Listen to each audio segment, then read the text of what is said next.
5 seconds.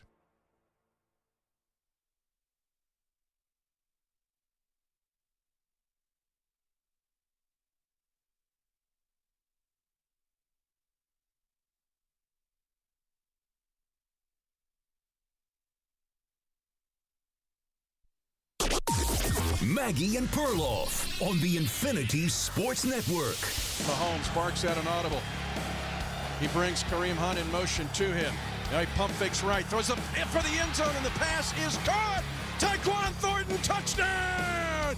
Kansas City, Tyquan Thornton with the TD on a 5-yard throw by Mahomes, and he threads the needle for the first Chiefs touchdown of the game. Well, thank you to Chiefs Radio for that. Final score 22-9 on Sunday Night Football. Welcome to the show, Maggie Gray, Andrew Perloff. I don't know if anyone feels a lot better about the Chiefs, Pearl, even though they won last night. And maybe that's because the bar's so high for a team like Kansas City. And also the Giants really did their part in helping Kansas City win that game. So you had a dust-up between Andy Reid and Travis Kelce on the sideline, although we've seen that before, most notably in the Super Bowl. And I just didn't walk away thinking, oh, gosh, everything's fixed now for Kansas City. No. I totally agree with you. Their offense is still, I think I used this term last week. I meant to, constipated. Like, yeah. It's just so. It's good word. It just has so much trouble getting vertical. Patrick Mahomes, 22 for 37. That's a lot of incompletions. 224 yards. 37 attempts, 224 yards is not a lot. There is definitely a problem here. But here's the question. Will it all get fixed? And you kind of hinted at this during the broadcast when Rashee Rice and Xavier Worthy get back after Rice's 6-game suspension and whether Worthy's healthy.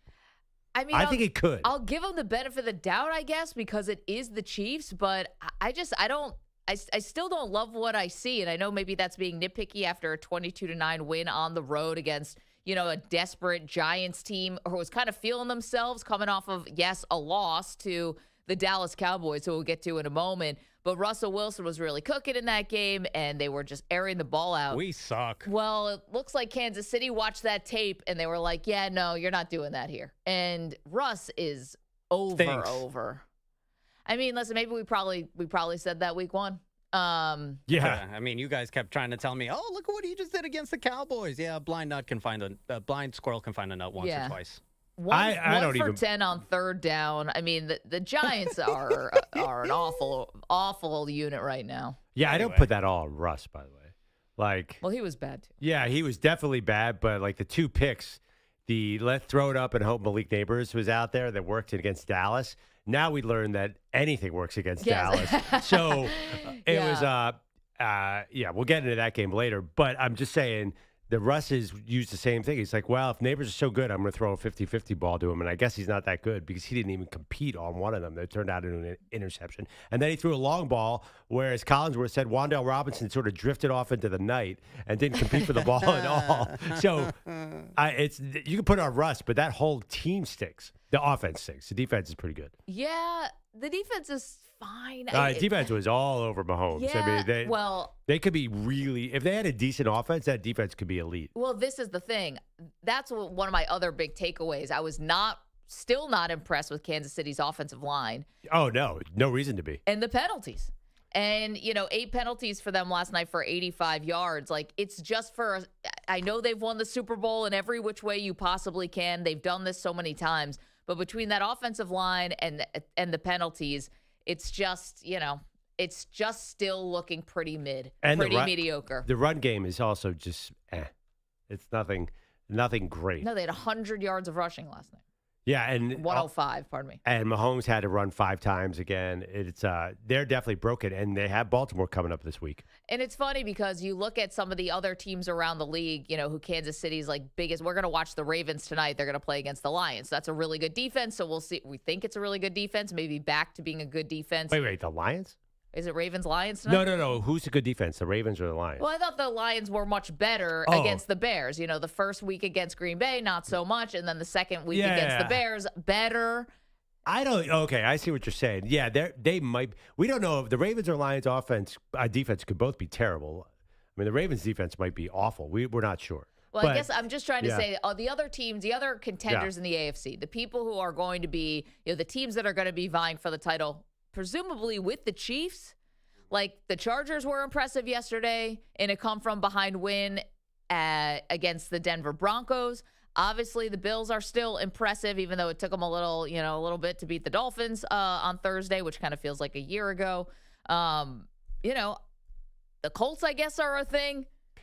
Yeah. I don't know. It's interesting about these AFC defenses. I think there's still a lot of unknown. The Ravens are currently ranked 32 in defense. So that the Bills, you keep complaining about their defense. Watch them closely. It's the not Chargers awesome. might have the best defense of this group. Yeah, and the they Chiefs are are right there, too. So, yeah, it's so hard to tell after 3 weeks. But they're 1-2, Maggie. So I know you've been haunted by this Chiefs team. No doubt. So you can't count them out. No, I won't count them out. But walking away from last night, I was not that impressed. And in fact, it was just more of, we asked a poll question a week or so ago. Who will be the first team in New York to win first, the Jets or the Giants? And Manny said we should have added the New York Knicks to that poll. And, honestly, Neither. it's the next season doesn't tip off for another 20 days. 11 days until we till we play the Sixers in Abu Dhabi. So, but that's preseason or that's real? Oh, no, that's preseason. Yeah. I think you and I differ a little bit. When Rashee Rice gets back, that Chiefs team changes. He's really, really good. If they can get him the ball. They could definitely get him the ball. They always get him the ball. That guy's a target machine. No, I'm saying that was more a commentary on the Chiefs' offensive line. Right, but they quick passing to Rashee Rice. He's their immediate outlet, and Mahomes is really comfortable with that. He's really good after the catch. Where, I'm sorry, Juju Smith-Schuster, he's okay, but they don't have consistent weapons. Like, their receivers make one good play, one mediocre play. So I have a little faith that things will turn around. I think they could be a good second half team. 888-710-4ISN, 888-710-4476. We say this on Mondays, and we mean it. We're going to try to get to every game, college and pro, all the biggest ones. But if you want to talk about your team, then you got to give us a call, and we will do that with you. Should we just get right into the Cowboys? As always, yes. Okay, so, we're on in the Dallas area. That doesn't mean, there's Cowboy fans everywhere, but it's as bad as it could possibly be on defense. Whoever's left on defense, they are playing like a disaster. And I think the Bears had there was a good confluence of events that happened for the Bears yesterday, right? The play calling I thought was much better. The protection for Caleb was much better. And again, this is, Dallas's defense. And, they could attack downfield. And that's what Caleb is really good at, right, Pearl? Making something happen downfield. Bears got the rookies involved, but that bad Dallas defense it got even worse when CeeDee Lamb got hurt. Because now the Dallas offense is losing their best playmaker, and they were having trouble sustaining drives, right? Because there's only so much that George Pickens can do, even though he had this beautiful one-handed catch at one point. Yeah. But, I mean, it was a very desperate Chicago team. It felt like the kind of whole football world was avalanching against them to try to bury them in bad press. And after they had gotten blown out by the Lions, it was bleak. And they used that Dallas bad defense to get right. Yeah, I mean, here's the problem for the Bears. What did we talk about earlier in the segment? The Cowboys made Russell Wilson look like 2014 Seahawks Russell Wilson. So I don't think Caleb Williams is what we saw on Sunday, and I don't think he is what we saw in the first 2 weeks. I think he's somewhere in between. The problem is the Cowboys, you're so comfortable in the pocket, almost too comfortable. You could almost nap if you're a quarterback. They can't get after the quarterback, and I hate it, Maggie. You know I hate it? Because all offseason, or the last 2 weeks of the offseason, we talked about how can you trade Micah Parsons? You're not going to be able to get after the quarterback. So they trade him, and they can't get after the quarterback. It's one of those offseason headlines that came totally true. It's an abomination. It's just so embarrassing that and then they pay everybody, including their DBs, who are so... Yeah. They're washed. I don't want to say it, but they're not looking good right now. And Trayvon Diggs got hurt yesterday, so he's leaving the game at a terrible, terrible time. And when you have a defense that's that bad, even if Dak and the offense is playing okay, you can't mount a comeback. You can't get stops. Yeah, I mean, yeah, absolutely. I mean, Dak was actually pinpoint accurate. That's what I'm saying. Even if Dak is good, you can't come back if you're down 2 scores because you cannot get a stop. Yeah, I mean, the Cowboys actually outgained them significantly. Well, they had 396 yards. The Bears had 385 yards. The Cowboys could move the ball, but the problem is the defense. I mean, the buck stops there. Okay, so here was Dak Prescott saying Sunday's play was unacceptable. Not acceptable, not to our standard, not anywhere in what we believe in and what we're capable of doing. And got away quick, and had a chance right there to cut it back to 10, and had a turnover in the red zone. That's unacceptable. Yeah, 31-14 was the final score if I didn't mention that. But, are we sure that's not the standard for Dallas? What is the standard? Because I know what Dak means. He's holding himself to a high standard. But I don't know if on the outside we know what the Cowboys standard is yet. I think the standard I know is that they need to be anything but bad and boring. Well, the standard. That's with Jerry. You just have to be interesting. And if you're not, he'll do something to make you more interesting. Like yesterday when he said the Cowboys are still a playoff team. Yeah. Okay.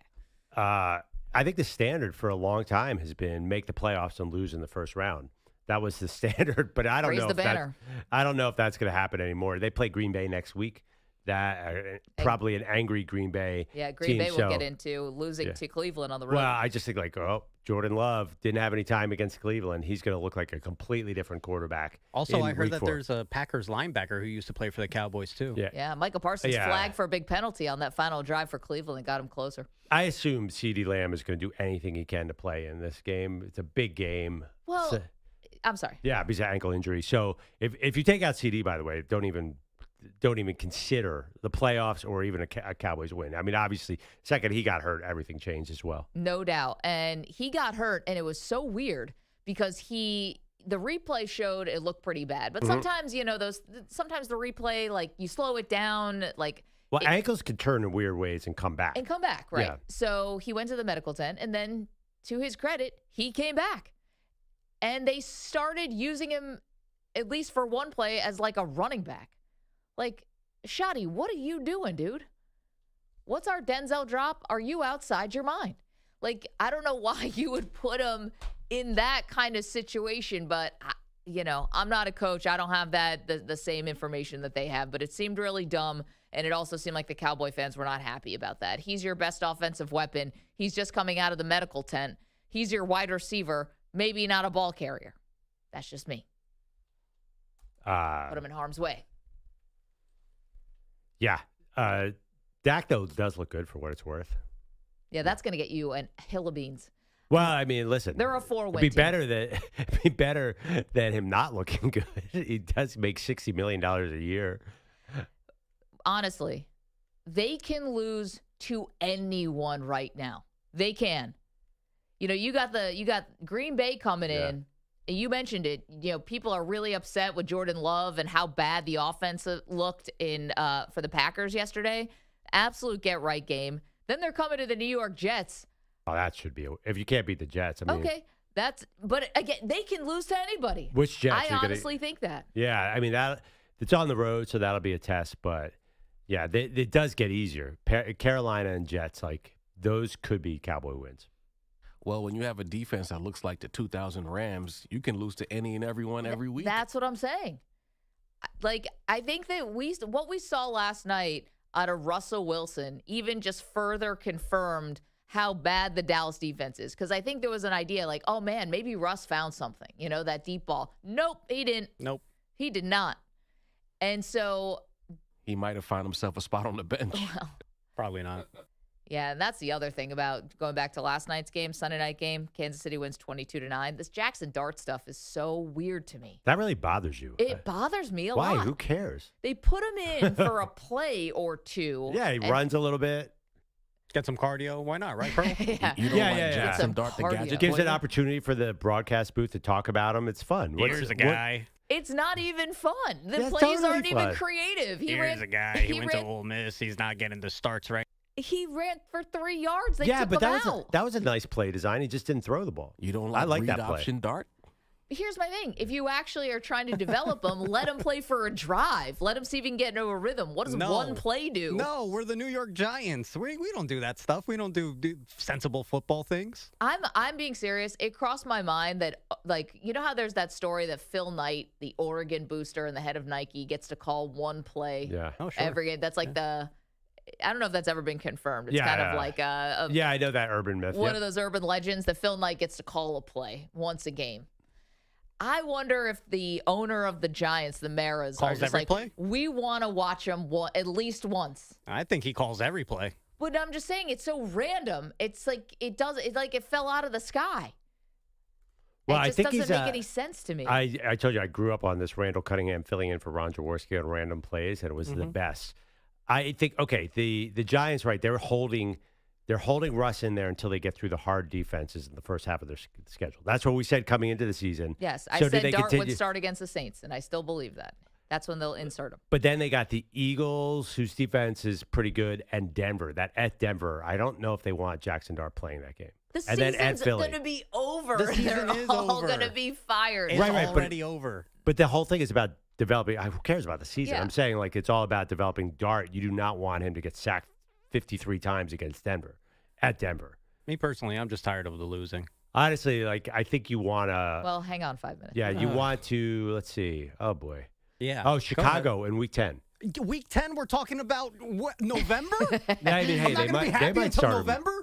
They might start him next week. Wow. I mean, like, they got to look at the tape of Russ. But I think he'll get hurt. Like, not hurt, but he's going to get demolished in those games.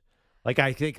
Who, Jackson? Yeah. Yeah, Jackson Dart, because first of all, he thinks he's Patrick Mahomes. Apparently played him in the scout team, and he can run around, do whatever he wants, and he's a big kid. But Denver is going to hit him. Philly's going to hit him. So we'll see. I mean, he could be David Carr. The Giants' offensive line is starting to hold up a little bit. Maybe he won't get touched as much. But he likes to run. You can tell. Well, let him get out there and take a few lumps. It's not the end of the world. Welcome to the league, kid. 888-710-4SN. Or start Jameis. I don't know. 888-710-4476. But I don't. That doesn't solve anything for you. But they're also in Dart in for one play doesn't do anything. They're in a funny spot too because they could be top 5 pick and quarterbacks, and they're not going to take one. That's kind of a bit of a bummer if you're a Giants fan. Well, that even more reason. Let's just see Dart. I'm surprised these guys haven't done it just to try to save their jobs. Okay, we are asking you: do you feel any better about the Chiefs last night? They won, so they got that going for them. But Beat a JV team. No Taylor last night? I didn't see her. No, you didn't see Lawrence Taylor? He was there. I did see Lawrence I did see Taylor. LT, yeah. Drinking on camera. Webcam, a little smoking a cigar as well inside Drinking of MetLife. wine. Yeah, Didn't know Lawrence Taylor was a wine guy. I mean, he's LT, you know. Can get away with anything in northern New Jersey. Very posh by LT. Yeah. I guess he's an every kind of alcohol guy just by the reports. Oh. But no Taylor last night. Or we didn't see her. 888-710-4ISN. Maybe she's pregnant. Is that why Travis was yelling at Andy Reid again? Yeah, probably. I think this time Andy Reid was yelling at him. Yeah, you're right. I think Reid was the one who initiated that. Okay. And then the Dallas defense. Whoo, dog. That thing is bad. Are they going to win 5 games this year? That's how bad the defense is. 888-710-4ISN. Again, we want to hear from you. So much on the table today. Let's hit it. Okay, Pro, can I tell you what happened last night? Yeah, sure. Well, not awesome. But did I have a lot of fun? Yes, I did. Here was my mistake. I trusted CeeDee Lamb was going to have over 83.5 receiving yards, and that's ultimately what doomed me. But my process was correct, right? I thought he'd be able to get those yards. Now, Asia Wilson, 38.5 points, rebounds, assists. I know that I can count on the WNBA, and I can also count on PrizePicks because every day we make choices, but on PrizePicks, being right can get you paid. I'm looking to start a new streak tonight, Pearl. So wait, CeeDee Lamb was in there, had several plays. How many yards did he end up getting? Stand by. Yeah. Read a little bit, and I'll get you his exact yardage. I think I know it. I think it's a 0.0. Yeah, that was my mistake right there. Yeah. You came 83 yards away from hitting that, but you had fun. I was I was hanging on every play. All transactions on the app are fast, safe, and secure. Don't miss any of the action this season with PrizePicks, where it's good to be right and it's fun to be wrong, according to Maggie Gray, and I totally agree.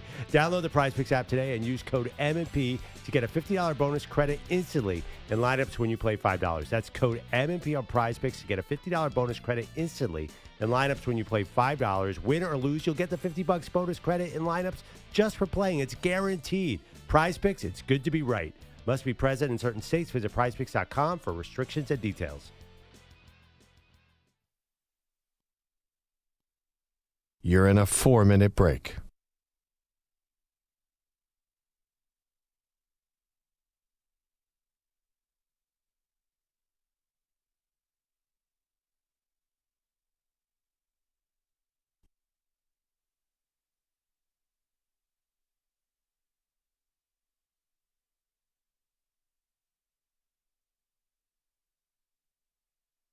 Three minutes, 30 seconds remaining.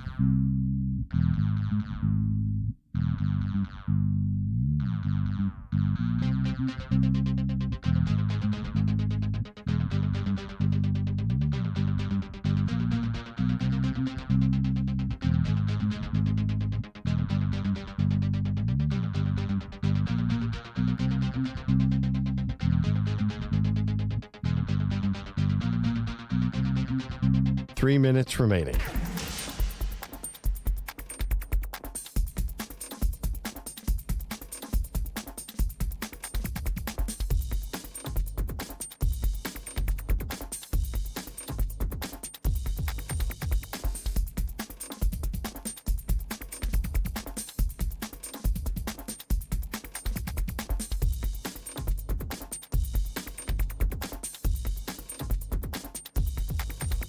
Two minutes, 30 seconds remaining.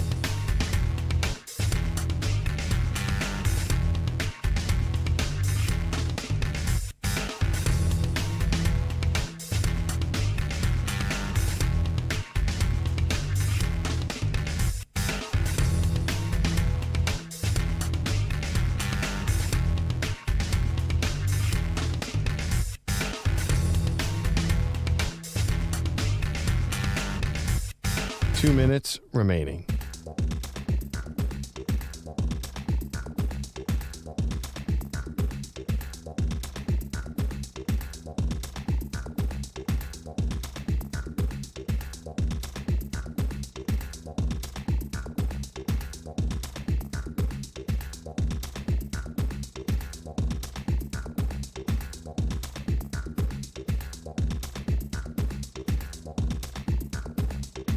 One minute, 30 seconds remaining.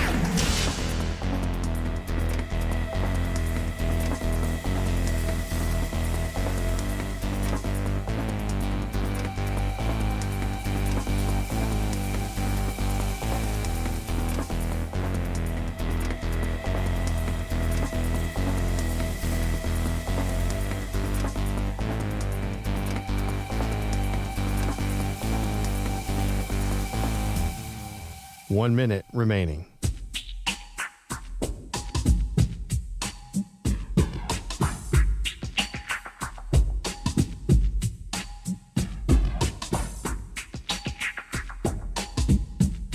Forty-five seconds remaining.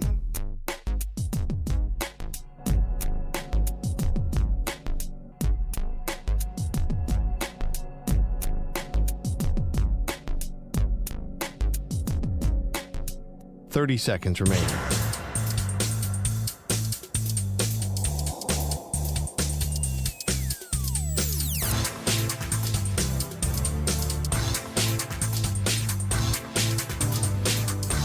Fifteen seconds.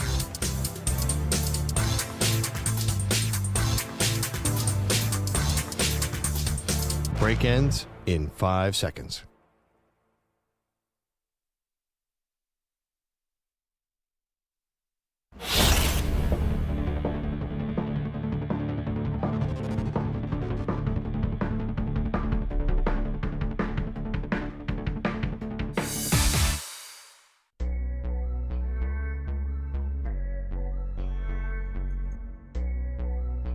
Welcome back, Maggie and Perloff Show.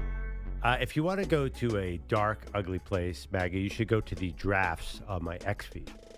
I can only imagine. Because watching the Rams-Eagles game, I had one tweet ready to fire off. It's 1st and goal at the 4, and you have a minus 5-yard carry to Saquon Barkley that everyone knew was coming. And Saquon Barkley, by the way, I was right about that. He is not the same player as last year. Then my other one was the Rams are in a potential to win the game, and all they do is throw to Puka Nacua. Everyone in the building knows it's coming. Why don't you cover that guy? Yeah. Didn't send either. Something maybe a force above stopped me from sending them, and then the Philadelphia Eagles found a way to win. I have no idea. You know, the ESPN win probability, even after they won, it was still at like 13%. I do not know how the Eagles won that game. Yeah, it was not a force from above. It was Jordan Davis. It was a force from right on the line of scrimmage. There was about they 14. blocked the field goal. Yeah, absolutely. There were about 14 times the Rams should have put that game away. Or maybe 50 times. It is one of the craziest, weirdest wins I've ever seen. And it was only just one of the wacky wins that happened because of blocked field goals that got returned for touchdowns or set up another team in awesome field position. Yesterday was about special teams. This was Manny just in his glory yesterday. Dude loves special teams. Except for his Giants, whose special teams with that lefty punter guy. Oh, my God. And that was a disaster. Yeah, and just the Giants last night, they lose to the Chiefs 22-9. You have all these amazing special teams play. Like, amazing depends on what side of the ledger you're on. Yeah, exactly. For the Rams fans, I'm feeling for you because you should have won that game. Definitely should have won that game. But you also then had last night, Graham Gano's got a groin injury, the kicker for the Giants, so they don't put him out there in the first half, but then in the second half, he's able to go out there and kick a field goal. This team, your team, Manny, I don't get him. Me either. JT's in Atlanta, wants to talk about the Eagles win over the Rams. JT, what'd you see, man? So last week, when Perloff picked the Rams, oh, JT, you're breaking up, dude. We need you in better cell service. Breaking up just like the Rams offensive line on a field goal attempt. Oh, my gosh. I felt my immediate thought goes to George, obviously, in L.A., Big Friendly in California, are two huge Rams fans. I was in Rams gear on Friday. Yeah. Oh, there was a bet, too. If they had lost, I would have to wear an undersized Rams shirt. You're off the hook. I'm off the hook. Youth should thank Jordan Davis and your lucky stars. JT is back. Yes. JT. Can you hear me now? Yeah, better. What's up? Okay. So last week when Perloff picked the Rams, I'm sitting here listening going, what's he doing? Is this like the reverse kibosh that he's trying to do? And then I watched the game and I was like, oh, he was right. And then the game ended, and in like the second half they unleashed, the hounds on them. And then I was like, you know what, Perloff, I just got one thing to tell you. You might have been right, but don't ever side with anyone against the family again, in the great words of Michael Corleone. JT, am I just supposed to pick the Eagles every game, even though the Rams came out like it was their Super Bowl and looked like they were going to win by 30? Yes. Just like you were. I forget what show you were on last week. We're big dogs now. We are. We got to ride with us no matter what until we don't win another Super Bowl. Until someone dethrones us, we're the best. We are the best things to sliced bread, and until someone shows us different, then we just got to keep that pick. JT, Maggie tweeted about this too. They rightfully booed the Eagles in the first half. They had 33 yards of total offense. 33 yards of total offense at home.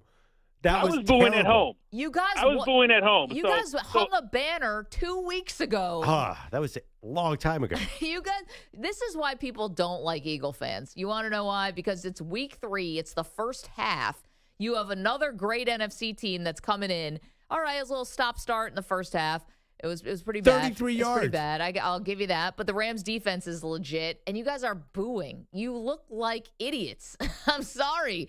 You look petty. You look like you're too emotional. I got to be honest. Like, there's Thank you, JT. 50 better reasons. Yeah, thanks, JT. There's 50 better reasons to hate Eagles fans than that. Booing their own team. I mean, you should see what we do to the other team. That is where the real hatred comes in. But you have to admit, this new offensive coordinator, Kevin Patullo, dude, throw the ball. Like, what? I mean, I've never seen. Thankfully, he reversed course. But he seems like an idiot for not throwing the ball in the first half. Yeah, well, this was the same issue last year with the Eagles. What's wrong with the passing game? You got A.J. Brown reading self-help books on the sideline. Yep. He wasn't doing that because the passing game was lights out. He was bored. Yeah, but isn't it crazy? Like all of a sudden, wait, hey, maybe if we throw the ball to our two $30 million a year receivers, we'll have some yards. Still, the Rams absolutely should have won that game about 6 different ways. I mean, pretty unbelievable that you had 5 block kicks yesterday. Overall, 3 blocked field goals inside of 2 minutes in 3 different games. So you had obviously the Eagles-Rams game, the blocked field goal, touchdown scored by Jordan Davis. You had the Packers-Browns where Greg Newsome, he blocks a field goal and leads to a walk-off field goal by Andre Schmidt, who turned out to be one of the great stories of this season, a game-winning 54-yarder. And then the Jets-Bucks, just giving that little tease to the Jets fans with Will McDonald returning a field goal for a block field goal for a touchdown, and then Baker Mayfield drives them down the field, and they kick a game-winning field goal. And also, by the way, one thing about the Eagles, there's definitely a little fear of the Commanders, but at least we don't have to worry about the Giants and the Cowboys anymore. You do not. Keep them coming, guys. 888-710-4ISN, 888-710-4476. Andrew Bogusch is here with the latest and greatest. What's up, dude? Guys, good morning. Your headline sponsored by PrizePicks. Don't miss any of the action this football season with PrizePicks, where it's good to be right. Download PrizePicks, use code PRIMETIME, and get a $50 bonus credit instantly when you play $5. Must be present in certain states. Visit prizepicks.com for restrictions and details. As you guys have been discussing, who needs a girlfriend or Jalen Brunson when you've got special teams? Those Jets, though, might need a stiff drink this morning on a day with all of those blocked field goals, punt return touchdowns, fueling victories. Gang Green, with good special teams, still winless. A 43-yard attempt. McLaughlin has been perfect today. Oh, it's blocked! Field goal attempt is blocked! Scooped up and will be taken all the way for a Jets touchdown! Kenny Albert on Fox. That was Will McDonald jumping over the line, blocking the kick, and returning it 50 yards for a 1-point lead with 1:51 to go. But that was 1:51 for Baker Mayfield to take the Bucs back down the field, and this time Chase McLaughlin's kick got off safely. It went through. The Bucs win 29-27. Aaron Glenn, a proud losing head coach. Man, these guys, they fought their ass off. Love every one of those guys for how they came out in the second half. But didn't win. His team was down 23-6 early in the fourth quarter before almost stealing the game. The Bucs, meanwhile, they're 3 for 3 this season, producing a late winning drive in each game. Todd Bowles, though, didn't think yesterday possible as McDonald was running down the field. Excuse my language, like you got be me. Todd. So the Bucs win. They're 3-0. Also 3-0 this morning, the Chargers, the Niners, the Eagles, the Colts, and not the Giants. 22-9 losers at home to the Chiefs. So they are 0-3. There were boos for Russell Wilson, and there were 3 more random Jackson Dart run plays as they work him into actual usefulness. So let's jump to baseball now. The big dumper at it again last night in Houston. Here's the pitch. Swing and a well-hit ball. Down the right field line. Stay fair. Goodbye, baseball. Holy smokes, he does it again. Number 58 for Cal Raleigh. Getting closer to the Bambino. Cal Raleigh with a 2-run screaming line drive.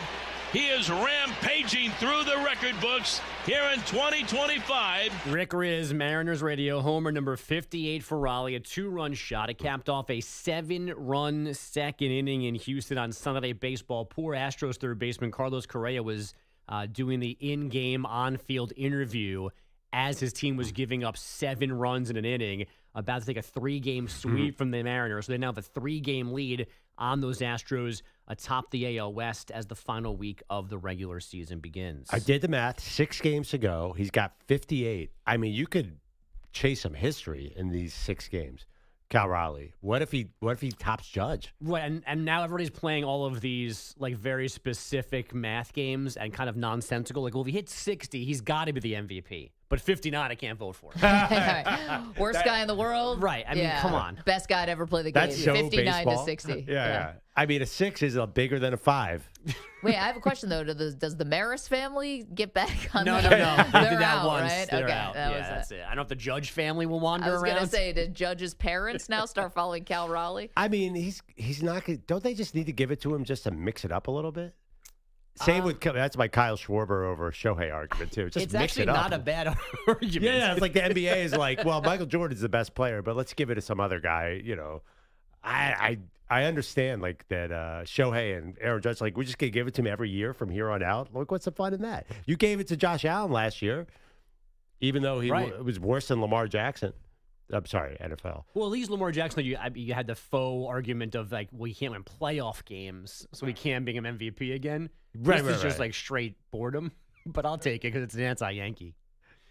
I'm assuming EJ's not here today because Miami's up to number 2 in the AP college football poll. They jump LSU and Penn State. It's the Canes' highest ranking since 2017. Oklahoma State, of course, remains number 1. WNBA yesterday, Asia Wilson got her 4th league MVP award, but then her Aces lost over to the Fever 89-73. That's an upset in game 1 of a best-of-5 semifinal. The other series beginning with the Lynx taking care of the Mercury 82-69.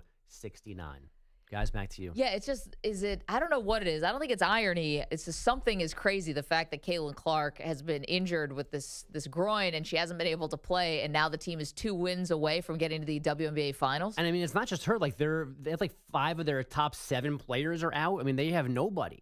This and is Kelsey like the Mitchell's Bill been Simmons great. Ewing theory, but on steroids. Yeah, it's bizarre. The idea that the team is better without their superstar sometimes. Yeah. And Sophie Cunningham and Yeah. like 3 other regulars, and they're getting fined again over the weekend for ref criticism from the last game of their previous round. Very interesting. Bogusch, thank you so much. Quickly, let's go to Kenny, who's in Dallas, because the Dallas defense, Kenny, is even worse than you could have thought. Whoever's left over is just not getting the job done. How you doing this morning? I'm doing all right. I think we're looking at this a little bit wrong, though. This is, once again, another thing that shows why Jerry is such a bad GM. Once again, you keep hiring people that you're comfortable with. The people that you know, Jerry, they suck at football. The players or the coaches? Who are you talking about specifically? Coaches. He always got to hire people he comfortable with. It's like, well, look, you need to hire somebody who's going to challenge you. And the thing that makes him such a bad GM is that if you're going to pick all of these corners who primarily play man, then you can't have a coach come in and put them in zone defense. That's why they look lost. Yeah. You can't talk about their lack of a pass rush because Oso Digizua has been a person known to create pressure. Kenny Clark has been known to create pressure. Dante Fowler's been known to create pressure in other places or with other coaches, but they can't now because you have a bad defensive coordinator. Get rid of this bum. And Jerry, you the bomb. And Kenny, the craziest thing about it, and thank you for the call, and you're right on many points there. Jerry, certainly the problem. But they are kind of telling you, they told you a lot of things about Micah Parsons, so God knows where the truth is, Pearl. But they told you that, Eberflus kind of didn't really have a need for him, right? Part of this story was the defensive coordinator for the Cowboys, like, well, I think we need this, that, and the other, and that, Micah Parsons would not be a huge cog. But maybe that's just Jerry kind of pinning his decisions on other people. Well, absolutely. I mean, it's nice to see Eberflus finally getting something out of Caleb Williams. That joke was made a million times. Yeah. But, for example, like Dante Fowler's on his 5th team, his 6th team because it's second stint in Dallas. Like that. I'm sorry, that's your answer for Micah Parsons? Like, I think it's... Jadeveon Clowney. Yeah, I'm just saying, like, well, the caller just said Dante Fowler. Like, that is not... These guys are journeymen, like you let a legit superstar out the door. There's just no excuse personnel-wise. And he's totally right about Jerry. Like, if there was any doubt about whether he still had the fastball, it's done, right? Oh, it's over. 888-710-4ISN, 888-710-4476, and we will get Micah Parsons back in the building coming up this week. So week 4. But again, a lot to unpack before we can look ahead. We want to hear from you. Tell us how you were feeling about your team over the weekend, both college and pro. Coming up next, we'll go back to campus.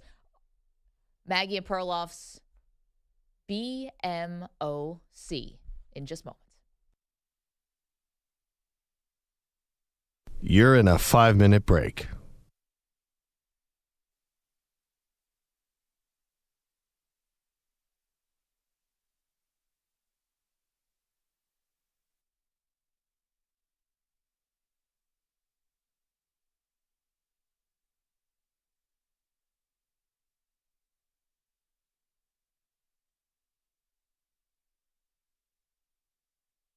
Four minutes, 30 seconds remaining.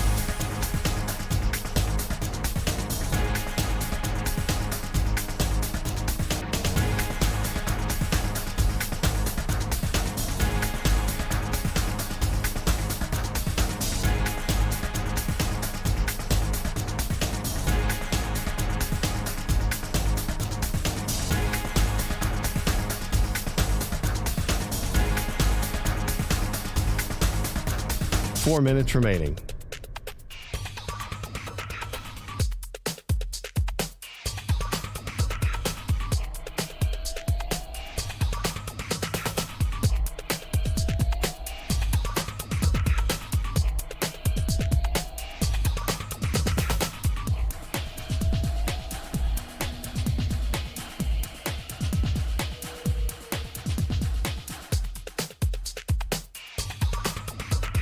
Three minutes, 30 seconds remaining.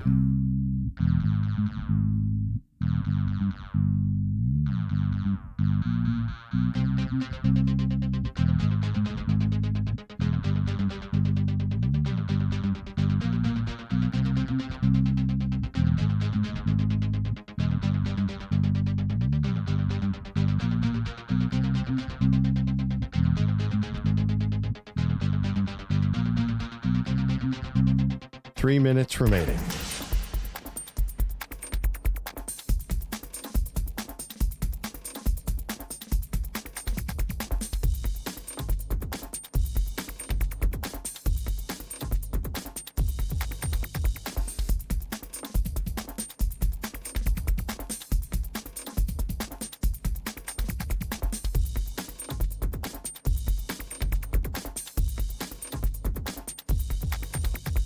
Two minutes, 30 seconds remaining.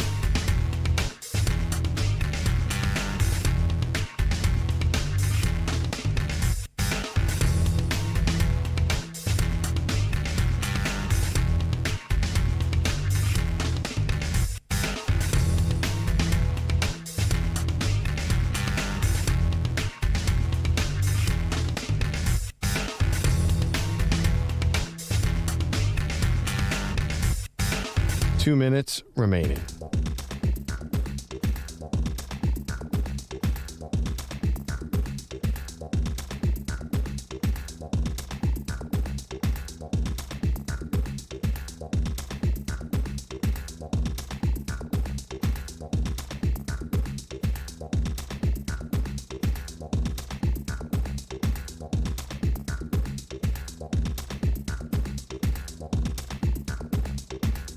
One minute, 30 seconds remaining.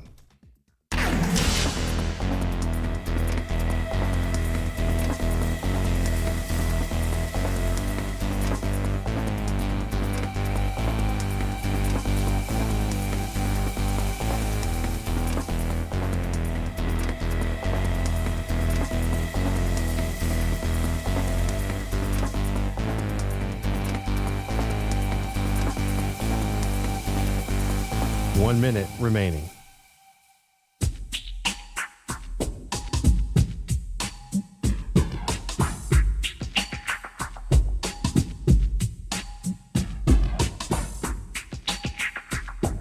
Forty-five seconds remaining.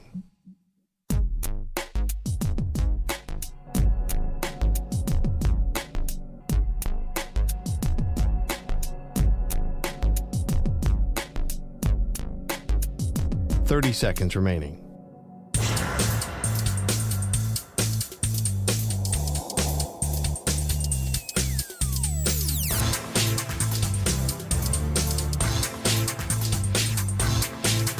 Fifteen seconds.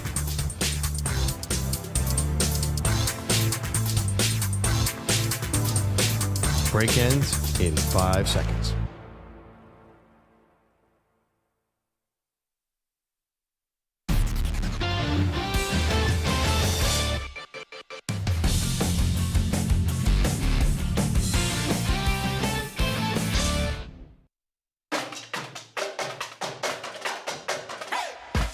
It was a big weekend in the world of college football. Here's Maggie and Perloff's big moment on campus. Welcome back to the show. We get back to the NFL in just a moment and your phone calls. But quickly, this week's big B-mock, Pearl, we can't get to without looking backwards to last week. So last week's big moment on campus was LSU head coach Brian Kelly getting into it with a reporter. What are you seeing with your offense? Stop. Really? Is that the first question? We won the game 20-10. Try another question. What do you want me to tell you? I just laid it out for you. We played the game to win the game. We played the game to win the game. All right. How about third down then? What is going on with third down? It's one game. Last game, we were great on third down. You're looking at this from the wrong perspective. LSU won the football game. And I can't believe that was only a week ago. There were apologies that were issued after that, went back and forth. So this week's B-mock, Pearl, the big moment on campus, a little different. It was Arch Manning, who we were looking for him to have a big game against Sam Houston. He did, but almost a little too much, because as he runs in a touchdown, he decides to stare down the defender. Second down and goal. Moore goes in motion. And Manning keeps it himself. Cutting up, gets into the end zone. Touchdown. Felt good to get back in the end zone. Probably a little much there. My mom was pretty mad about that.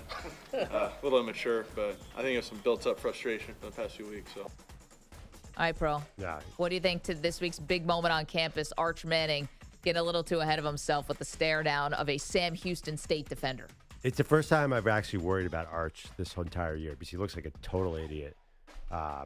And obviously, we'll see. Like the sidearm stuff, I figured like he was trying something. Now I think he just might be a knucklehead. It's kind of dawned on me because that was stupid. Dude, like you think like Garrett Nussmeier and Lenore Sellers and Fernando Mendoza and those guys are like the elite prospects are staring at Sam Houston State defenders? No, this was dumb. So Arch got a lot of criticism. I think everybody should lighten up a little bit on this.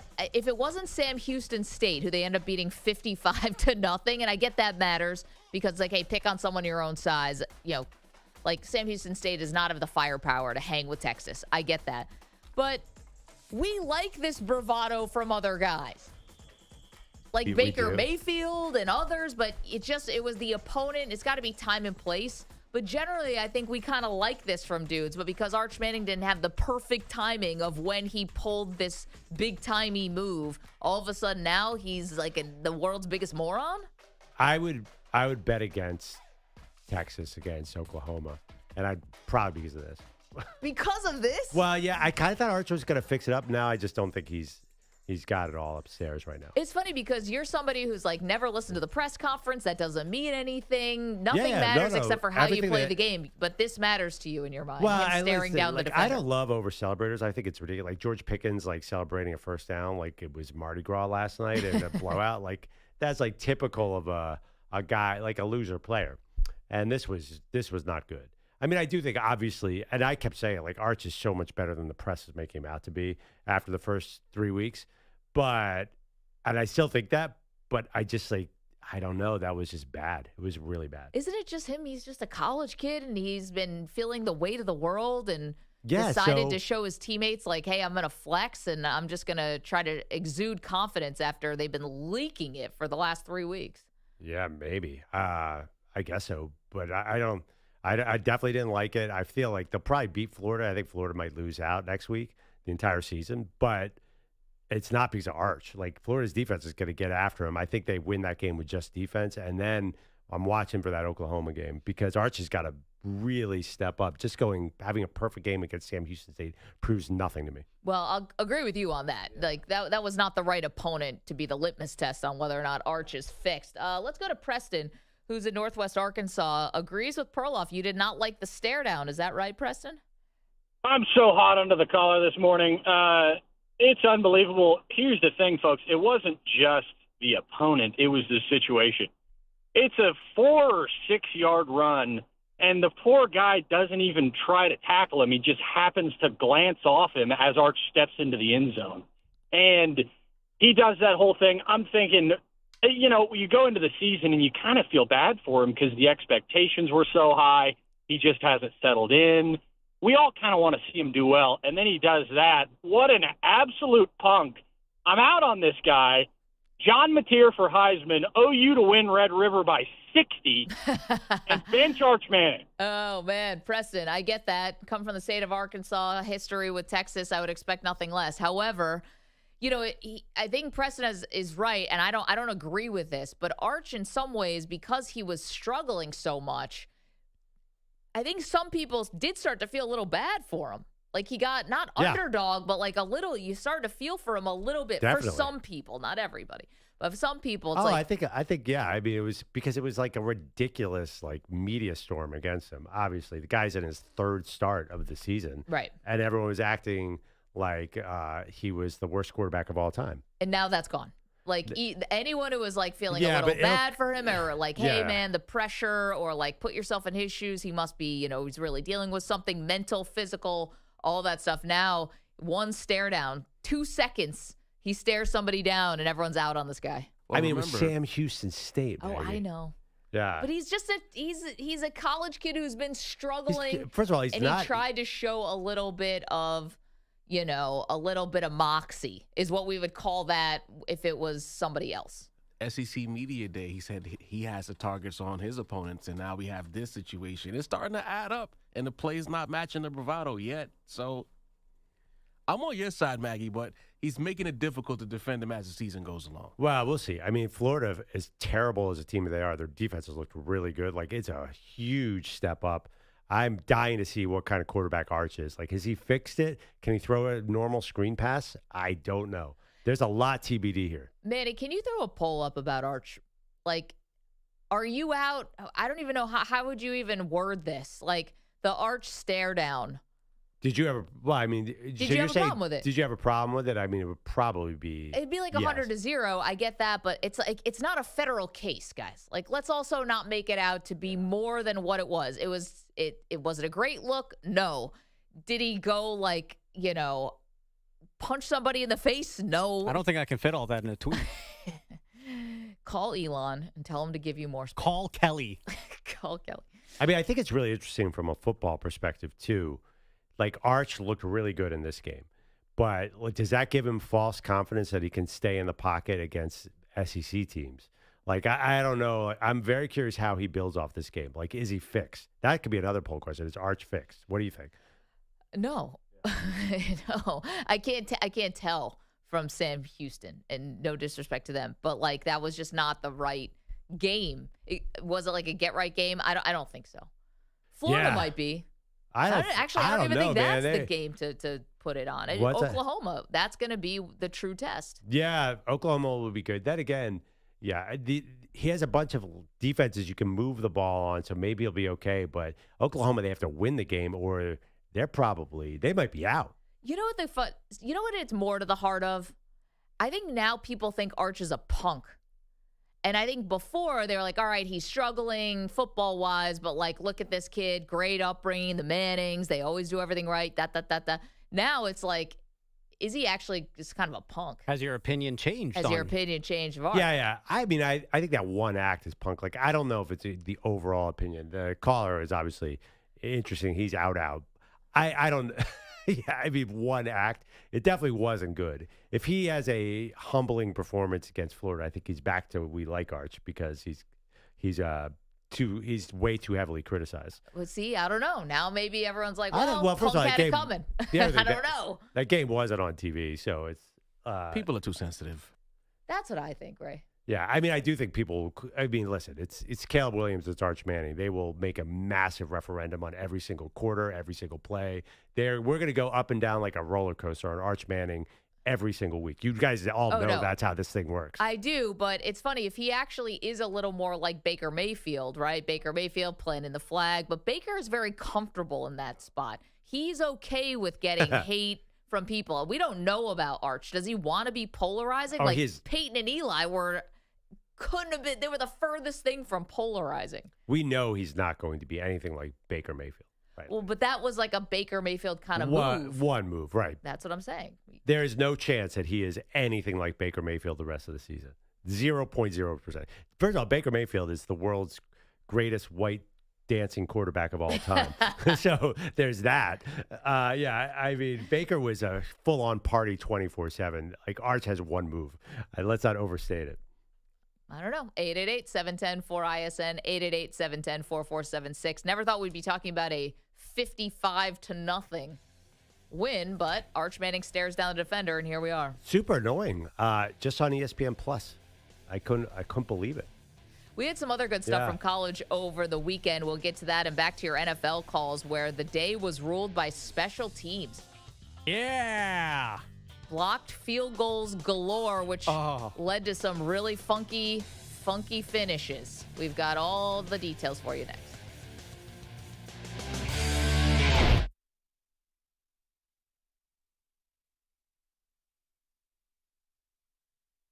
You're in a 5-minute break.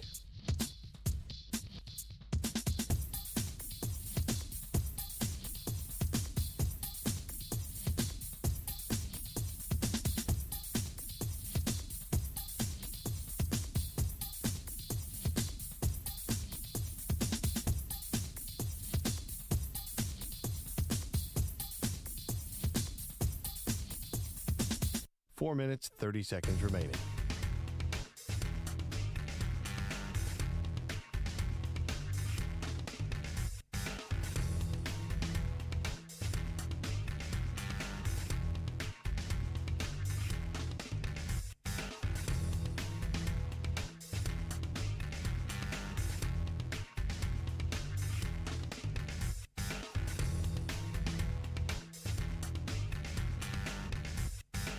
Four minutes remaining.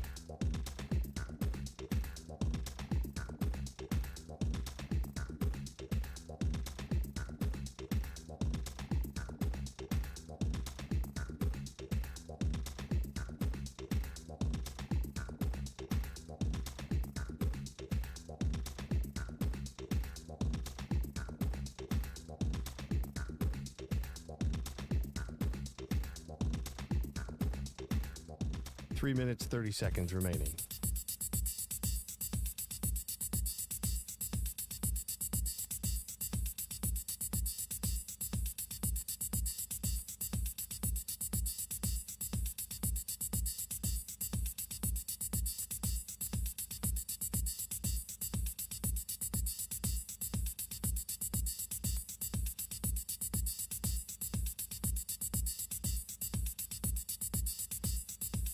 Three minutes remaining.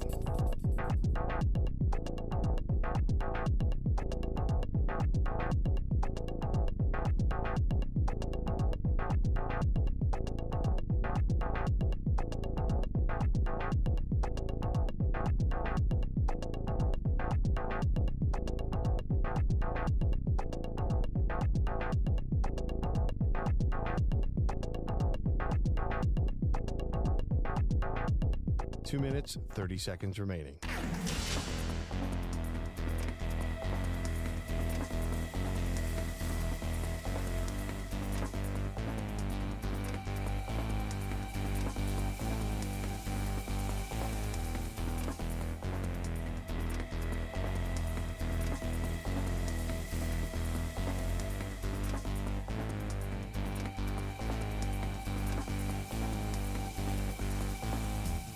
Two minutes remaining.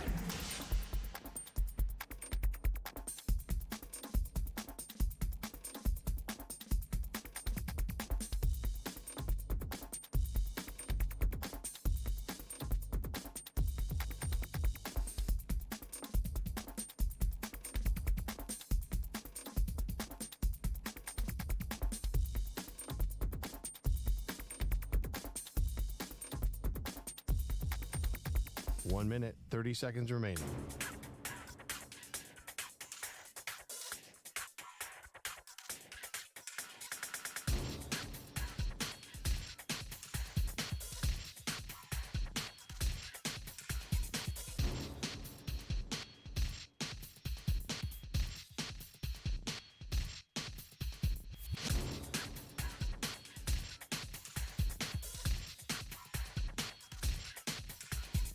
One minute remaining.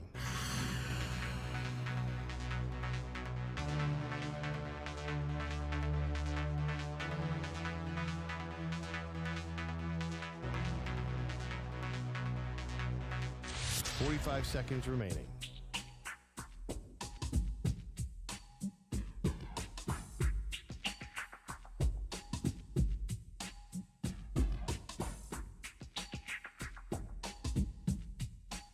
Seconds remaining.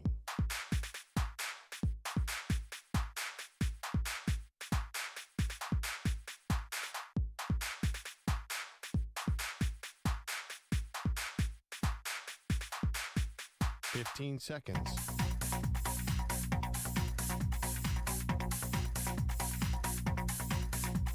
Break ends in 5 seconds.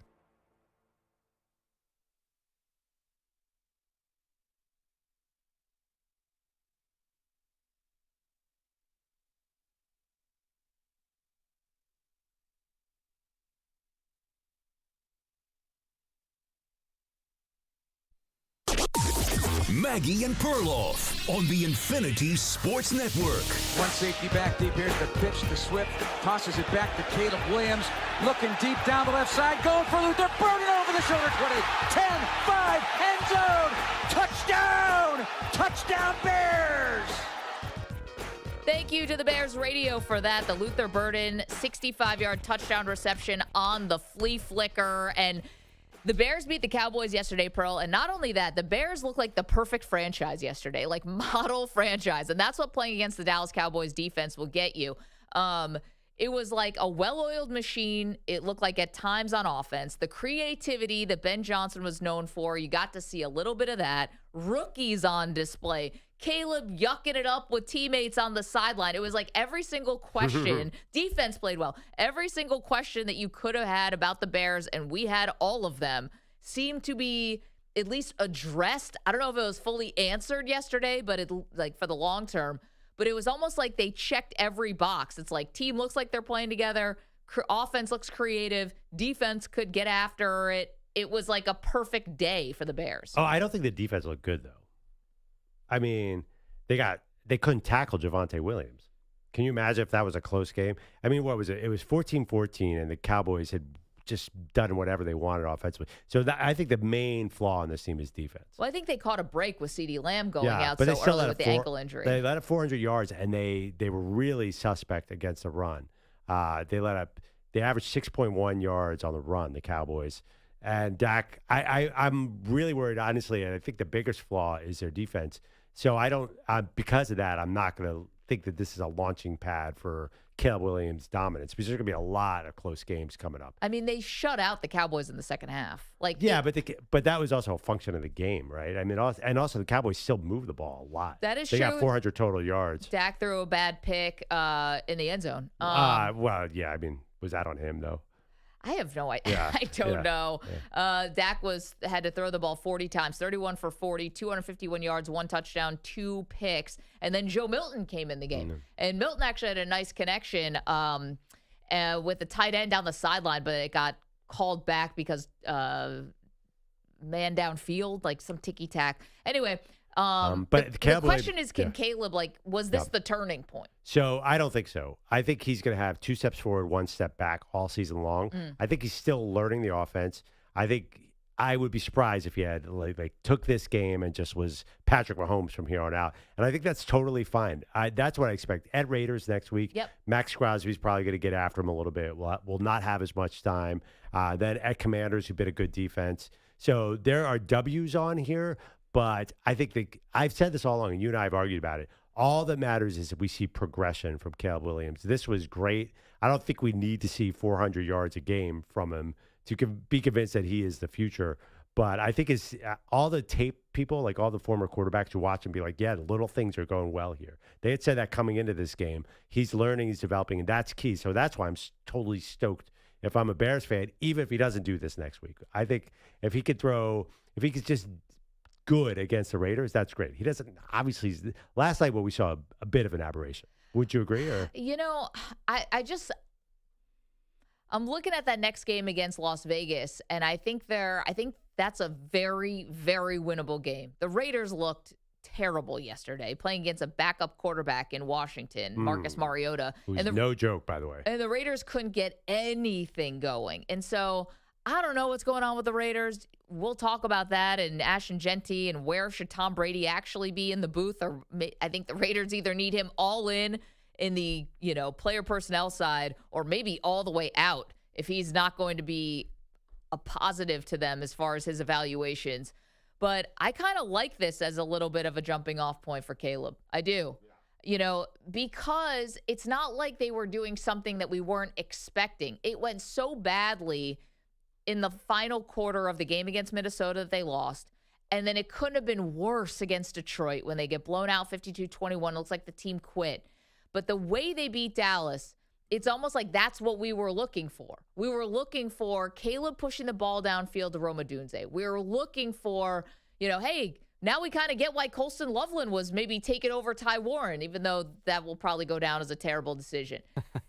Luther Burden, you're watching Caleb do the things he does well. And so for that, I'm like, maybe this is sustainable, because it's not like they won the game in a way that's so outside of what we were hoping to see from the Bears offense. That's what we wanted to see with the marriage of Caleb and Ben Johnson.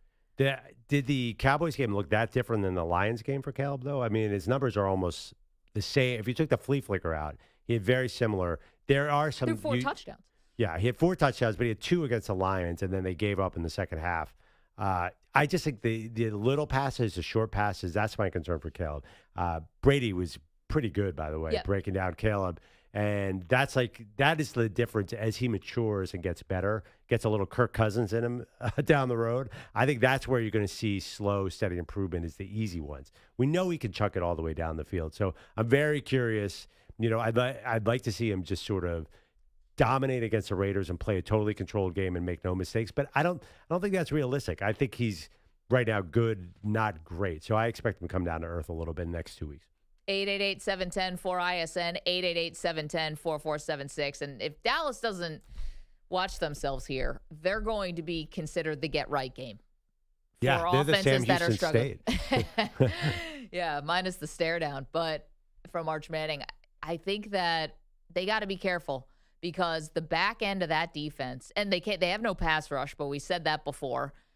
And imagine that. Well, we knew coming into the season that, Trayvon Diggs was coming off a major injury, right? Yeah, and he got knocked out of the game yesterday. So we knew Trayvon Diggs wasn't really going to be 100% for the season. I just think everyone was so worried about Micah Parsons, we forgot about the defensive backfield. You're exactly right. There are a lot of problems. Man, if there was a moment last year when you had DeMarvion Overshawn and Micah Parsons just running crazy, and that dream just died in Dallas. I had seen there's no way out for this defense.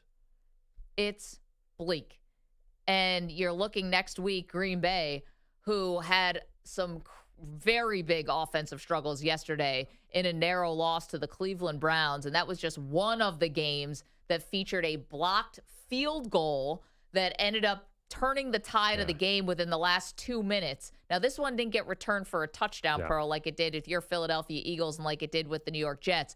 But it was crazy nonetheless.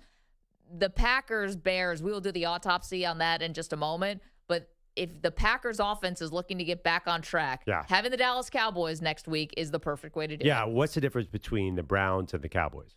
Well, the Browns defense might be amazing. The Browns kept Myles Garrett. The Cowboys traded Micah Parsons. There you go. Yeah, the Browns defense, except for a little bit against the Ravens, has been really, really good. And I just think Jordan Love ran into Myles Garrett. That guy is actually everybody on Cleveland's defense looked amazing. So I think this is going to be a lot easier.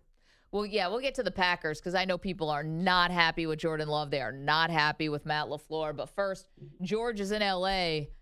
George, I can only imagine the highs and lows you were experiencing yesterday as a Rams fan. Yeah, Maggie Perloff, be very happy because that game, she not have won the game, to be honest with you. But I've been watching the Rams for 55 years since I was a 10-year-old child. I've never seen them lose a game on 2 spot field goals to win the game. Think about this. Same dude, you can't block, back up a yard, you can kick it. That was ridiculous. I'm sorry, and Stafford missed Devontae Adams a couple of times on touchdowns. I knew when I was watching this game they weren't getting enough points and Philadelphia was going to make a run, and that's exactly what happened. That one in the end zone that the Eagles defender got a fingernail on that sort of disrupted Devontae, or got his hand in between. That looked like the game to me. I thought that was going to be it. George, and I got to be honest with you, it was a sobering moment. We don't know what's going to happen in the playoffs. And George, thanks as always for chiming in. We don't know what's going to happen in the playoffs. But how do you not look at the Philadelphia Eagles after yesterday, Pearl, and through 3 weeks and not think they are clearly the Super Bowl favorite? No. The ability to come back in the way that they did. Now, they were at home, but that Rams team was on fire. Yeah. And the Eagles found a way to win the game. Yeah, I don't actually walk away so optimistic from that game because remember after their close Super Bowl loss in 2022, they came out 10-1 and they were winning with a lot of magic tricks.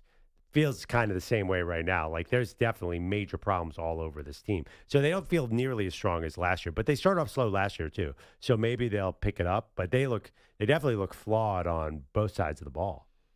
Really? I think you got. Their offense is inconsistent. I know, but are you missing the forest through the trees a little bit? The fact that you're getting booed by the home crowd because you have 34 yards of offense? 33 yards in the entire first half. Right. And that's a big red flag. No, I get it, but what about the grit and the way you were actually able to find a way to win this game? In some ways, I'm kind of surprised. I'm never the one who gives any credit to Nick Sirianni because I think he's just kind of what do you do around here? But I was actually really impressed yesterday. They picked up the passing game. Jalen Hurts started using his legs. Yeah. I mean, A.J. Brown finishes this game with 6 catches for 109 yards, and Devontae Smith had 60 yards. And some of those were the yardage doesn't really matter. It was the timing of it. Yep. Smith had a great game yesterday. I would be focused, if I were you, on the fact that you had a strong opponent who had you on the ropes. And like your favorite fictional boxer, Rocky, you guys came out swinging from the corner. I think you and I view close wins differently. For example, I saw major flaws with the Tampa Bay Buccaneers. I'm reading that game as a massive red flag for the Bucs, not a grit game. And I think Vegas is with me. I think they're going to look at that Eagles game and look at that Bucs game and say, "Whoa, these teams are not as good as their record." And they play each other next week. There's the big number. Saquon Barkley, 5.8 yards per carry last year, 3.3 this year. So the Eagles' superpower is fading. He's not great right now. No. It's not him. It's everything. Then Lane Johnson went out, which of course you know how I feel about him. Yeah, the greatest lineman of all time. Lane Johnson being out. Take out week 1 because that Dallas Eagles game was weird and the weather delay and all that. But the last 2 weeks you've faced really good defenses. Kansas City on the road and then the Rams. Okay, so Saquon Barkley. Philly. Saquon Barkley can't average 5 yards a carry. To be honest, Saquon didn't really play. He wasn't the reason why you won the Super Bowl. He was not able to get a lot going against the Chiefs in that game. You just had everything else going for you. And the Rams' defense is of definitely Super Bowl caliber. Well, listen, the Eagles have nothing but tough defenses ahead. They have Tampa Bay. They actually have been good so far this season. Denver, the Giants last night, that pass rush that got to Mahomes. Now I'll get to the Eagles. Oh, get out of here. I can't if you're going to do the Giants. The Giants now I know you're just doing that thing. This is when I thought the Bills were going to lose to the Dolphins. Then at Minnesota, so Flores this is not easy for the Eagles. Then they have Green Bay, too, in Week 10. They basically, I think they have most of the top 5 defenses are coming up on their schedule. So it's not going to be easy. What was so special about last year was Saquon. And now I told you can't give the guy 5,000 carries and expect him to do the same thing next year. It never works out that way, and you know it. Let's go to Ramon, who's in Indianapolis, wants to talk about one of the big stories in the NFL, the shocking 3-0 start by the Indianapolis Colts. What's up, Ramon? Hey, my favorite people, Perloff. Man, you are so hard on the champs. The champs take the best hit from everybody every week. Maggie is completely correct. The ability to come back and win that game and keep L.A. from scoring the last 29 minutes. They didn't score for 29 minutes, and they won that game. When you come back and win, that says a lot about you, especially being down. I got to give them credit for that. I see a lot more than what a person who's always a Ramon, no, it says even more about you when you're killing the other team. That says a lot to me, not when you have to have a miracle comeback. You're going to do that plenty of times. Don't worry. No, we're definitely not. Your buddy Nick Wright them said they wanted to see this kind of game. And now I can't wait. I'm going to tape because I'll be gone. I can't wait to hear what he has to say. He said he wanted to see them have to come back and win a game. and Jalen has Why? to throw. And what that's does that have to happened. do with like the formula to win a Super Bowl? Super Bowl teams dominate, and the Eagles are No, not you get dominating. behind. No, you get behind. You get behind. No, You're going to get behind. no. Kansas City got behind a lot in those runs. They got behind. Not They got really. behind. They were killing people until recently. 2 years, the last 2 years, they got behind. They got behind. Look it up when you get a minute. The coach, fantastic. I love Mr. Irsay, and I hope he's doing well flying around the universe. I think his daughters have brought a different energy in the building. Women do that. Maggie, thank you. Mm-hmm. Women do that. They bring a different energy. You can see it from them. They have a different, it's like I watched yesterday. You could just see something there. The Dabo must be terrible. You can see that with that game last night, that he's terrible. But Dabo must really be terrible for this man to make this complete 180 right now. Yeah, Daniel Jones. 180. Yeah. Yes, Dabo must be terrible. He has to be terrible. Me and my buddy was saying that last night. He has to be terrible. He has to be terrible, and we could see that game last night. He's terrible. Okay, period. This is a great thing. Dabo, I know you guys want to get to it. So happy Clemson is just Dabo don't want to change, and then he's threatening that you fire me. I heard that on your show last week when he's threatening that. Yes, go ahead. I'll get another job. Not like this, buddy. I'm so glad for that. Not like this. Go Coach. Yeah, Go Coach. Ramon, thank you. Covered a lot of ground there, but we love it. Just to back up what he's saying about Brian Daboll. So if you didn't stay up for that one last night, Chiefs beat Manny's Giants 22-9. It was not the same looking performance from Russell Wilson.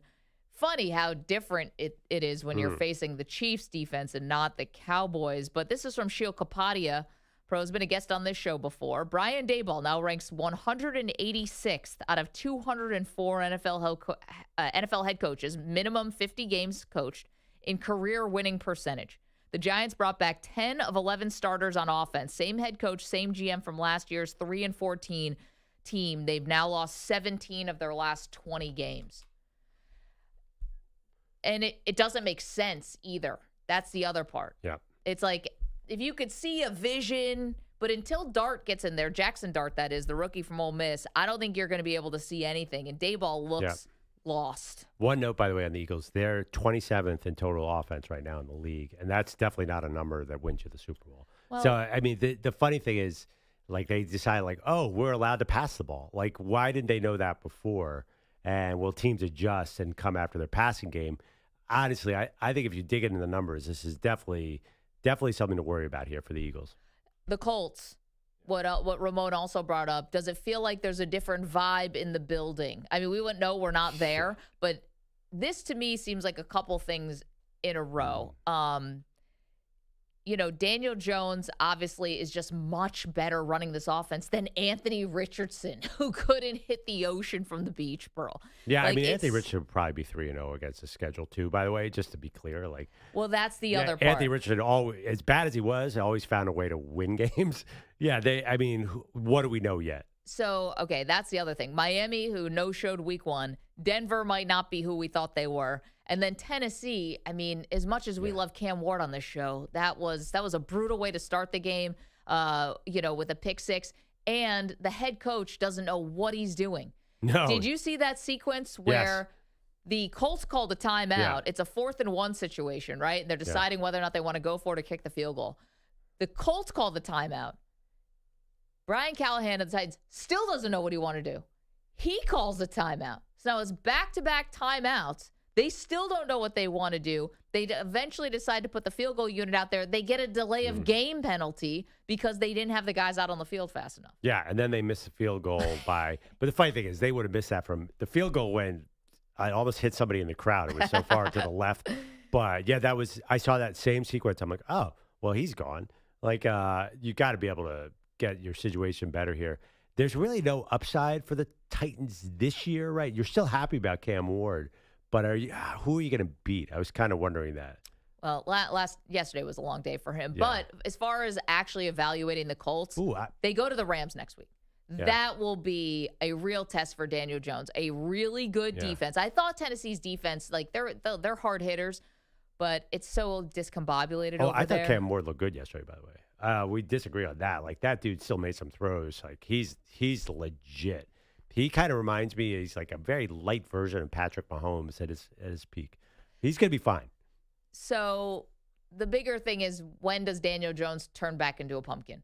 maybe it's never. But let's Yeah. see against the Rams before we make any big conclusions, is what I would say. Is it possible? Like, he doesn't have to be a pumpkin necessarily, but he's not going to be the guy that he is now, that he kind of finds his level around, that he's just okay. Like, that's good enough to get you through this division, because they had Gardner Minshew and basically were playing week 17 to get into the playoffs. Like, I think this team is going to be fine. Is there any doubt they're the heavy favorites in this division now? Yeah, especially because the Jags, like, I know they won yesterday, but it's not. That to me is not so impressive. The Houston side of things, I think we all have some real questions about what's going on with that offense. Yeah, absolutely. What in the world happened to C.J. Stroud? He got run. Two things happened. One, he doesn't know where to throw the ball. Two, he's under pressure in 1 second. His offensive line is awful. Three, by the way, I thought it would all get better when they fired Bobby Slowick, and it sure hasn't. And their run game is as bad as their pass game, too. Yeah. Meanwhile, on the other side, we should mention, we're talking about the Colts, and Daniel Jones is getting all the praise, and rightfully so. He's playing really well. But Jonathan Stewart being healthy and being a factor here is Jonathan Taylor, excuse me. You cannot understate his 3 touchdowns yesterday were huge. And by the way, Shane Steichen is a good coach. Can we all say that right now? Oh, come on. If he wasn't a former Eagle, you'd be all in on this guy. Give Daniel Jones a running back and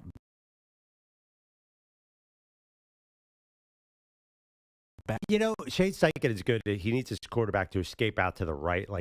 That's his play. And Daniel Jones, kind of like, how Kyle Shanahan and Gary Kubiak are their kind of quarterbacks? Like, Daniel Jones is a Shane Steichen quarterback. He likes a guy who'll move around the pocket and run his offense. And I think this is a good marriage. Are they going to go, they're 3-0 now? Are they going to go 14-3? No. But I think this is going to be good. You see that, Dable? Developing a quarterback. Take some notes. Well, I go back to this. Dabo won with Daniel Jones when they played bad teams. They got to the playoffs. Yeah, they got a lot of luck that year and a bad schedule, but they did win a playoff game in Minnesota, so that's big. But there was a moment, that off-season Hard Knocks that got a lot of attention. Now his hair dye is fading. Tough times. It's just like, this is why. But by the way, Dabo might be a humbling. fine offensive coordinator. That building's a mess, obviously. It can't just be him. That's another thing. The personnel, again, they have an amazing defensive line, so they use the number 3 overall pick on another amazing defensive lineman. Hello. Oh, you should see the draft picks that Joe Shane has had. Besides those besides Malik Neighbors and Kayvon Thibodeau and Abdul Carter, which were basically handed to you. What have you done? Scattaboo. Yeah, that dude's gonna break his neck in 3 weeks. He's a human battering ram. I love the backflip was impressive. It was awesome. I like the way he runs. Might be good. Sometimes I like the way he runs, but sometimes I look at him and I cringe, and I'm like, brother, you're gonna break your neck, but in 2 years. But I do think, by the way, that that's interesting. I don't think it's all on Dable. I think it's front office. Big time. Yeah. The Giants organization is a total mess. They're terrible. 888-710. Thank you, John Mara. For ISN, 888-710-4476. Okay, again, we're going to try to get to everybody, but you got to call us if you want to talk about your team. We want to hear from you. The Browns yesterday pulled off a massive upset over the Green Bay Packers. Wow. And who should you be pointing the finger at on the Green Bay side? We'll tell you next, M&P. You're in a 5-minute break.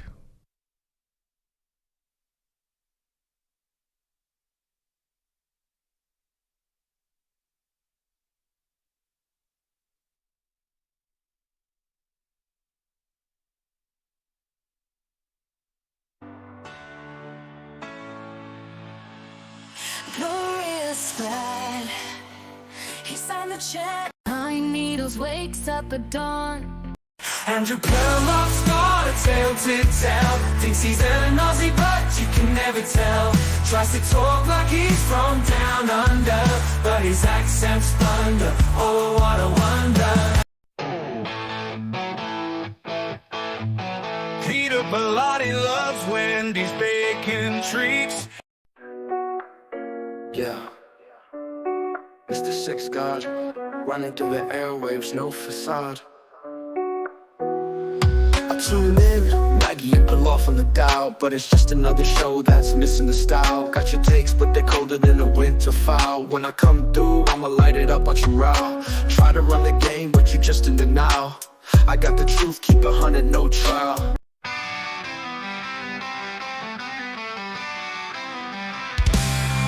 You're listening to the Maggie and Perloff Show. Sit back, relax, we've got a break to go. In just 5 minutes, we'll be back on air. So take a breath, we'll soon be there. 5 minutes, count it down. Maggie and Perloff, the best show in town. You're listening to the Maggie and Perloff Show. 4 minutes till we're back, let's go. Whoa!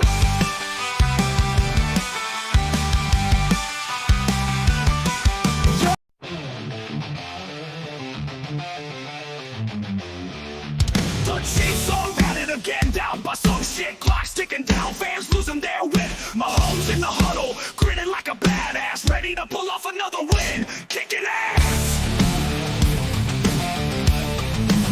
Another fucking close game, the Chiefs pull it out. Defense hanging on by the skin of their snout. Mahomes and Kelsey chopping jaws on the grass, always fucking coming through, busting ass. Chico runs wild like he's pissed at the ground. Chris Jones wrecks shit, throwing QBs around, but then they fall behind. Fans yelling, oh hell, just another Chiefs game, crazy as shit, can't you tell? Can't you tell? But wait, was Peter Beverly nowhere in sight? Missing work again like it's his goddamn right. Chiefs out here grinding, busting their balls, while the Lottie chilling, doesn't work calls. Another fucking close game, the Chiefs find a way, and Peter Belotti's at home out for the day. Mahomes swings a pass, doing his job right, while Belotti's on his couch, avoiding daylight. Away to the Chiefs, they know shit from no one. Every fucking close call to get the job done. But where's Belotti? That ass didn't show. Chiefs win again, and Pete's still a no-go.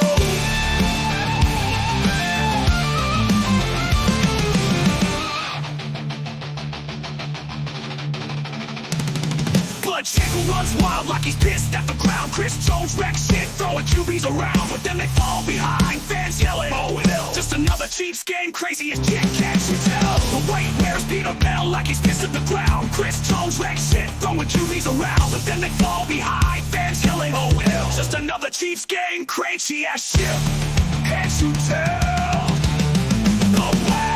But Chico runs wild like he's pissed at the crowd. Chris Jones wrecks shit, throwing QBs around, but then they fall behind. Fans yelling, oh hell, just another Chiefs game, crazy as shit, can't you tell? Can't you tell? But wait, where's Peter Belotti? Nowhere in sight, missing work again like it's his goddamn right. Chiefs out here grinding, busting their balls, while Belotti's chilling, dodging work calls. But what a fucking close game, the Chiefs find a way, and Peter Belotti's at home, out for the day. Mahomes sends a pass, doing his job right, while Belotti's on his couch, avoiding daylight. How do they do it? No one knows the deal.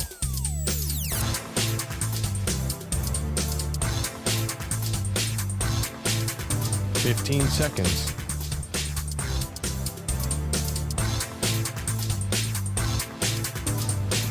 Break ends in 5 seconds.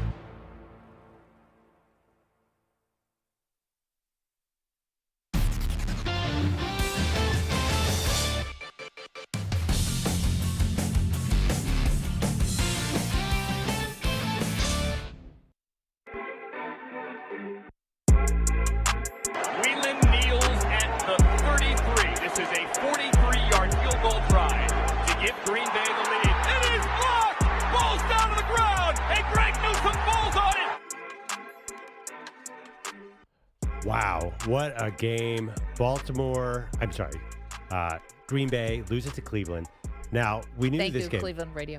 We knew coming into this game, Maggie, that this was going to be a low-scoring game. 41.5 was the total. Cleveland's defense, for all their flaws, week one, they tortured Joe Burrow. Absolutely tortured him. Week two, they made Derrick Henry look like me in the backfield. So we knew they were awesome. But we assumed Green Bay's defense being more awesome would save the day. Yeah, I just think that I think Cleveland's defense is legit. That's my takeaway. Not that I'm not panicking about Green Bay. I think Green Bay plays Dallas next week, and they'll probably jump to 3-1, and they'll be right back in the mix. I am not panicking at all that Jordan Love looked beyond mortal in this game because he was under a lot of pressure. Okay, you're right. Jordan Love was under a lot of pressure, but there were some plays to be made, and he could not get the ball to his receivers. The run game was basically non-existent. But can I bring something up that I don't see a lot of people talking about, and I don't even know if Matt LaFleur was asked about this after the game. Early on, I'm talking the first offensive drive for the Packers, Jordan Love at one point gets crushed. He had He took 5 sacks yesterday? Yep. I mean, he was on the ground a lot. And his head doesn't hit the ground, but he comes up and he's kind of shaking his head. It wasn't classic hit the back of your head and now all of a sudden you're you're grabbing your helmet.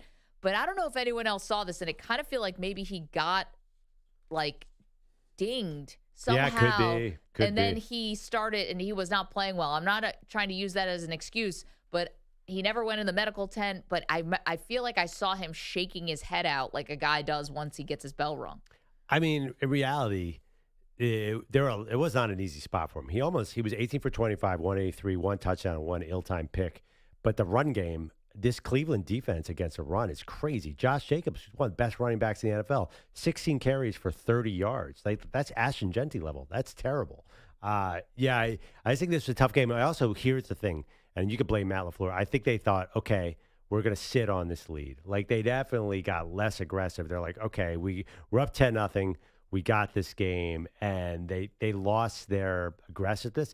I mean, your explanation why that happened could be a good one. Maybe Love was not feeling 100% himself. Okay, but here's the thing. If you are going to do that and you're going to sit on a lead and it was 10-0, then you cannot be committing 14 penalties in this game. Yeah. That is inexcusable. The offensive line was horrible in this game, but maybe say, all right, you're going up against a good Cleveland defense.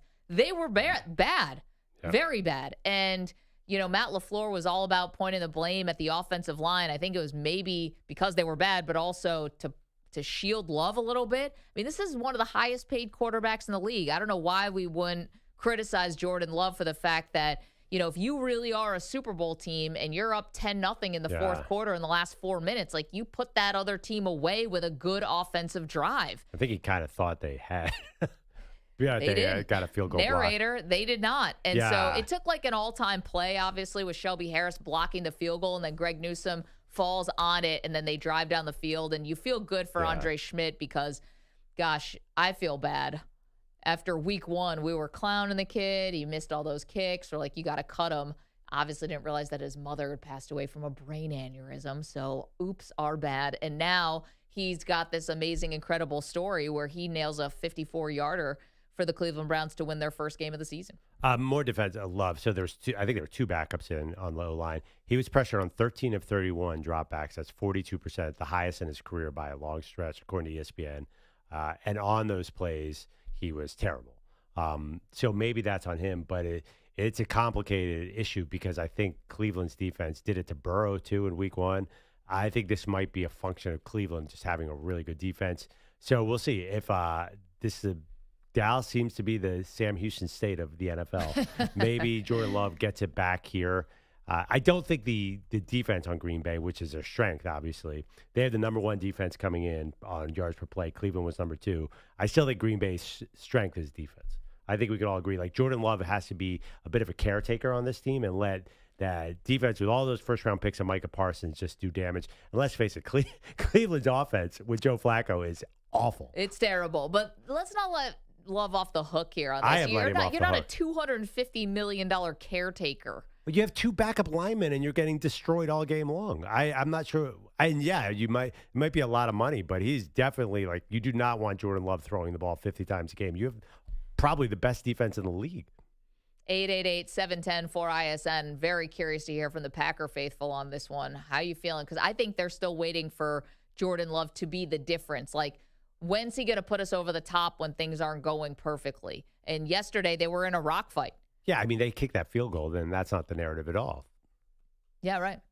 So well, it still didn't look great. I No, mean, it looked tough. he finished with less than 200 yards of offense. I mean, honestly, did you see what Cleveland did to Joe Burrow in week 1? Did you see what they did to Derrick Henry last week? There's something magical going on. It's going to really result in a 5-12 record and some good feelings. Also, Quinshon Judkins had a really good game as well for Cleveland. Yeah. Let's get to Andrew Bogusch, who's got the latest headlines. Bogues, it was a wild one yesterday. It was all the headlines sponsored by Progressive Commercial Insurance, protecting small businesses with affordable coverage options. Get a quote today at progressivecommercial.com.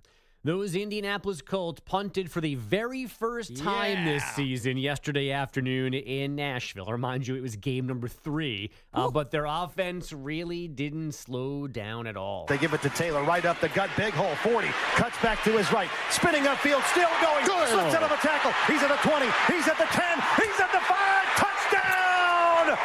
Jonathan Taylor rips it from 46 yards out, touchdown, I-N-D-Y, yes sir! That's Matt Taylor, Colts Radio. Jonathan Taylor, 102 yards, 3 scores on the ground, while Daniel Jones threw for 225 and a TD and a 41-20 rout of the Titans. Wideout Michael Pittman on their early success on offense. We have so many hungry dogs that are starving to eat that like somebody's going to make a crazy play. Pittman also said, and there doesn't appear to be video of this, that they knew from before the opening kickoff that the Titans didn't want to play by their lack of energy during warm-ups. The Colts, continue their best start since 2009. Danny Dimes already has as many wins as he had over his last 16 starts as a Giant. Big Blue took another step towards Jackson Dart on Sunday Night Football. Russell Wilson did not come close to matching that huge game in Dallas. Just 18 for 32, 160 yards, 2 picks, just 9 points. You know, we just needed 1 or 2 more plays. You know, obviously, I want to play better, for us and give us a better chance to win. Yeah, that'd be great. The Giants letting the Chiefs win their first game of the season, 22-9, 1 touchdown pass for Patrick Mahomes, and 1 sideline bump from Andy Reid to Travis Kelce as they argued about something. That's okay, we need some juice, so that's good. Oh, the Peopleani method. That's how Reid explained it to NBC's Melissa Stark at halftime. How bad does Brian Dable look for Daniel Jones' success and him unable to do anything with the Super Bowl winning quarterback?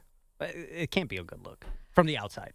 Well, I don't know about the Russell stuff. I think everyone was pretty out on Russ. And on Daniel Jones. Yeah. Yeah, it's funny. I think that their 0-3 is a bigger problem than Daniel Jones. Yeah, right? people cannot like Dable just for all the stuff that Dable has done. Why don't they have a kicker? Like, why is it always, why are we still talking about this? Graham Gano, Rami tweeted this, and it was a good one. Graham Gano has been dealing with the same groin injury for 3 years, and he's still the kicker of the Giants. Isn't he still the best player on that team, though? For a while? No. Well, Cam not Scatterbo anymore. is. Yeah, we got Scatterbo. But Gano, I remember actually in kickers. this building, someone said the one thing we have is Graham Gano. Yeah, 2 years ago, or a year ago, yes, that statement was factual, yes. They Graham said on the Gano's broadcast last night he's 38. Yeah, that dude is older than Dude, dirt. just get a new kicker. That's it what might I'm be saying. time to hang it up. But if Dable's whole argument was, I'm not good because the quarterback is not good, and then that quarterback is now winning games under a new system, he looks terrible right now. Did Dable say that? That was the talking point last season. I don't have my quarterback. Well, now they have Jackson Dart sitting there on the And he's sideline. not Get him even in. playing, bro. Get him in. Basketball soon. The Giants are hustling backwards, per usual. Love it. Pearl's just finding out how bad they are. No, my favorite. I do remember. He just said they have a good defense. He's worried about them. I have very positive images of Graham Gano as an NFL player. I'm surprised that he's the problem. Yeah, you have positive images from 2015. All that those was 10 black and years white ago. images at this point. Yeah, he dude, was fire in 2022. Right. Yeah. And I don't mind him getting hurt, Yeah. but he gets hurt He was good last warming year, up too. for the game where they don't have an option to replace him. Get They hurt put the on punter out there. You see, here's the issue with the punter, though. So the punter is the holder, obviously, Yeah. and the punter is left-footed. Yeah. So the backup holder who has been practicing with Graham Gano, now you got who's a righty kicker. Now you got a lefty kicker. So the operation is completely mirrored, and he doesn't know what he's doing. Special teams, guys. I am telling you. No, a nice kicker gets hurt on Wednesday, so you can sign somebody and bring him in. Yeah. Graham Gano's the second time, maybe the third time he's gotten hurt warming up. And Yeah, there's because nothing he's they can do. Old. So it was special teams is the story of the season so far, or one of the stories. I was laughed at in August. You were, but it's a combination. There's two things that are going on why special teams feels like it's front and center in every single game this year. One, the new kickoff rule, it's like every drive starts at the 35. Yeah, I foresaw that. And now kickers are hitting from 60+, like Brandon Missing all over Aubrey. the place, too. And they're also Except against the Giants. Oh, my gosh, yesterday with the Falcons. I'm like, jeez. Young Wei Koo for that. I wonder, is there a connection that now everybody can hit like almost a 70-yarder, but they feels like the shorties are harder. Like there's no guaranteed at the end of the game. Like, okay, Manny, stop laughing. So I don't know. I it feel doesn't like even make sense as a joke. it just your Unless Made you're in sense some in my sort of head. weird Made sense in my area head. that I don't Ray's understand. Ray's cracking up. Okay. There's something where if you start at the 35, it's like you basically need a first down, and all of a sudden you're in range. Yeah, but then again, week one, nobody could score any points at all. So it's weird. I don't know what's happening out there. It's chaos. Cats and dogs living together. I thought the story of the year was that they're not calling offsides on the tush push, and that disappeared. Like that's. I mean, they're still I jumping watched all offside. the pregame shows, and basically 80% of it was they can't officiate the tush push. No, And then everyone forgot about that. No, they were very diligent in calling false starts, just not against the Eagles. Right. Yeah. Yeah, I know, but that was like a huge narrative that nobody even cared about after that game. How Or, I many don't- did you run yesterday? I feel like I Well, would. I At didn't. least one where everybody was offside. Everybody. Yeah, well, that the entire one. team was offside, and they didn't call it. They went 4 for 5 on fourth down. I did see that yesterday. Okay. So, I But mean, they do what did you some wish with that other information. they did some non-tush pushes too. That's nice of them. And by the way, Way to again, change it up. sorry, one last thing on the tush push. Like a quarterback sneak is almost as effective. You said that all along, Meg. Yeah, that's not new. Yeah, Well, so this do is that. why, Yeah, it's like, get quarterback- rid of this dumb play so we can all move on with our Yeah, lives. Tom Brady never, ever got stopped on a quarterback sneak, and all of a sudden, there was nothing else to talk about. Special teams, I'm sorry, it's not going to move the needle. No one really I don't know. cares. Yesterday was pretty nuts. All Wanna those bet? blocked field goals, It running moves back for Manny's needle. touchdowns. I Oh, mean, it it's the moved reason why mine a you lot. won the game. Not the tush push yesterday. Yesterday was Jordan Davis. My needle was at F for full. People care about quarterbacks and wide receivers. No, you got to do it for the brand. Trust me on this one. I'm keeping it alive for Pat McAfee in his honor. Can I introduce you to the wonderful world that my wife lives in? We were watching football yesterday, me, her, and Jake, and she heard tush push, and she went, "What is that?" It had never crossed her path Never before. crossed her lexicon? How Wait. is that? So you know what that means? That means she is clearly not listening to you or the show. Oh, I mean, I already could have told you that. She's never listened or watched anything. My wife, I like it. I go my home wife and- doesn't even know who's on the show, Yeah. except for you, because it's in the name of the show. My wife has never spent 1 second listening to anything I've done ever. Really? Yeah, it's glorious because I go home and You have to explain it's- yourself? everything is over. I leave everything here. There's no, what did that mean? Or, I'm not in trouble for anything stupid I said. Nothing. What did you tell your wife when you introduced me to her at the soccer game? That I'm like your parking valet or something? No, I said you're on the show. She'd never heard Not familiar you. with my work. No, she doesn't. Disappointing. Yeah, no, my wife doesn't know anything about sports. She doesn't know anything about our show. And she has a real job, too, so she's busy. Yeah, exactly. Okay, well, how about this? Manny, come on over to my house where my kid knows who you are. We're on your Instagram looking at all who you are. He wants to know your middle name. Very interested in you. I have a lot of questions about this. My parents said my name was too long, ergo no middle name. Wait, Maggie, did your husband listen to the show? Yeah, when he's driving to work. He was very nice to me the time I met him. He goes into the office now only twice a week. So, but when he's on his way, when he's in the car, they got the show on. Yeah, we don't drive to work. Yeah. Do we need to explore you scanning Manny's Instagram with your son? My son wanted to see what does Manny look like, so I went on his Instagram. What do you say about the mustache? He wants you to shave it. But what was happening That's a that led shame. him to go, what does Manny look like? They were listening to the show. He was listening to the show with my husband. And he heard the sweet baritone voices. He was like, He tell should me more babysit about me. Manny. Yeah. Yeah, when you said, hey, you should come over to my house, I was like, all right, you pay me $150. I'll go ahead and babysit what's his face. Yeah, exactly. Keep him alive. That's all we ask. What's his face? Show him special teams highlights on YouTube. Oh, God, we'll have the best 2 hours of our lives. We have to go to break, but can I tell you the one time I came home, my kid was there with one of the babysitters who also happened to work for the school, and they were watching on YouTube me eating the entire jar of jelly. And now the teacher's like, I didn't know if you were going to make it. Like, thank you. Please tell everyone at the school I'm okay. Bogusch, thanks. 888-710-4ISN. Coming up next, could this team be the best in the AFC? No chargering yesterday, M&P. You're in a 5-minute break.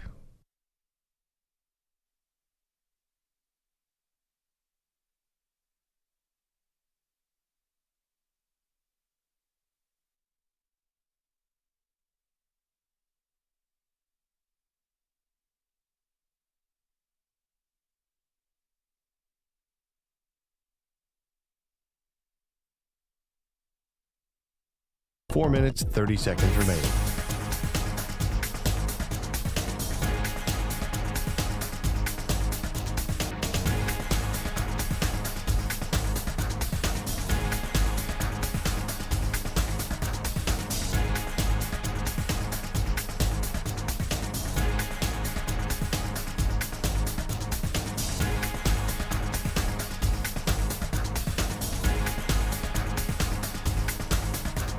Four minutes remaining.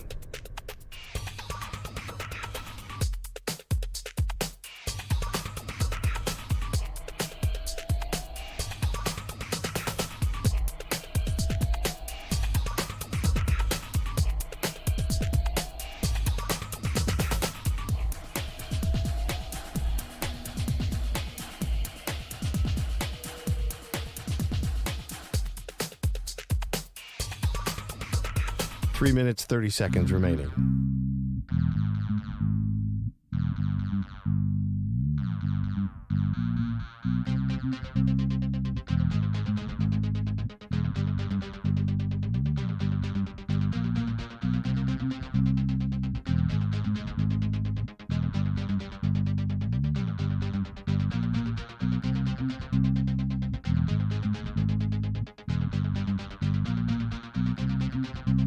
Three minutes remaining.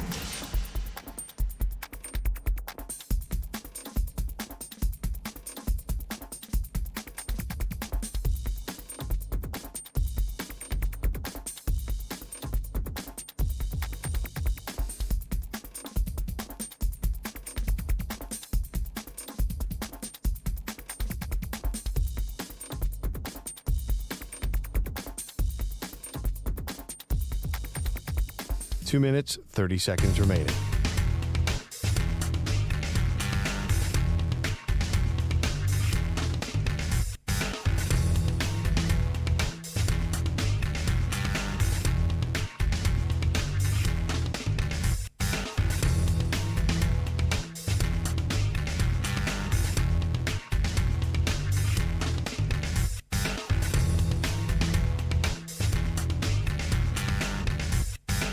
Two minutes remaining.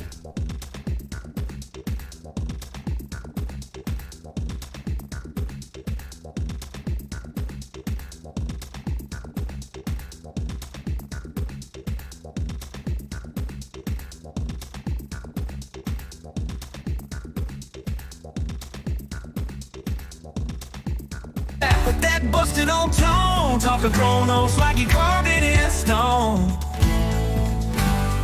1 minute, 30 seconds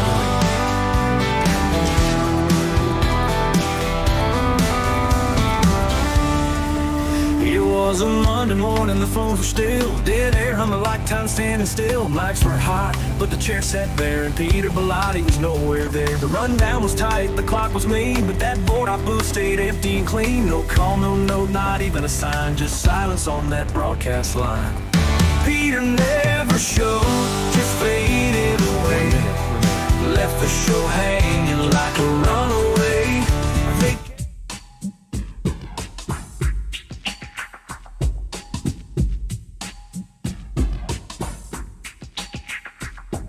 45 seconds remaining.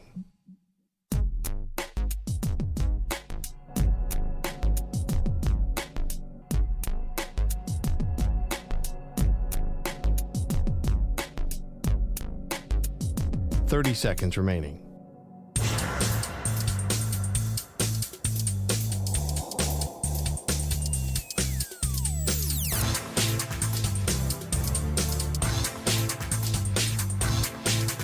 Fifteen seconds.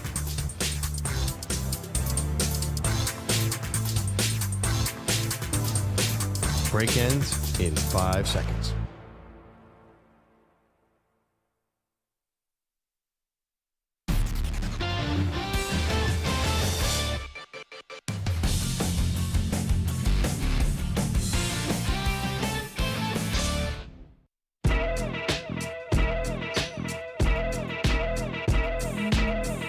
Snap good, hold good, kick is good. Cam Dicker, the kicker, secures victory as the Chargers start the season 3-0, knocking off each of their AFC West division foes in the process. Thank you to Chargers Radio. It cannot be going better for the Chargers. No chargering yesterday, Pearl. Instead, a come-from-behind win over the Broncos. You heard it there on the broadcast. They've now beat every team in their division, which is just a massive leg up for them.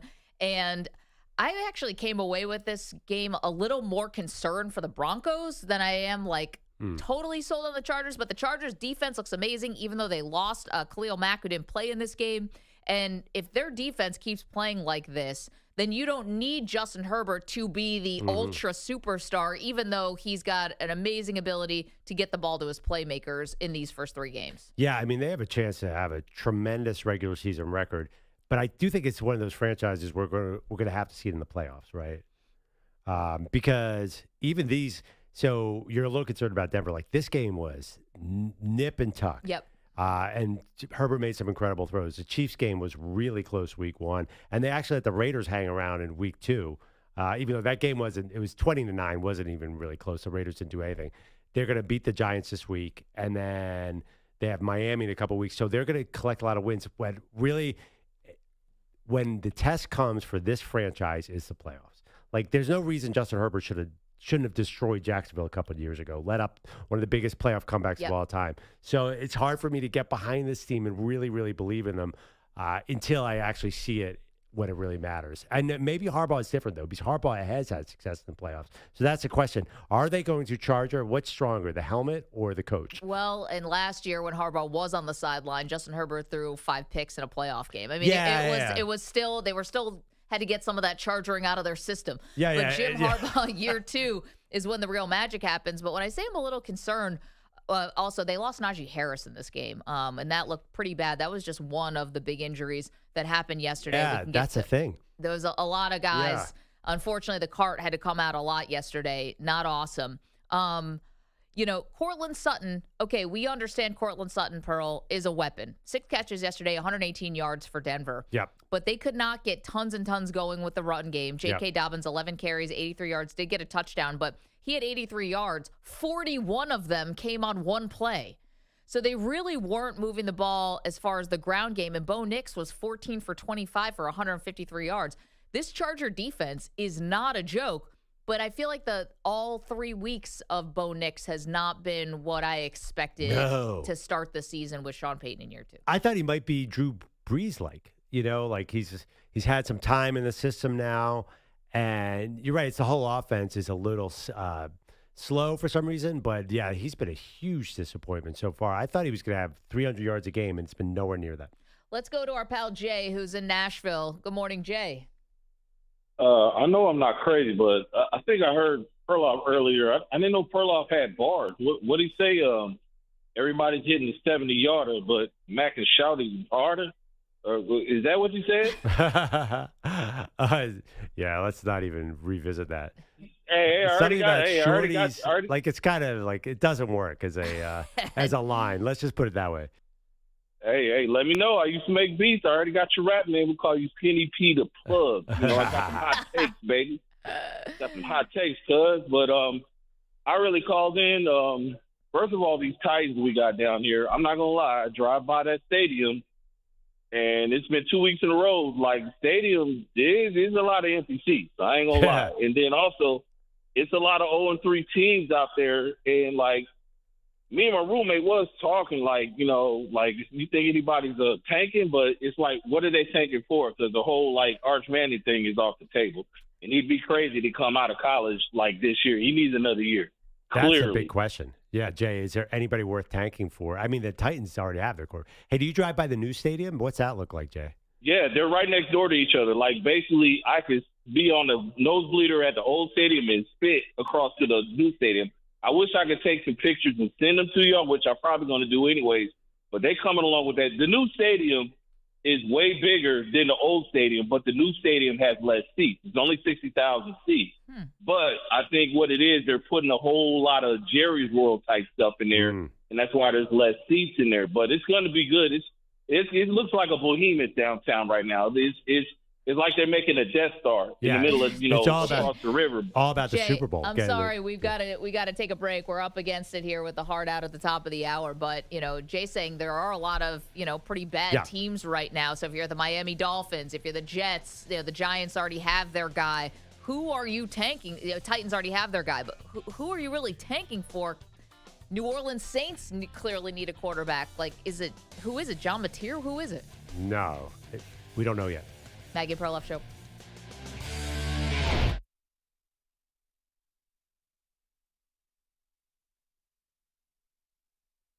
You're in a 5-minute break.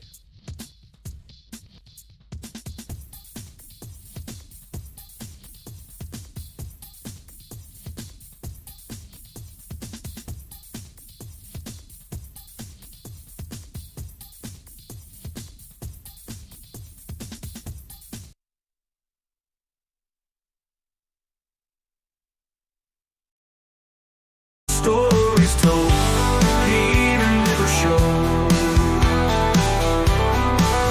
You said mistakes is touch on right bar. She failed, bro. You still sound like a Hallmark card. 3 years of rhyme class, and this is the best. You swing with the ladies, got laughed out west. You talk meds and metaphors like it's deep, but friendly. Your whole style puts crowds to sleep. You feed me Seymour, more like feed me lies. You flex Olympus, but you built on styrofoam skies. You got time today? That's cute, sit down. Talking big like Zeus, or like circus clown. You're not a monument, you're just background noise. A dollar store titan with Fisher-Price toys. Northside cat, yeah, but you got no claws. Trying to flex your test scores, friendly pause. Margaret Weavers and bingo sets. You're 1 bar away from collecting regrets. You said Kaplan, maybe rest. I'm wide awake. I make Mount Olympus shake every step I take. You don't need AI? Bro, maybe you should. Cause that last verse, burn it, do the world some good. You're the king of the ring? Bro, that's rich. You ran. I'm Andrew Bogusch with the news. Top story of the day, and it's not what you'd expect. A WNBA game took quite the turn on the court direct. Fourth quarter action, tension in the air, then a green object flew, causing quiet stare. It was, let's call it an unlicensed personal item, launched from the upper deck like a heat-seeking missile. Bogusch with the news, trying not to laugh, reporting on a rubber toy that landed near the staff. He kept it clean, he kept it tight, but Maggie's face turned ghostly white and Perloff grinned from ear to ear. Did it bounce? He asked, then spilled his beer. Security swarmed like it was Game 7. The item ejected, sent straight to heaven. Fans on Twitter turned into sleuths, tracking the trajectory with uncomfortable truth. League officials have confirmed it was not team issued. Well, his wife flew south for a girls' trip flight. Left Andrew Perloff home for a few quiet nights.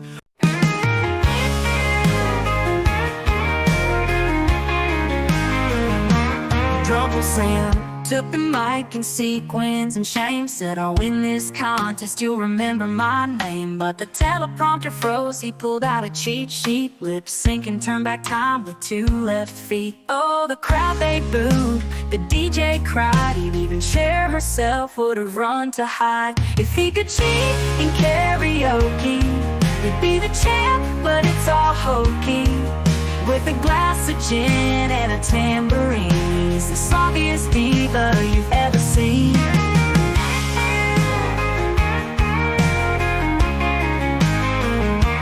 Meanwhile, at the station, the chaos goes on. Bilotti's working, but he's still not gone. The phones are ringing, the bosses scream, but Pete's still ghosting like it's part of the team. Sam's spilling beer on the judge's chair, screaming, "Do you believe?" with his hands in the air. The crown is crooked, the crowd's in despair.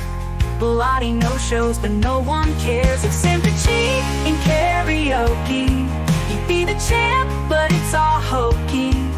With a glass of gin and a tambourine, he's the sloppiest diva you've ever seen.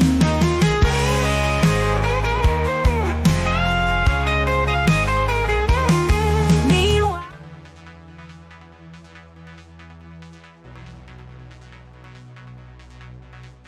45 seconds remaining.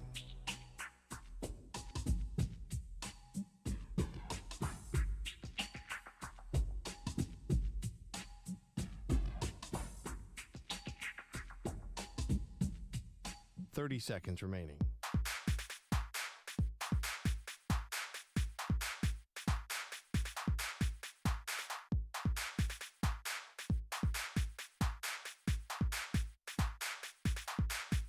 Fifteen seconds.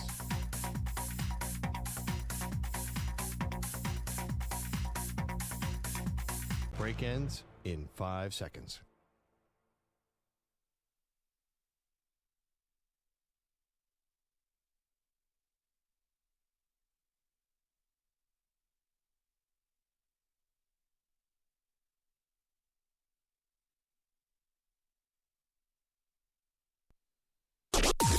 Maggie and Perloff on the Infinity Sports Network. One safety back deep. Here's the pitch to Swift. Tosses it back to Caleb Williams. Looking deep down the left side. Going for Luther. Burning over the shoulder. 20, 10, 5, end zone. Touchdown! Touchdown Bears! Thank you to Chicago Radio for that. We were wondering, where was the creativity? Well, we got the flea flicker, touchdown, Caleb Williams to Luther Burden, and the Chicago Bears put a thumping on the Dallas Cowboys yesterday, Pearl, but it was not just that. It was almost like, I don't want to say too good to be true, but everything was going right for the Bears. All the questions that we had going into this game. Caleb Williams, was he going to be able to, execute the offense? How do they look as like a team? Are they together? They're joking around with each other on the sideline. The Dallas Cowboys defense was the elixir for the Chicago Bears. Everything was going right for them yesterday. Yeah, I mean, you have to worry if you're the Bears. What happened to Russell Wilson after throwing for 450 yards against the Cowboys in week 2? He was just terrible this week. Yeah, so last night. You have to be a little cautiously optimistic. I wouldn't really come away from that game and say we have the offense totally fixed. And even with all that going on, Caleb still, there are a couple simple kind of throws that he has trouble with. I'm not quite sure why. It feels like that's common for these gigantic arm quarterbacks. But you did see, especially that flea flicker, like that dude's got a hose. Yeah. And it's just funny to me, though, because, Caleb has a lot of haters out there. And a lot of them were in Chicago, quite frankly, after they lost to the Lions in the way they did. But does this look like that turning point in the season where they could be a little bit of a rocket ship, where they could actually take off? And the reason why I would be optimistic if I were a Bear fan is because this is exactly what you thought it would look like with Ben Johnson. It's not like they're doing something so out of the box. We wondered if Ben Johnson's style would mesh well with Caleb Williams' talents. And yesterday was the perfect combination. Again, they got helped a little bit. Dallas's defense is beyond bad, like embarrassingly bad. And Dallas lost CeeDee Lamb early in the game, so even their offense couldn't really get right. Well, the thing about Williams is he's not getting a lot of yards. So this concerns me a little bit because I'm obsessed with the Chicago Bears getting a 4,000-yard passer. Do you think that Caleb Williams is going to do that? I do notice that they want to be conservative. They want to run the ball. The problem is they until this week, they have not run the ball well. So that's why I'm saying I'm not sure everything is fixed in Chicago. Yesterday he had 296 yards passing against the Cowboys, where Russ had 450. I do think he's going to be like a 220 to 250 yard a game passer. He's going to be good, but I think it'll be 2 steps forward, 1 step back. I might be a hater right now.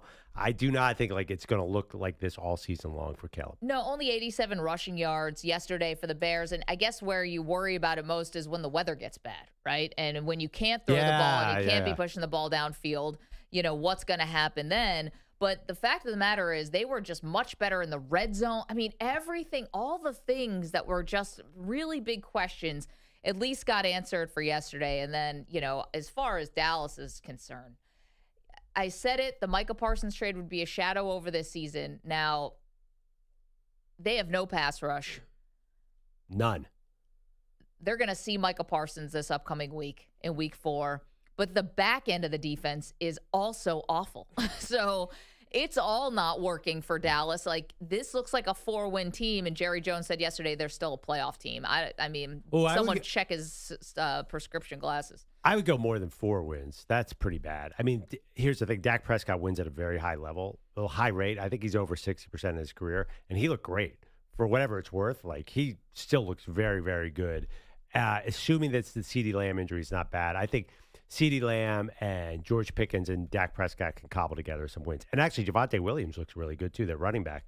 So the offense will win some games. But there's no, like, playoffs. There's no Super Bowl again. This defense, ironically, paid all these guys, too. Yep. He didn't pay Micah Parsons, and he paid his DBs. He paid his other defensive linemen, and it's just been a total disaster.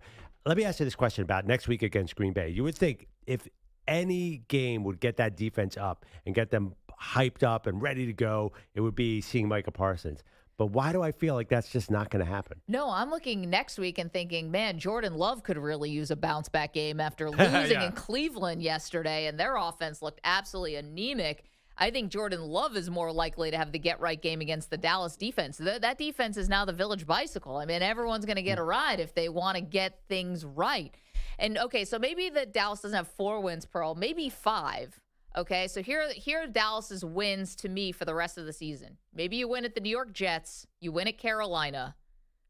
You beat the Cardinals. I mean, you never know with the Cardinals will be at a 1-score game until the end of Earth. I guess at Las Vegas, and then you beat the Giants at the end of the season. Wow, I know. Yeah, they do have this hard schedule, but you just named some easy W's. Okay, but they also have to play your Eagles, Kansas City, at Detroit. Minnesota looked like they were in their bag yesterday defensively. The Chargers are not a walkover they might have one of the best defenses in the league. At Washington, it ain't happening this year for the Cowboys. So no, playoffs is outrageous. You got to hope that one of these quarterbacks, like that it's actually the college quarterbacks, that maybe it becomes a little bit better of a class. Because if the Cowboys are picking in the top 10, you got to go quarterback this year, right? No. What are you going to – Dak looks great. Why would you give up on Dak? He's 32. Why not just have Dak Prescott your quarterback? If you don't draft a defensive end with your number 1 pick next year, then there's something wrong. No. You would tell me you would go – that's what your problem with this team is? They need to reset everything, okay? They said that Micah Parsons being on the team – doesn't mean that, they're going to win games because he can become ineffective. Dak Prescott throwing for all these yards is going to end up amounting to bupkis. They need to reset. That being said, it probably will not be a strong quarterback class. This is not the year. Dak is not the problem. And he's 30. I'll agree with you. He's not the problem. I just Googled his age. I felt like he was older. Well, he's had a lot of injuries. Still, I mean, he might have 8 more years of football left. And he started as a rookie. He's just expensive. Very expensive. 888-710-4ISN. So you can weigh in on the Cowboys defense and how bad it is. Did you think it was going to be this bad? By the way, the Cowboys will almost definitely draft an offensive lineman for the 8th year in a row next year. They'll definitely go O-line. Jerry's obsessed with recreating the 90s. The Zach, or at least the Zach Martin line. That's the problem. Forget Dak Prescott. Forget who they're drafting. How long is Jerry going to pretend to run this team? I mean, till the end of time. Stay tuned. There's no end in sight. So anyway, that's what's going on. And then on the flip side for Chicago, do you believe this now, right? Like, is this the Caleb Williams, Ben Johnson that you were promised? Okay, last night, Chiefs come to New York, beat up on Manny's Giants. Right. But I don't know if we really feel a lot better about the Chiefs. This wasn't, they marched into town, Perloff, and they just completely mollywopped the Giants. And Russell Wilson is just bad. When he's not playing against the Dallas Cowboys defense, it does not look good. The Giants are completely discombobulated. They have talent on the defense, but, Mahomes was still able to make some things happen. Yeah, massive test next week for the Chiefs. They face the Ravens.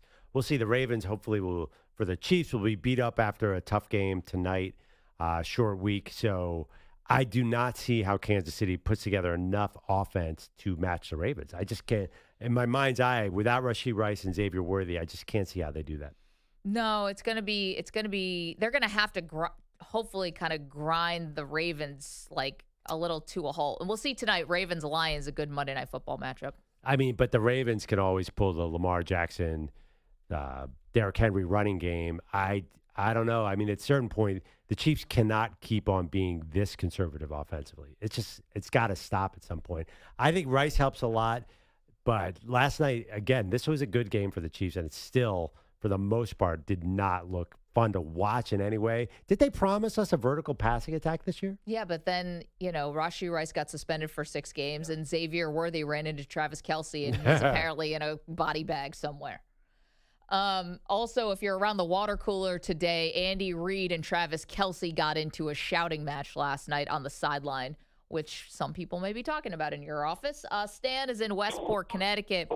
Stan, had to be a tough watch. I know you're a big Giants fan. Yeah, it was rough. But I'll tell you what, I was pretty proud of the way the defense played and came out in the first half. I mean, they really got after Mahomes. They really were very disruptive. I mean, Burns is incredible. Like, that guy's definitely an all-pro. Yeah, but Stan, here's my question. How did Patrick Mahomes cause a fumble on Bobby Okereke after Okereke picked up Patrick Mahomes' fumble? How do you let a quarterback take a football away from you when you are a ferocious linebacker? Well, we have to admit Patrick Mahomes overall is probably one of the savviest football players we've seen ever, right? He just knows how to play football. Except for on those either backward side of the passes ball, obviously. to Isaiah Pacheco, which they should just burn that part of the playbook. Yeah, and there's another guy that came locally from Rutgers who was a 7th-round pick. So, anybody can be a star, right? Yep. I think that's the message. But, I got to give the Chiefs a lot of kudos. I mean, I'm not a big Chiefs fan. I'm kind of tired of Taylor Kelsey thing. But the adjustment they made at halftime and coming out on that first drive, so clinical. All those misdirections, the dinks and dunks, and they really opened up the field, and they really neutralized the Giants' D from the first half. It was like a different game. And that drive was all they needed to win. And as you say, if Russell Wilson's not playing the Cowboys, he struggles. Now, let me just leave you with one thing, which is a bonehead move, and there's a lot of heat on the coach and the coordinators and, justifiably so here. But why, for the love of God, would you put your prized Jackson Dart in for one play that turned out to be almost like a planned run? I mean, that would be headlines. Guy gets crushed and is out for the year because you put him in for one snap. I mean, it's insane. I don't get it. Stan, it makes no sense to me whatsoever. Thank you for the call. I don't get why they do this with Jackson Dart. They bring him in for one play on like a first down. He got 3 yards in a cloud of dust, I guess, and then he's out of the game. It's like either you're developing him, let him get into a rhythm a little bit, give him a drive, or you're doing this to maybe appease the fan base, but they've turned on you, they're booing, or to appease the Mara family who owns the team. I don't know who this is for. I don't get it either. I think he was probably supposed to pass the ball on that one play, maybe. I do think there is something of interest with the Giants. I think 31 GMs are watching that team really closely to see if they can shake Brian Burns loose, because he's definitely one of the top 5 defensive players in the NFL. He's a freak, and he is awesome. And if my Philadelphia Eagles weren't in the same division, I would say trade 3 first-round picks for him. He's incredible and should be on a winning team. Unfortunately, he's got a Panthers-Giants resume that is not good. They said something that his winning percentage as a pro is so awful. It's like one of the worst in NFL history. So the Giants traded 2 first-round picks to get him and paid him. Yeah, a ton. But he's worth it. Honestly, I think he belongs somewhere else. He just does not belong there. And that's why Kansas City was doing that short passing game. He's Burns, and then Dexter Lawrence was blowing up everybody too. But Burns was coming around so fast, Mahomes smartly got rid of it. Stan brought up a good point. Coming out of the third quarter, coming out of halftime, Chiefs have the ball. They go on an 11-play drive, and it was 3 yards. There was a 17-yard to Hollywood Brown, but felt like 8 yards, 10 yards, 7 yards. It was not that sort of, I guess, dink and dunk, and it was clinical. Mahomes throws a 5-yard touchdown pass to Tyquan Thornton, and then it was 16-6. And it felt like that was so insurmountable because the Giants' offense was so bad. Yeah. I mean, I think a key play in that game was the long pass interference. That was not on good. Hollywood Brown. Yeah, that was not good by the Giants. Like, all you have to do is not interfere there. And they totally did. That was sort of symbolic. I think that got Casey rolling a little bit. 888-710-4ISN, 888-710-4476. Quickly, we'll go to George, who's in South Bend. George, you don't want to talk about the Irish, though, right? You want to talk about the Browns? We're very happy in South Bend right now. I mean, it's awesome that they finally won a football game. But I'm a University of Delaware grad, full disclosure, so I'm all about Joe Flacco, and I don't know how it's happened that this narrative has developed that somehow whatever success happens despite Joe Flacco. The reality is, I mean, if you ask Ray Lewis tomorrow, why did the 2013 Ravens win the Super Bowl? He'd say Joe Flacco. I mean, Joe Flacco was the MVP, and honestly, I don't think his skills have diminished much. I really, I've got a lot of respect for Stefanski, and he's forgotten more about football than I ever knew. But I think he ought to just let Flacco be Flacco and go ahead and start stretching the field and throwing the ball deep. I mean, he definitely can still do that. Hey, George, if I give you a choice, you get one quarterback, Joe Flacco or Rich Gannon, for who's the better Delaware quarterback of all time. Gannon won an MVP. Yes, he did. NFL MVP. Yeah. Yeah. So who do you got? I Flacco. I really believe, and Flacco, Gannon, of course, lost that Super Bowl to Gruden right after Gruden had left. But and they're both great guys. But I just really think Flacco is a superior talent. And I mean, look George, at him. I mean, it didn't look great yesterday until when you need – this is the one thing I'll give Flacco credit for. George, thank you, because I didn't think today we were going to have, Manny, a poll question. Who is the better Delaware quarterback, Joe Flacco or Rich Gannon? I can't wait to see the results on that one. Both wonderfully nice men, by the way. Yeah, what I will give Flacco credit for is, at the end of the game, after the blocked field goal, and now here are the Browns with a chance to steal this one at home. And, Flacco completes a pass, and they have to get up to the line of scrimmage. Like, you have to be so buttoned up at that point. So for Stefanski and for Flacco and for the guys who are running the offense, the fact that they were able to execute that, they got right to the line of scrimmage, perfect, textbook, spiked the ball with 2 seconds left, and then their rookie kicker nailed a 54-yarder to beat the Packers. Yeah, I mean, they absolutely they should. Like, could a rookie quarterback have done that? I doubt it. They should be 2-1, although they really should be 1-2 because they shouldn't have won yesterday, but they should have won Week 1 versus Cincinnati. Kind of a similar situation. They were in the wrong end of that whole mess. You're not going to Dylan Gabriel. Like, that's the thing. Once Kenny Pickett left the building, it was really solidly Joe Flacco's job. So I don't think you can't see their defense is too good. Now I think they're probably by yards per play the best defense in the league. And they're playing like the best defense in the league. I think you have to ride Flacco for a lot longer, maybe even till the double-digit games. We thought Shedeur Sanders would be in by Week 10. That's not happening now. And for the Packer fans, who are you putting yesterday's loss on? All right, we can talk about the Cleveland Browns defense till we're blue in the face. Packers are a Super Bowl contender. I thought the offense was bad yesterday. 888-710-4ISN. So you're welcome to weigh in on that. Coming up next, it's the M&P 500. Whose stock is up, whose stock is down after a massive weekend? You're in a 5-minute break.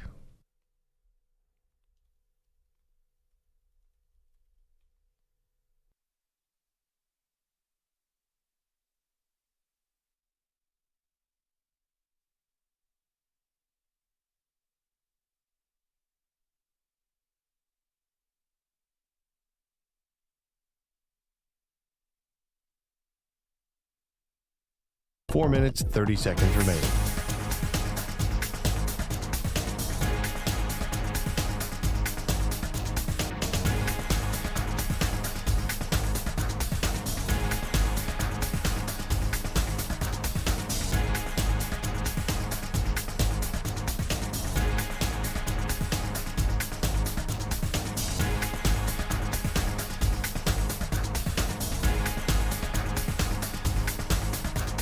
Four minutes remaining.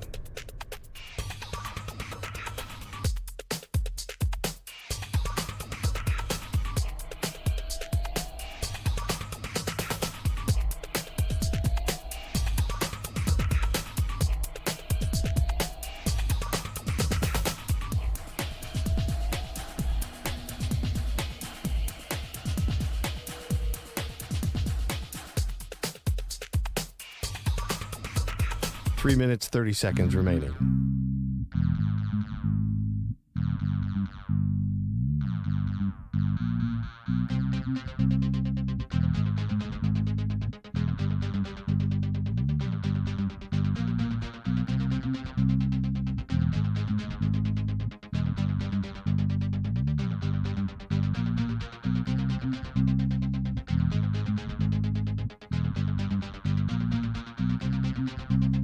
3 minutes remaining.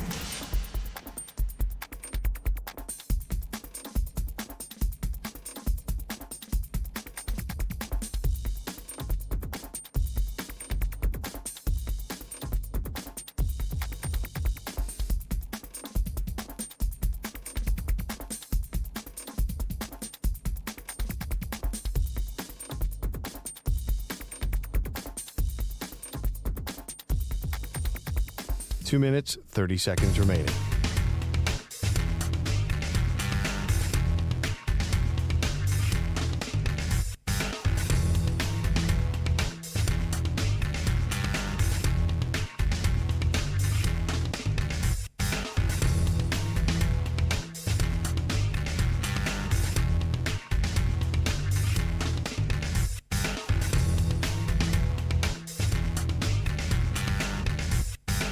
Two minutes remaining.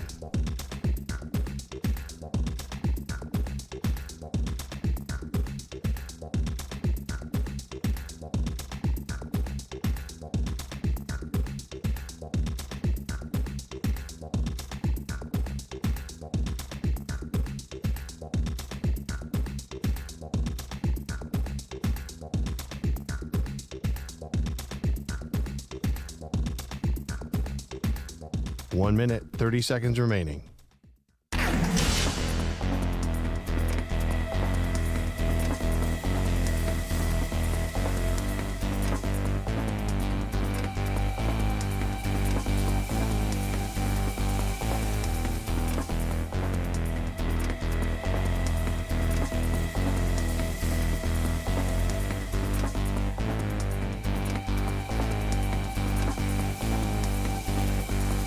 One minute remaining.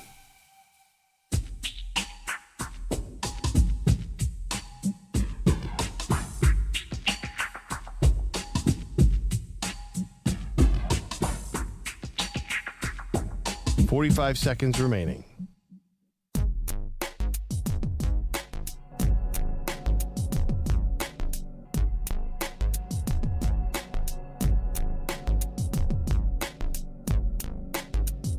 .30 seconds remaining.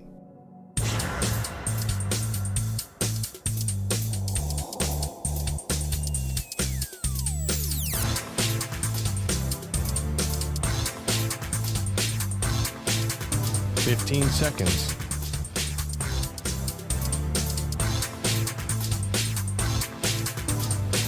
Break ends in 5 seconds.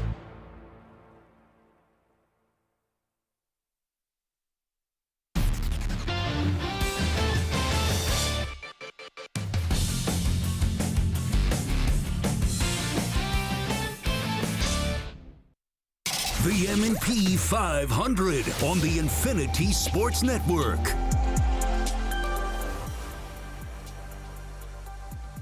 All right, this portion of the show is sponsored by Square. More than 4 million neighborhood businesses run on Square. To learn more, go to square.com or just stop by your favorite local business. See you in the neighborhood. Square. All right, it's Monday. That means stock up and stock down on the Maggie and Perloff Show. Maggie, get us started. Stock up. My stock up roll goes to Indiana Hoosiers football, the 11th ranked team in the country. They were the 11th ranked team in the country. I think we're a little higher than that now, actually double check. 63-10, they beat Illinois, Pearl. Illinois was everybody's Big Ten darling this year. And we have spent a lot of time clowning Indiana, saying, you know, listen, they didn't deserve to be in the college football playoff. Who did they play? And then they lost embarrassing fashion in the first round.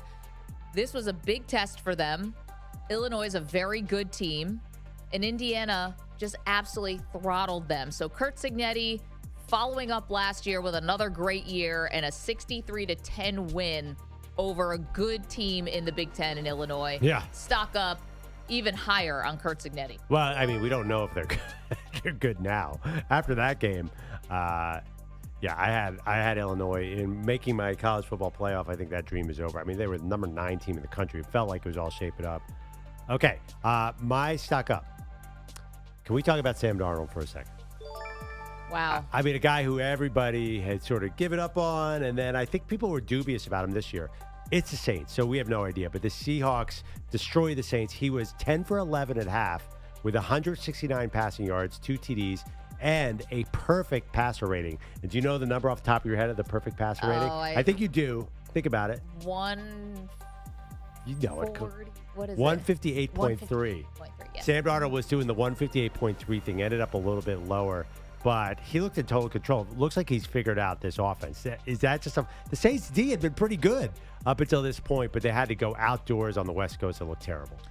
Yeah, it was one of those things where it was on one of my TVs in a 3-box with the Arizona-San Francisco game and also with the Chargers and Broncos game. But I almost just took it off because it was like, this is distracting for no reason whatsoever. Yeah. This game was over after the first quarter. A lot of JSN running around. Mm-hmm. Okay, if the stock goes up, that means the stock's got to go down.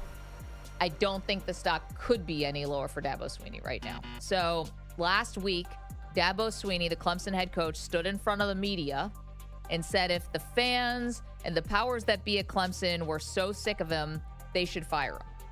If they want me gone, if they tired of winning, they can send me on their way because that's all we've done is win. So if they tired of winning, we've won this league 8 out of the last 10 years. Is that not good? I'm just asking, is that good? I don't know if that's good or not. This is the wrong day to stand up in a press conference, the wrong week to stand up and try to be an arrogant jerk in a press conference, because then Clemson loses at home to Syracuse. And here's more from Dabo Swinney, calling the loss to Syracuse among the most painful. Obviously an incredibly disappointing outcome and start to our season. I mean, there's just no other way to say it. I mean, just a lot of pain. I've been in a lot of painful locker rooms. That was up there near the top. Yeah, they're 1-3 now to start the season. And Pearl, even Nick Saban called out Dabo Swinney on game day, saying that if he doesn't adjust to the times, he's going to be even further behind. So, no, Dabo, I don't think that the fan base is sick of winning. I think they're sick of losing. Yeah, I mean, I think you should blame the weather on that one. The weather delay? Yeah, I mean, that was ridiculous, by the way. Okay, my stock down. I don't know who to pick, the entire team or just Michael Penix, but the Atlanta Falcons, that was an all-time no-show yesterday. They lost 30-0 to the Carolina Panthers, Maggie.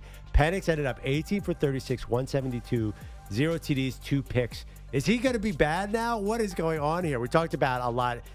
Can we read into Caleb Williams' great day? Will it sort of move forward like that? Is Michael Penix not good now? I was so into this guy last week. Okay, weird stuff in this game. 2 missed field goals in the first quarter. Yeah, that was bad. How do you have the team muff a punt, sets you up inside the 30, and you somehow are asking your kicker then to nail a 60-yarder, which, by the way, kickers can hit except for the one in Atlanta. Well, it was crazy. Listen. Here's my big question. Yeah, Penix, okay. How about the offensive coordinator? The embarrassment of riches in terms of playmakers that they have on Atlanta, and somehow no one's been able to figure this out. Well, I think they have a GM and a coach problem, too. We know that, I mean, nobody still understands. They drafted 2 pass rushers in the first round, including trading away next year's number 1 to get James Pierce at 27. That could end up really biting them. That could go down as, if Atlanta plays this badly moving forward, that could go down as one of the worst trades in NFL history. What if that's a top 10 pick? I mean, the Panthers just hung 30 on you. That is beyond. That's not just like a bury the tape. That's just like, you got to actually make a human sacrifice. No, I'm just kidding. And Tedero McMullen looked like one of the best players on the field yesterday. Oh, yeah. That guy can fly. He reminds me a little bit of Mike Evans. Okay, where are we? Stock. That was stock up? That was stock down. Excuse me. All right, so the stock goes back up. We have not talked about this. How about Dan Quinn? Is he the toughest guy in the NFL? Toughest coach, right? I thought maybe Dan Campbell was holding that. He got trucked in the game. Bloody nose. Looked like Steve Nash in the playoffs. No doubt. No problem. You know, Commanders taking care of business against the Raiders. They got a backup quarterback. No big deal. The Raiders are not what I thought they were going to be. I am not feeling good about my Raiders are going to be spunky prediction. Well, yeah, but I don't think you had them. Did you put them in the playoffs? I did not end up putting them in the playoffs. I thought they would be in the hunt. Yeah, and, I mean, I think I'm wrong. Yeah, I think they're a little bit below with what we thought they were. The thing about it's annoying me is why did you draft Ashton Jeffy at 6? He is just not producing. He's not really an all-around back. He can't catch the ball. I saw some things on him picking up the blitz that was a little dicey. This is all bad there. All bad. Is that a stock down then? Did you just do another stock down? I want to do my stock up, though. Yeah. Can we talk about Isaiah Rodgers on the Vikings? Former Eagle. What a day. Oh, my God. He deserves a day. He single-handedly won that game. I've never seen I'm getting his final numbers here. It was like every single play he was doing something crazy, and they were celebrating. That game was over so fast. Remember, I was talking a lot about how Jake Browning was going to light up the night against Minnesota. It turned out, again, he threw a lot of catchable passes. Unfortunately, they were catchable by Isaiah Rodgers. But he was incredible. He had an 87-yard interception return for a TD, a 67-yard fumble return. He was all over the place. And Carson Wentz, my guy in Minnesota, didn't need to do anything because that defense scored at will on Cincinnati's woeful offense. Yeah, this is bad for Cincinnati. We were asking if Jake Browning could hold the fort until Joe Burrow maybe comes back. I think the answer is absolutely not. No, he can. He's okay. I'm telling you, this was just a bad day. And once the Bengals gave up, they really gave up. Yeah, that's true. Did you say they should all be benched in the second They half? should have benched Jamar Chase. It was the play after a big fumble, and Jamar Chase had a normal, routine 10-yard catch and just had terrible ball security and let the ball go. And didn't even look like he cared. He didn't even really chase after it. There is a give-up fear here. All right. Is that the signal? That's the sign. I was going to just do one more stock down here. I have one more stock down, one more stock up if you don't mind. I'll do them quick. Stock down Arch Manning. I think everyone's overreacting to it, Pearl, but he stares down a Sam Houston State defender after he ran in for a touchdown, and it felt a little pick on someone your own size. I mean, Sam Houston State, they came in, they lost 55-0. Arch has not been very good, and now all of a sudden he is Mr. Tough Guy, when you're playing against a team that's not even in your league. Now, is it should we take him to the public square and shame him? No, he's still a teenager. He's a kid. He wanted to show a little moxie. Same kind of stuff we like out of Baker Mayfield and others, but people did not like that from Arch Manning. Yeah, I mean, showing up your opponent. I think there was, as you said earlier in the show, some sympathy for Arch that he'd probably been a little overreacted to his slow start. Now it's like Florida's defense is actually pretty good. I mean, they held LSU to 20 points. They held Miami to 26. That's an accomplishment. So I think they might really shut down Texas's offense, it's not just Arch. There's a lot of problems with that offense. I don't care what happened to Sam Houston State. So I think if you're mad at Arch, you're going to have maybe a chance to unload. The big test is, how does he respond to this? Did he gain his confidence? It's easy against Sam Houston State when there's no pressure. I still have no idea who he's going to be when he's under pressure next week and the week after that. Once he gets into SEC play, Oklahoma, this is a TBD. I understand what you're talking about. Of course, yeah, that was stupid to flex over the guy, but we still don't really know if he's good, Maggie. That's true. I mean, it's hard to tell. We'll know a lot more in 3 weeks from now after Florida and Oklahoma. Do you have any more? Nope. Okay, I got one more quickly. Stock up, Andre Schmidt. I mean, this is mostly just my guilt about not understanding what his situation was after week one. We missed all those kicks for the Browns. They lost the Cincinnati Bengals, and we're like, get him out of there, cut him. Didn't realize his mother just passed away from a brain aneurysm. Our bad. That's not good. And Kevin Stefanski stuck with him. He's the guy who kicked the game winner so that the Browns could upset the Packers after Shelby Harris blocked a field goal and Greg Newsome fell on it. So big moment there for the rookie kicker. I thought you were going to be feel bad for not knowing how to pronounce his name. I'm just going with Schmidt. Okay. No, I mean, early in the season, remember, we just avoided talking about it altogether. It's a lot of consonants. Yeah. How is it spelled?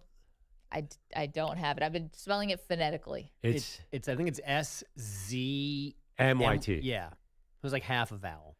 Yeah. Remember, everyone was just talking around it the first week.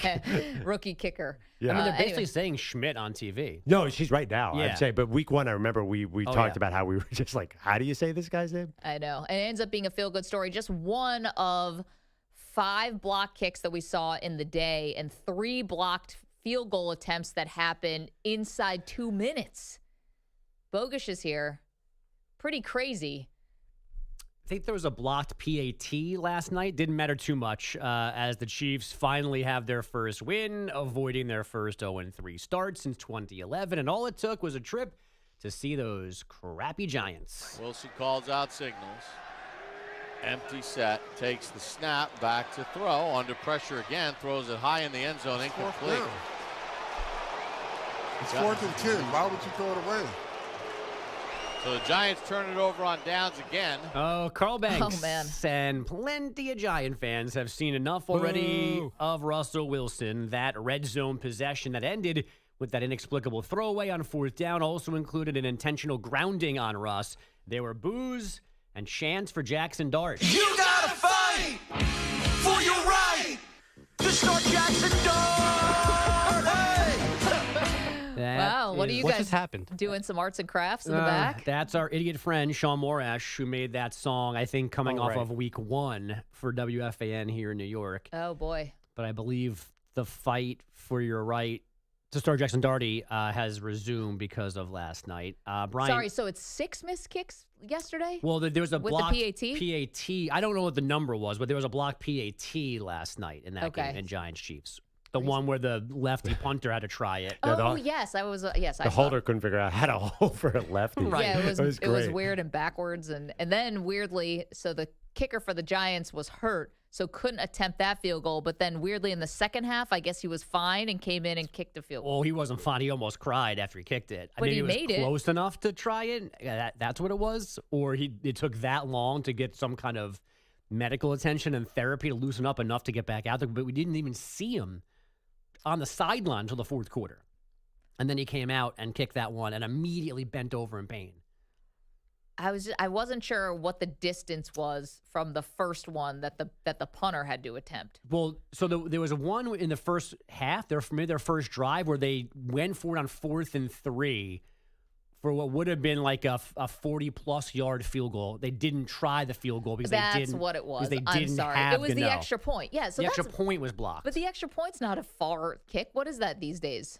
36? No, 32? It's too far still. But 33? Not to sort of old argument. I hate that it's still so far back. But anyway. Yeah, no, it's stressful. Yeah, we don't it's need stressful. that stress in our No, lives. it's supposed to be easy. But he couldn't kick a PAT, but then in the second half, they could have him come in and kick like a 25-yard Yeah, chip it's shot. weird. But like, is there really that much of a difference in how much you need to put on it? No, I mean, the way it was written this morning was that, like, he wasn't available until later in the game.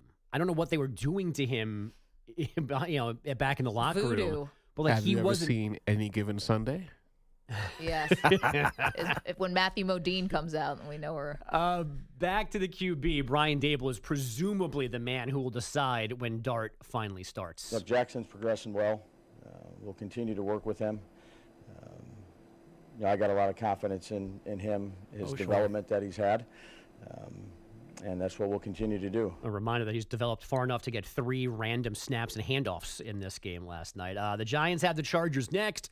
They are one of the teams, they walk-off field goal yesterday, a 43-yarder from Cam Dicker for a 23-20 decision over Denver. The Chargers 3-0 for the first time in 23 seasons. Before we leave this game, our good friend Billy Jacquelone, who did not respond to the initial invitation to our knockout pool, that we made the exception. We had to get 2 picks right in week 2 to survive. Which he did. And then he goes into this weekend and reignites my concerns that Billy doesn't know what he's doing. Because while he got Chargers right, he picked Chargers over Broncos, which is not a game that you end up on in week 3 of a knockout pool with 2 good teams like that. Oh, I thought you were going to call out the fact that he said the LAC Clippers. Well, that was a joke. Yeah, that was clearly a joke. But listen, he's taking a risk. I don't and know it that worked out. I Okay, don't- so you think he just doesn't want to be in the pool? Because I was the one that had to explain to him initially, like, what we needed him to do 2 weekends ago. So I don't think Billy fully grasped the je ne sais quoi of a knockout pool here. But he needs to find the easy ones. Okay, wait. Well, what are we saying here? That Billy doesn't know how to play a knockout pool, or Yes. that he doesn't want to be in Well, ours? no. He wants. Well, they're He two definitely separate. wants to. I talked to him about it. He's Yeah. into it. It's a home game. Yeah, but that's not a. Who was even thinking about that? Did game? anyone lose on the Packers, by the way? Not in No. ours. Darn it. Other people around here did. Oh, no. Well, not that. Then we had the weird Falcons pick by Dave Marinick, and they lost. So he's out off of that. Which actually made sense. A lot of people, we talked about Maggie and I were circling around that game, too. It never makes sense to pick the Falcons. Never bet on the Falcons. It's too early for road teams, too. That's why I didn't like the Packers. It's just you can't trust the Falcons. Ever. Yeah. I've been burned on them so many times. Watch Billy win this whole darn thing. That's what we were just saying outside when we were discussing this. He's going to win the whole thing with completely backwards logic.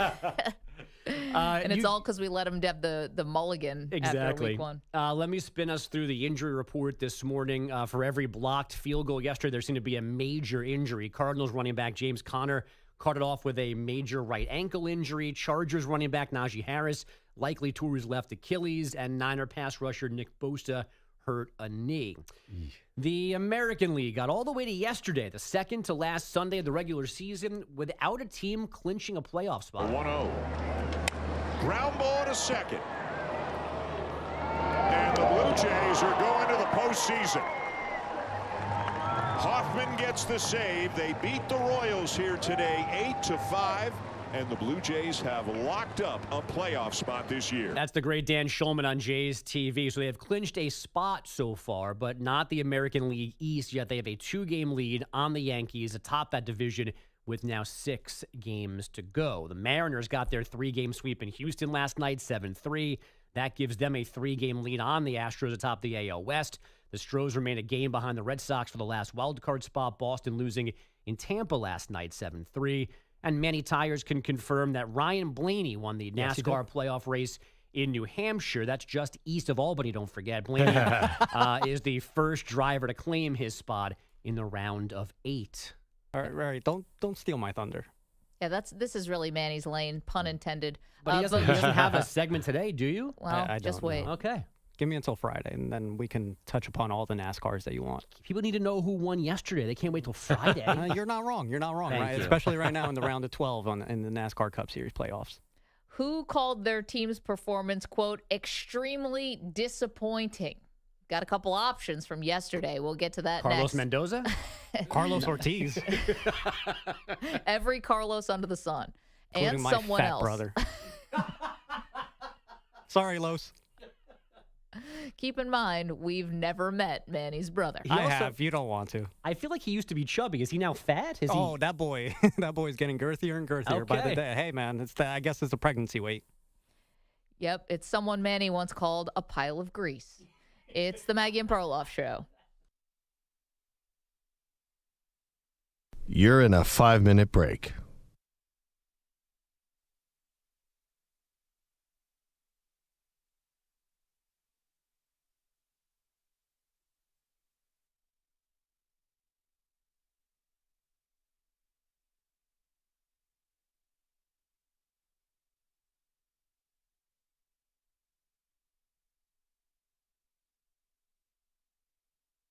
Four minutes, 30 seconds remaining.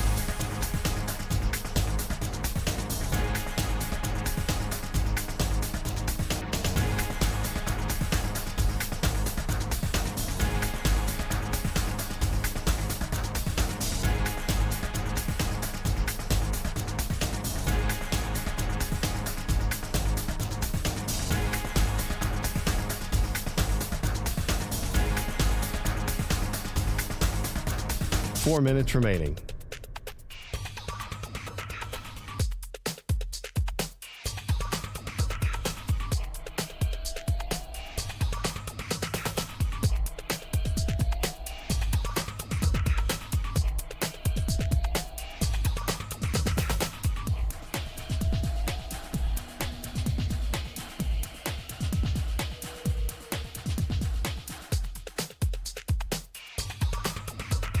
Three minutes, 30 seconds remaining.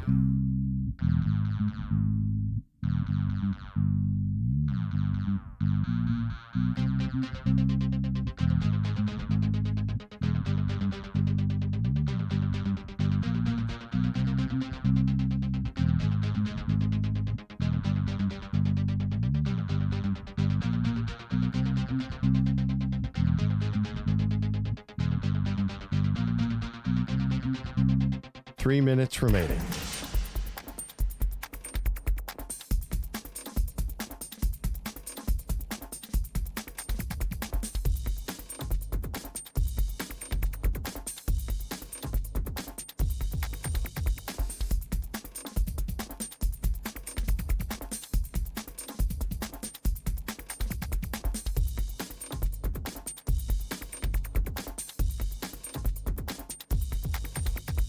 2 minutes, 30 seconds remaining.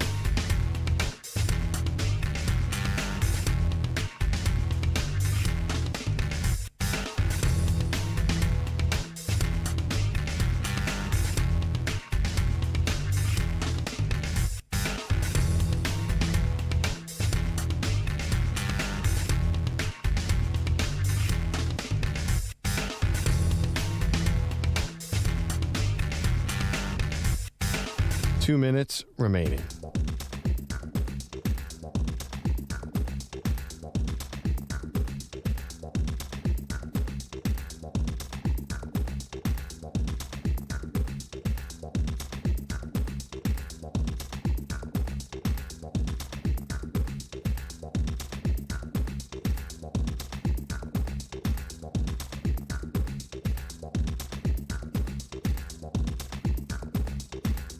One minute, 30 seconds remaining.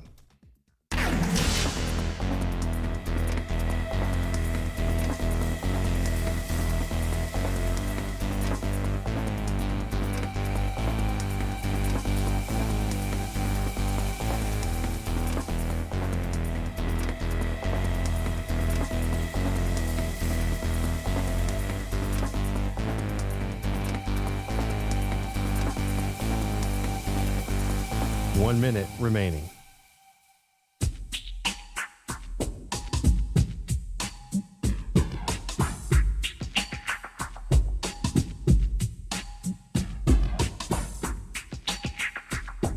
Forty-five seconds remaining.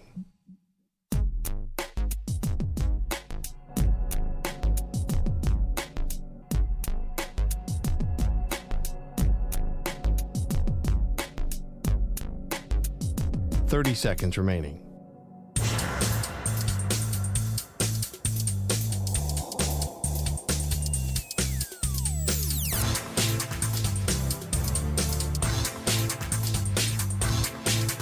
Fifteen seconds.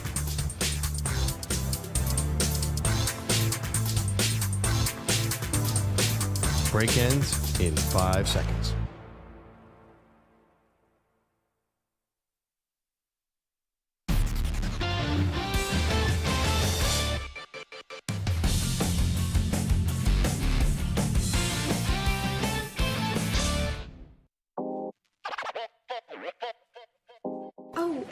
Time to go. I have to go to class. Why don't you call me sometime when you have no class? Let's find out who made the grade after this weekend's college football action. He is totally gonna kill at college. What, like it's hard? As of this moment, they're on double secret probation. Maggie and Perloff hand out their college report card. Fat, drunk, and stupid is no way to go through life, son.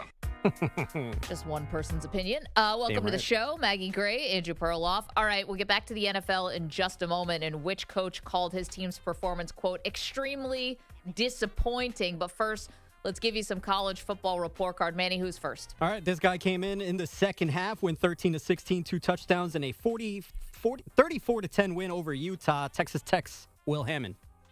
That's an A++++, because they were 13 for 16, but one of the incompletions was a drop in the end zone.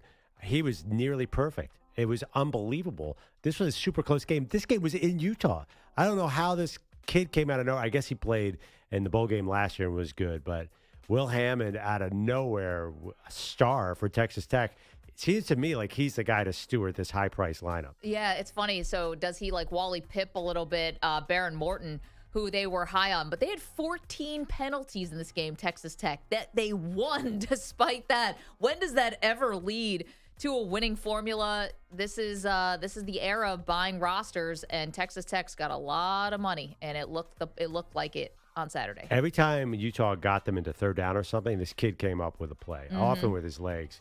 It was an incredible performance, and really was supposed to be a very tough place to play. I was wildly impressed. I think they should go with him. After a 63-10 win against number 9 Illinois, they're up to 19th. They're 4-0. The Indiana Hoosiers, their head coach, Curt Cignetti. Oh, man. A++ on this. And Stuart Mandel, the college football writer for The Athletic, Pearl, put it this way. And he goes, I'm not one for hyperbole, but this may be the greatest hire in the history of college football. And you know what? Like, spot the lie. Cignetti took an Indiana football team that was completely irrelevant and turned them into a college football playoff contender last year. I'll admit, obviously a flawed one. And this was a huge statement against Illinois, who everyone was very high on. 63-10, it was just a total throttle. Yeah, I mean, that's an easy grade to give. I'm now dying to know. I'm like, oh, man. I came into the season saying, let's not put Indiana back into the playoff unless they really beat somebody good. Now I'm like, let's get Indiana in the playoff. I know. Like, full can't 180. live without them. This is a really good team. I mean, that game, by the way, this could sound weird. That was definitely closer than the final score. Oh, stop. Wait, man, did you say that game was... They're ranked 11th now. Yes, 11th. Yes, excuse me. They moved up 8 spots. Yeah, they were 19th. They are now 11th. And actually, Illinois did not fall out of the top 25. They're hanging on for 23. I think that... You don't think that game was closer than 63-10? Sometimes the numbers tell the story. Sometimes they don't. I mean, the thing about Illinois, basically, like, they kind of hanging with them. The game was close, and then, boom, Indiana just turned it on. I thought Illinois was going to, honestly, like, I put in a little live bet on them in the second quarter, and then I realized, oh, my God, they can't move the ball. They're, like, Illinois' offense, which I've always feared about Illinois' offense, is not good either. 37-60, 3 touchdowns, 1 interception. Clemson loses to Syracuse 34-21. The Tigers are 1-3. Cade Klubnik, he also had this to say. I mean, we were doing it really all throughout the game. We were doing it all throughout the game. We were playing with tempo, and, props to them. They stopped us on some third downs in certain times, and then, they have an injury or something like that when we really got going. So, that's up to them if they want to be honest about that. He's got something to say about the Syracuse defenders. How about Cade Klubnik, guys? I mean, Clemson is the biggest trainer, but he wasn't necessarily the problem on Saturday. Okay, so that's what I was going to say. I was going to give him like a C+. C's got degrees. But then he did this BS where he's calling out the Syracuse players for, saying that he thought they were faking injuries at the end of the game. It's like, dude, you got an hour weather delay. Like, basically the weather gods gave you extra time to regroup and get back out there, and you still couldn't do anything with it. So now that grade on a curve lowers to a D- because you couldn't just take the loss and own it. You had to call out your opponent. Pearl, I don't like it. Yeah, I mean, that's when you say Dabo. Everyone says Dabo's a mess, but at least Dabo takes. No one's yelling at Cade Klubnik except for us, apparently. Like Cade Klubnik is going to go scotch-free because Dabo keeps on saying such moronic things in his press conferences. Again, I'm curious. The season is lost for Clemson, but it is the career loss for Cade Klubnik. I didn't think he was that bad against Syracuse. Will he be a first-round pick? I definitely don't think so anymore. He was in a lot of mocks as number 1 overall. But I think he's got to salvage at least a backup job in the NFL now. That, to me, is probably the most interesting thing about Clemson moving forward. I just would like to say I think that Klubnik lost the plot the same way his coach lost the plot in the middle of the week. It's looking like a lot of entitlement at Clemson if you're making these comments coming off of a loss. You guys are losing games. You're a national title contender. What are we doing there? Yeah, they're just being sore losers. A 30-27 win.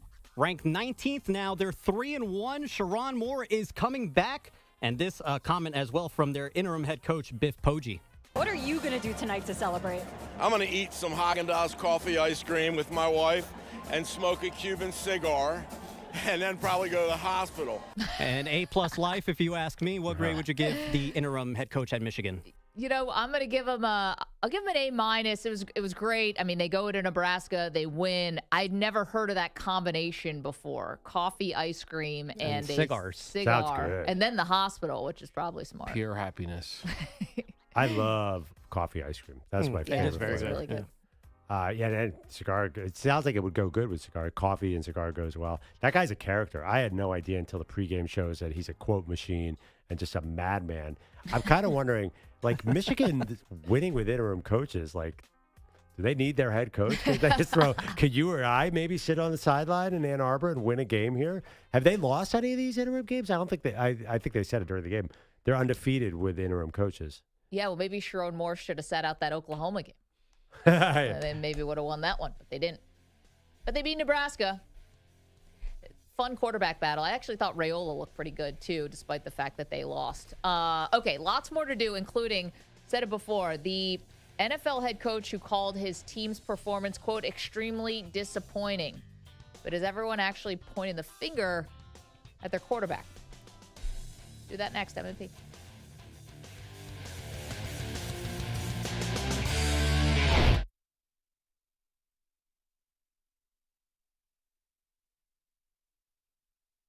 You're in a 5-minute break.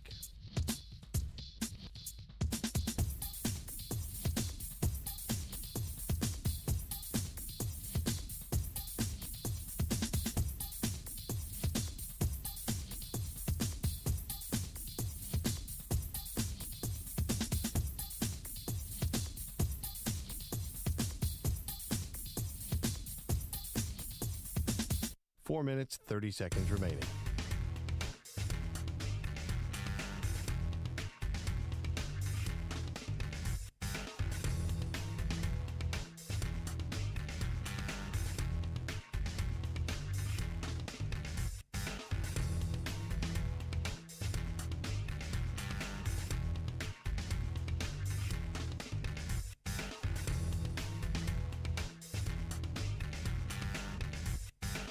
Four minutes remaining.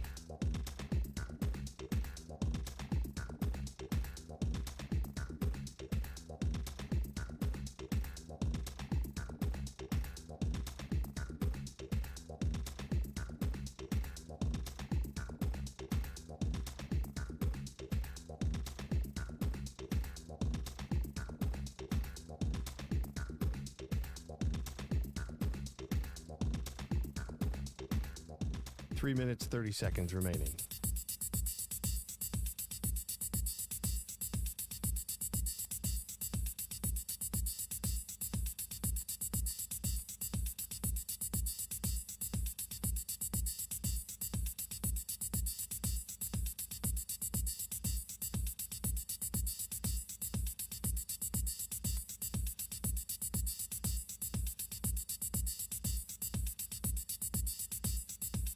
Three minutes remaining.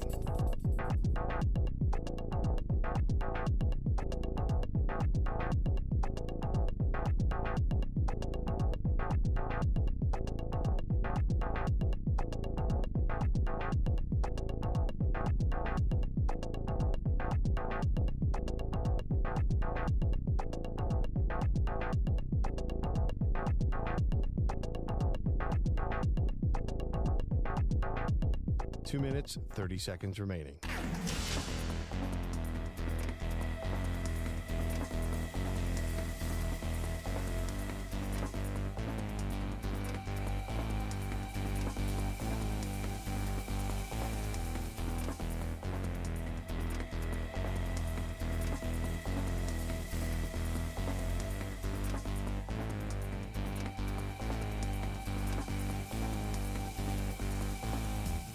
Two minutes remaining.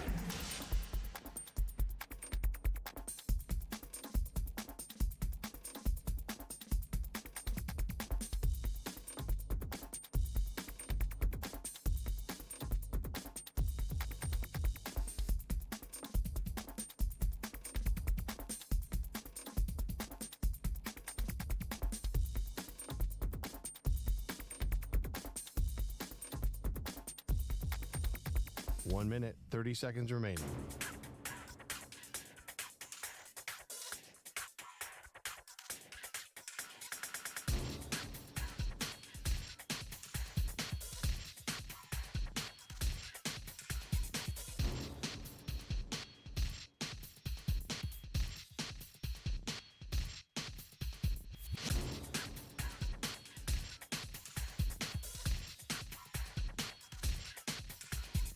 One minute remaining.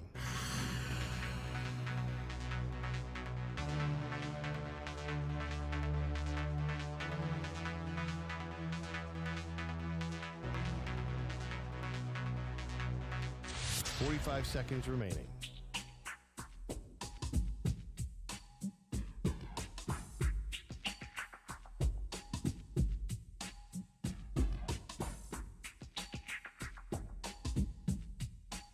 Seconds remaining.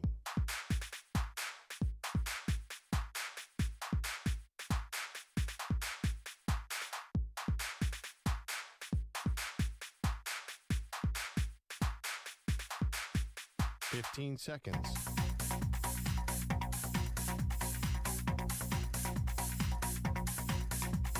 Break ends in 5 seconds.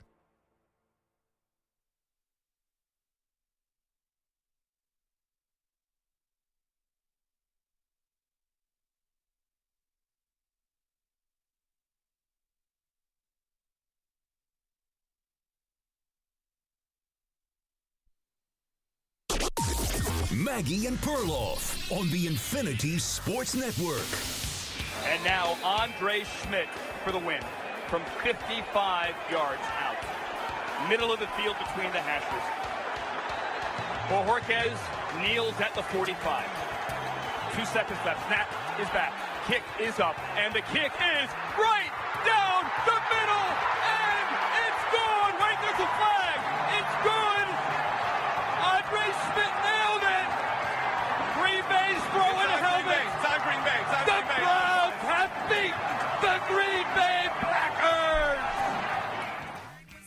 Andrew Siciliano on Cleveland Browns Radio. Welcome to the show. That was just one of many wild finishes, Pearl. This one included a blocked field goal that set up that game-winning field goal, and the Browns get their first win of the season. But this game really was more about the Packers and the anatomy of a loss here. And I think some people who had questioned Jordan Love and whether or not in the biggest moments he has the ability to put the team over the top, well, you left this game thinking the exact same thing because the Browns defense was all over him. His offensive line could not hold up, but he could not do anything to elevate above that. Well, I mean, he did get them in position to get the go-ahead field goal.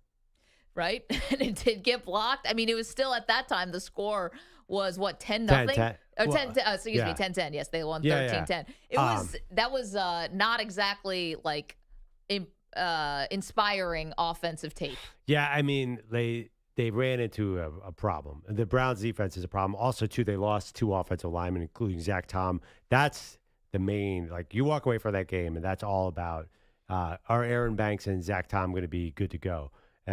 So Zach Tom, who's a right tackle, had an oblique injury, tried to play, could not. That seems like a bit of a disaster. I mean, Josh Jacobs, 16 carries for 30 yards. I'm not coming away worried about Jordan Love after that game, really at all. He threw a bad interception. It's very clear that the guy ran the wrong route on that play. He was trying. It was a third down, and somebody was supposed to stop at the first down line, and he threw it right into 2 Browns defenders, and then he put his hands out like, how did that happen? So I'm absolutely not putting that game on Love, and I think he'll bounce back next week against Dallas. Well, everybody plays well against Dallas. Fair. This is where quarterbacks go to get right. I mean, Russell Wilson looked like he was had been put in a time machine last week when he got to play against the Dallas defense. So hopefully for Packer fans, Jordan Love does answer some questions, but they were sloppy all over the place. The offensive line was bad. Love was not the difference, and they had 14 penalties in the game. You know, their defense played well, but Micah Parsons, to be fair, did get flagged for a penalty on that final drive that set up that game-winning field goal we just played for you. A lot left on the table there if you're Green Bay. If you really are a Super Bowl contender, you find a way to put away the Browns. Look at what the Ravens did to them last week. That was a very tough first half, and then the Ravens blew them out in the second half. Yeah, I think the Browns might be kind of salty. Maybe I'm wrong about it. I think they're going to play some good teams close. But that's it. Well, it's in Cleveland. I think that they could have really challenged some good teams. I don't think they were supposed to win yesterday's game. I think Green Bay was supposed to win that. Yeah, by a lot. And then the field goal got blocked. I mean, even at the end. Well, they were favored by 7.5, but the total was only 41 for that game. So everyone expected a low-scoring game. 2 really, really good defenses. Yeah, I kind of view this differently. I think this was a function of the Browns' defense more than Jordan Love struggling. You can weigh in 888-710-4ISN. As for every other game we saw yesterday, let's do the NFL in 60. Maggie and Perloff take you around the league, recapping this weekend's football action. Time for NFL in 60. All right, Manny, who's up first? All right, why don't we start down in North Carolina? We saw some Kirk Cousins. Falcons get shut out by the Panthers 30-0. I just don't understand, Pearl, how the Falcons have all this offensive talent, right? We see the playmakers, and nobody's been able to make something of it. They missed some field goals in this game. Panthers muff a punt that sets up Atlanta inside the 30. They end up getting pushed back. And the kicker missed a field goal. It was a comedy of errors yesterday. Why would we ever expect anything different from the Atlanta Falcons? They're going to be 7-10 until the end of the time unless they change their approach. I was so disappointed in Michael Penix yesterday. So disappointed in Bijan Robinson as well. Bijan. He was good, but this is an embarrassment. Like, this is hopefully a game changer for Atlanta. Wakes up after that game. All right, the Houston Texans, is time to sound the alarms. They fall to 0-3 after losing to the Jaguars 17-10. By the way, I will say this, too. I said the Packers were sort of supposed to win that game. I feel like the Texans were supposed to win this game, and then they made just a couple critical errors at the end of the game and they were awful for 90% of the game. So bad. Came back and tied the game or were driving for the go-ahead field goal and fumbled. And just, again, they're close to winning these games, but the problem is how bad that offense looks. I don't put on C.J. Stroud altogether, but the fact that the line can't protect them and that he doesn't know how to do the quick pass or can't get comfortable with the quick passing game, everything's bad here with this offense. It's like the offense wants to do everything on hard mode. I don't understand why. And they played two really good teams in the first 2 weeks. They're like, all right, let's give them a minute. Jacksonville was a gettable game, and you're right, they put themselves in position. I look back over my bets on DraftKings. I bet on the Texans every single week, and I've lost every single week. No more. Well, that means they'll probably hit. Their defense is still good, though. No Joe Burrow, a bunch of problems in Cincinnati. 48-10 Vikings over the Bengals. 48-10? 48-10. Does that mean Carson Wentz must have gone off? No, or the Cincinnati Bengals had 5 turnovers. Yeah, Carson Wentz was actually totally fine, but that score is so deceiving. That defense could have scored 50 points if they wanted. They called off the dogs. I am so disappointed in Jake Browning and my Bengals offense. That was just one of those days that got away from them. I have a question for you, Meg. Do you think that this means Carson Wentz could be really good? Could he be the next Sam Darnold there? How long is he going to play for? Isn't J.J. McCarthy So J.J. coming back? McCarthy, they're bringing him to Europe. He's going to not play the first game. Then or something like that, and they hope to rehab him over there. Then maybe he'll play in Europe. But I don't know. I mean, Carson Wentz definitely looked better than J.J. McCarthy. Well, no doubt. And also the Bengals quit. 5 turnovers, 3 fumbles, 2 interceptions. The Bengals had 171 yards of offense total. Patriots forgot that they need to cover the football up. They lose at home to the Steelers 21-14. Speaking of turnovers, the Patriots, 5 turnovers for them, including 2 fumbles by Ramondre Stevenson. Is that bad? On near the goal line that stifled 2 drives. How about this, bro? So New England loses yesterday to the Pittsburgh Steelers. Aaron Rodgers throws a late touchdown, okay? Pittsburgh ran 49 plays in that game. New England ran 71 plays. I was like, what were you doing on those plays? Obviously, that's what happens when you cough the ball up deep in your own territory, but that was weird. Yeah. Aaron Rodgers looked like me on the basketball court. Just like sort of the old man who occasionally hits a 3 and lets the young guys do all the work. He did nothing in that game. That final pass was pretty sweet. Yeah, 133 total yards. I think I saw a stat he was 0 for 5 when pressured. He can't move anymore. He's on the ground a lot these first 3 games. He can't move. He can't get away. Coming up, whatever. Eagles beat the Rams over here. Bro, you go ahead. You're the Eagle fan. Yeah, I mean, listen, the Eagles tried to lose that game. The Rams had this lead and got comfortable and conservative, which is so funny because it's exactly what the Eagles did in the playoffs last year, and the Rams almost stormed back. I can't believe, explain to me, you can't move the ball, you can't pass it at all for the first 2.5 games, then all of a sudden... 2.5 quarters. 2.5 games? Yeah. Sorry. Then all of a sudden, you look like the greatest show on turf. Jalen Hurts is just chucking it all around the building. See, I was more impressed by this than almost any other Eagles win outside of the Super Bowl. You're down, you fumble on the first drive out of halftime. The fans are booing the bejesus out of you at home. Rams, the next play, scored touchdowns 26-7, and you came all the way back, and yet another blocked field goal, this one returned for a touchdown by Jordan Davis. I was so impressed by what Philadelphia did. Everything was so stacked against them in this game. They found a way to win. That, to me, shows Super Bowl medal. I think they're the best team in the NFL.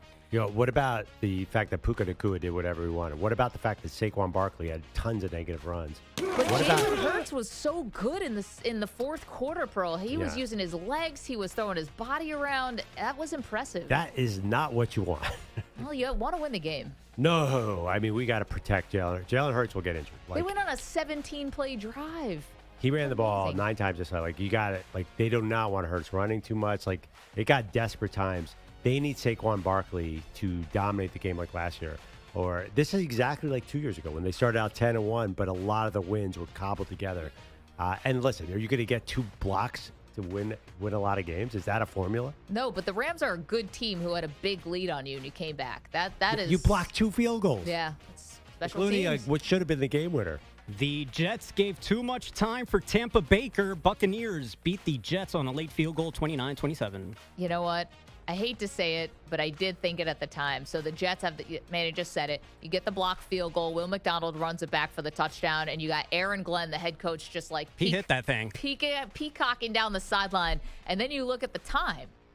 You're like, they got a minute 26. Like, you guys are over. You're toast.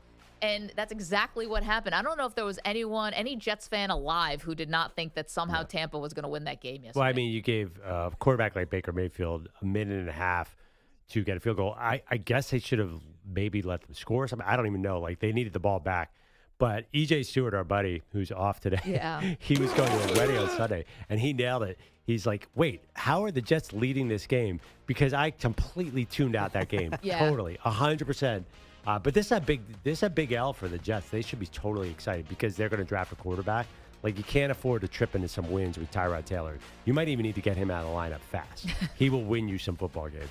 Long live the Fighting Ryan Hickeys. The Colts improved to 3-0, 41-20 winners over the Tennessee Titans. Man, the Colts have some weapons. I said this earlier in the offseason. They got, Michael Pittman, Alec Pierce, Tyler Warren, of course, the great Jonathan Taylor. Daniel Jones is getting a lot of hype, but when you look around that offense, like, there's some really good players here. And you know what? Their defense, it's partly because of the function of who they played, has looked amazing as well. 3-0 Colts. Daniel Jones getting a lot of the attention, but a lot of good things to look at here. Okay, I'm sorry. I know Ryan Hickey's probably sitting out there. He's producing Bill Ryder's show, Who's Next, and I hate to do this because I know he can hear it, but I am not impressed with any of these wins. I got to see what happens against the Rams. Miami no-showed in week 1. Completely just didn't even bother to get off the bus. You should have lost the game to Denver. You got a leverage penalty that allowed the kicker to re-kick the field goal, and then you won. No business winning that game. And Tennessee stinks. Their coach, we love Cam Ward, which makes this even harder to do. Their coach has no clue what's going on. He's costing them. Like, I'm sorry to Ryan and to the Colts. I want to see what it looks like against the LA Rams next week, the afternoon slate. I was actually a little impressed that even if they had lost that Denver game, like that's a good team. But is Denver good? Yeah, I think they might be good. I know their defense is really good at least, and Daniel Jones looked really good against them. Anyway, we'll get to that game. Yeah, we'll get to that game in a minute. No Jaden Daniels down in the nation's capital. No problem for the Commanders. 41-24 winners over the Raiders. Mariota's the best backup in the league. There's no question about it. He is super, super solid. I don't think it wasn't like last year where he had 2 games where he had a perfect rating, but he was really, really good. The game got a little dicey for a minute there where the Raiders made a little bit of a play, but generally, like, that was a very impressive win for me for Washington. Looks like they are a playoff team again. Does anyone feel a little something when Mariota takes his helmet off and he's got gray hair? Like, yes. I'm like, oh no, he looks like Obama's second term. I'm like, you. When did you age? Were you just early onset? He's fast. Weren't you just winning the Heisman with Chip Kelly like 5 seconds ago? He's super fast, by the way. Did you guys notice that on the play where he fumbled? I'm like, oh my God, he can fly. I came away with this. I was like, what happened to the Raiders? The Raiders, when they came east to play the Patriots, who we know stink now, but they were like, the offense was getting going with some, throwing the ball downfield, and I feel like the Raiders have kind of stalled out. Tom Brady, get out of the booth, get to Las Vegas, and really be a part of this team and try to change it. And if not, suit up at quarterback. I mean, that's a hard trip to go. They just did it week 1, though. Yeah, to beat New England in week 1, which week 1 is deceiving. Like, I don't think even if the Raiders were going well, it's kind of hard to go into Washington and win that. That's not a game the Raiders usually win. Go Chargers, go. Bolts 3-0 after a 23-20 win over the Broncos. Did you see Justin Herbert's fourth quarter numbers? 12 for 15, 123 passing yards, 9 first downs, 1 TD. And they were crazy, too. Like, he was getting hit and throwing dimes into the end zone. He is, I hate to be like Jim Harbaugh, but he might have invented football, as Jim Harbaugh says. He looks incredible. Because that felt like a game they were going to lose the whole, once Denver got the lead. I thought Denver was going to win that one, but he really hung in there. To me, it was about the Chargers defense. The game-winning drive, to get that game-winning field goal was really impressive. But, in the fourth quarter, Broncos get a field goal. It's now 20-13. It's a one-score game, and the Broncos are leading. And then it's a 9-play drive, but the Chargers end up punting. And you're like, all right, this is where Denver's going to put the nail in the coffin. Nope. 3 and out. And then Justin Herbert goes on a 7-play touchdown drive. So it's the defense to me. I think they have the best defense in the AFC. The Seahawks, simply put, Seahawks curb stomped the Saints 44-13 final score in Seattle. I mean, what do you even say about this game? I mean, the Saints have to really just hope that one of these college quarterbacks really emerges, Pearl, as the no doubt. Well, they have Tyler Shucks in there. So? I mean, I don't know why they drafted him in the second round if they were going to play Spencer Rattler, who everybody liked coming into this week. Everyone's like, what a great story. Spencer Rattler's playing pretty well. I did not expect the Saints to roll over like that because the first 2 weeks they did not roll over. This one, they just totally rolled over. I'm very curious if Sam Darnold can keep this up against better teams. They don't really have the toughest schedule for Seattle, but now I'm looking at them as a very, very potential playoff team. The Bears put a punishing on the Dallas D, 31-14 the final in Chicago. Everything just went right here for Chicago yesterday. It looked like the marriage between Ben Johnson and Caleb Williams is just exactly what Bears fans had hoped it was going to be. You're throwing down the field to Roma Dunze, Luther Burden's getting involved, Colson Loveland's getting involved. It's all the things you wanted. And then Dallas's defense is so god-awful. This is the elixir for every team whose offense is struggling. Just go play the Cowboys because, it's not just they don't have a pass rush. The secondary stinks. Trayvon Diggs got hurt in the game, which didn't make it better. Pearl and CeeDee Lamb got hurt, so even the offense was a little stifled. Yeah, I mean, the offense was moving the ball well in the first half, but then sort of gave up in the second half. That first touchdown by, I think it was Odunze, Trayvon Diggs slipped. That's when I knew. I wasn't sure if Caleb Williams was going to have the get-right game, but then it became, on the first drive, you could tell, this is going to be easy pickings. Well, what was interesting is I was thinking that too, but then I'm like, I've been fooled by this before because the Bears have looked great in the first drive, or sometimes even the second drive. Caleb will be like, hey, he's 10 for 11 or whatever, and then it falls apart in the second half.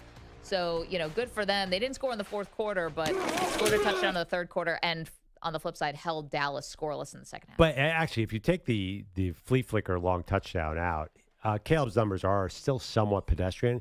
It feels like Ben Johnson does not want a high-octane passing attack. He wants to run the ball. That's where I really worry about Chicago, because even in this game, they didn't run the ball at all on the Cowboys. The Cowboys, you should be able to gash them in the air and the ground. DeAndre Swift had 33 yards rushing. So I think it's going to be 2 steps forward, 1 step back for the Bears. I don't think that this is fully forward yet. Bang, bang. Niners eke out a 1-point win against the Cardinals, 16-15 the final. Man, we have not spent a lot of time on this game at all because it was gross. It was just a bad. I don't even know what you take. I think even the broadcast, they said this was a very ugly game, and they were right about it. But ultimately, Mac Jones leads them on a drive late in the fourth quarter. It was not pretty. And San Francisco losing Nick Bosa in this game to a knee injury is something to keep an eye on. Yeah, it's such a bummer about James Conner. Hurt his ankle severely. We're already hearing rumors it might be done for the year. But Mac Jones sure looks pretty comfortable to me in that offense. Really? He actually moved the ball really well the whole game. I know they didn't score a lot of points. 16-15. I'm not and that sure. game was like 9-6 or 6-6. Felt like forever. Yeah, I don't know. I feel like Mac Jones definitely got a lot of first downs. The score was out there. You're right. They weren't explosive, but they were playing really conservative. Also, then Arizona is controlling the ball like crazy with it's a Kyler Scamper, then it's a Trey McBride first down. So I don't know, when Mac Jones got in there at the end of the game, he looked pretty comfortable to me. Apparently, it was unseasonably warm yesterday in San Francisco. The Giants have played 3 games this season and have scored a touchdown in only one of them, much to my happiness, obviously. 22-9 Chiefs over the Giants on Sunday night at MetLife. Poor Manny, his Giants. You guys are just You got a lot of problems. September 22nd, the season's over. Well, you got Cam Scatterbo, though. That was exciting. Yay. When he dove into the end zone, that was crazy. They didn't even score a touchdown. He scored the touchdown, and then he did the backflip. Oh, yeah, right. Yeah. We missed the kick. I forgot about that. Yeah. No, Scatterbo. I hate this team. Everybody likes. I don't understand. Russ obviously turned back into a pumpkin last night, and they do this weird thing with Jackson Dart. Anyway, this is not about the Giants, really. It's about the Chiefs. Right. They're not all the way back. They won this game 22-9, but it doesn't look, Pearl, like they're anything close to what we were promised or what we expected with like a high-flying offense. It's nothing like that. Not at all. I mean, this is probably a very scary time to be a Chiefs fan with Baltimore coming up. We'll see what Baltimore does tonight. The offense just is not dynamic enough, and you could beat the Giants, exactly as you said, but you have to be able to have a deep threat at some point. How many times they're so horizontal? I understand last night their O-line was having trouble with the Giants, but you can't just do 1 yard pass, 1 yard pass, 1 yard pass. Pearl, if or it was backward pass. I was going to say horizontal might be an upgrade. Some of these passes, Mahomes did this on both sides. They did it to the right and they did it to the left, where he was throwing backwards passes to Isaiah Pacheco. Somebody there has to tell Pacheco that this is happening or blast that play into the sun.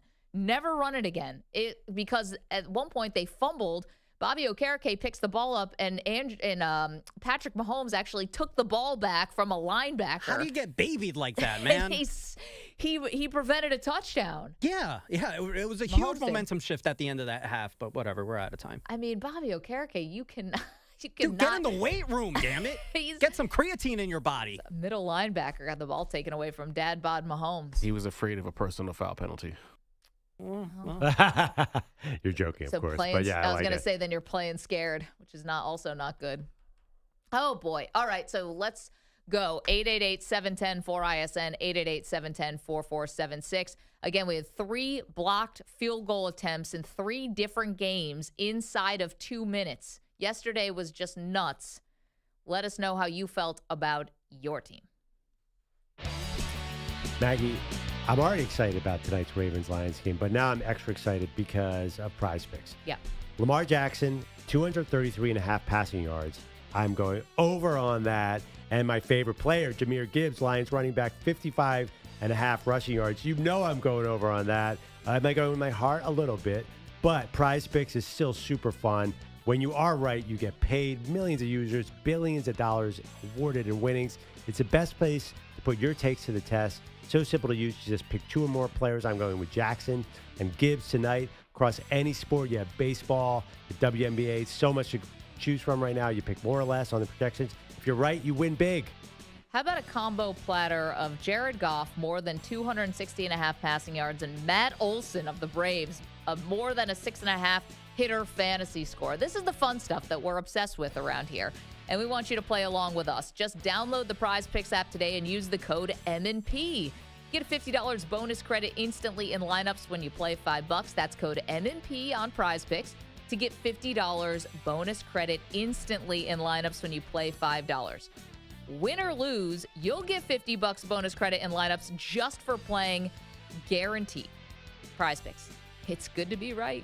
Must be present in certain states. Visit prizepicks.com for restrictions and details.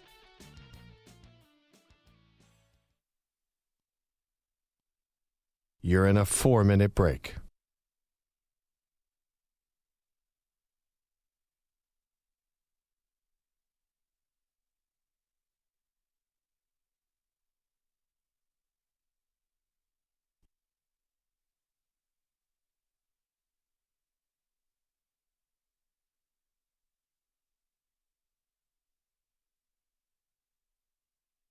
Three minutes, 30 seconds remaining.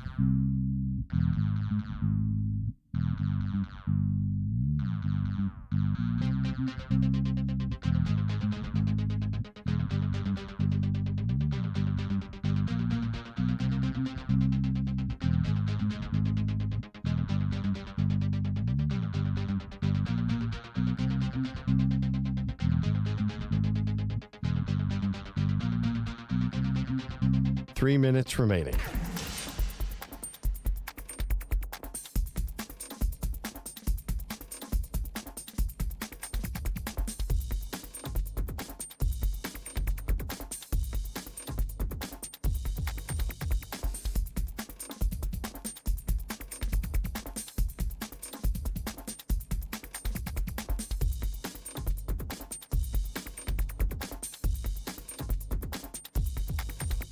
2 minutes, 30 seconds remaining.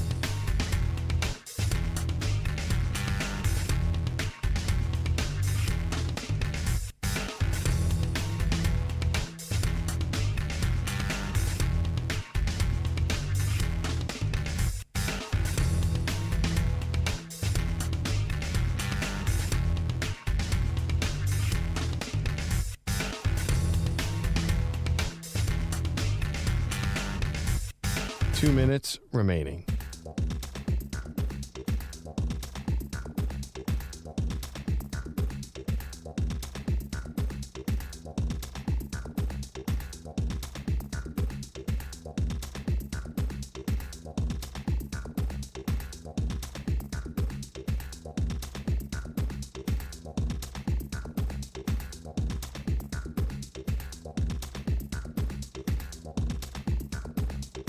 One minute, 30 seconds remaining.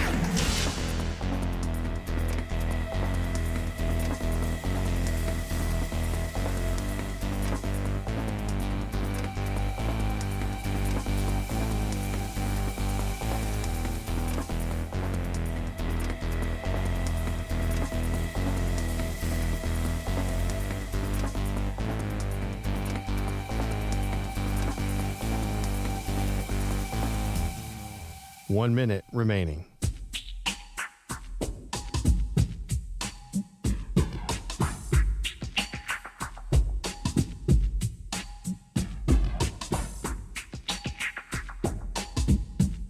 Forty-five seconds remaining.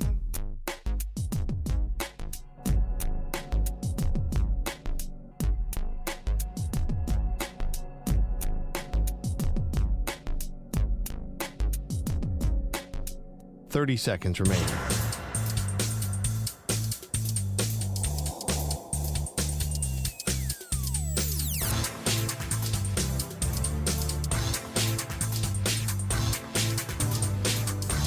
Fifteen seconds.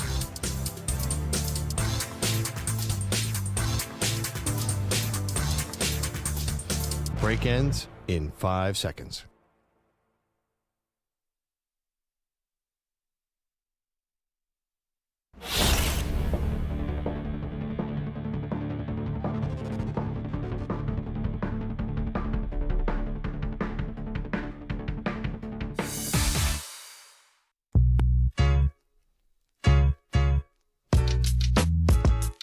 Welcome back, Maggie and Perloff. Hey, we didn't do our come clean yet, Maggie. Oh, oof. You did mention that you keep on betting the Texans. I got burned. I got burned in a much more dramatic fashion, but it's a double-edged sword because my Eagles won, but I was sure that I was getting the Eagles win and the Rams cover. I got at 3.5. Ooh. That was crazy. Can we just all talk about the fact that Jordan Davis decided to run back the block kick and blew up the spread for everybody out there? That's like an all-time bad beat, but everyone was actually focused because it was a big game. I cannot believe that one.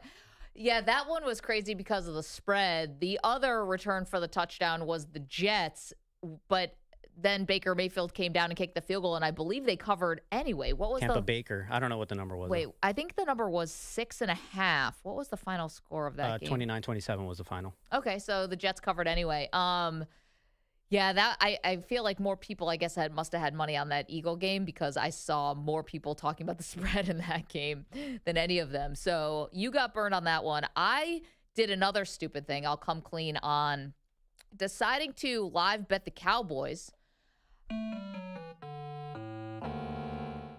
Coming out of halftime, I thought, well, surely the Bears are going to collapse in the second half like they have been in the first two games where things really got out of hand. Little did I know that's just how terrible Dallas's defense is.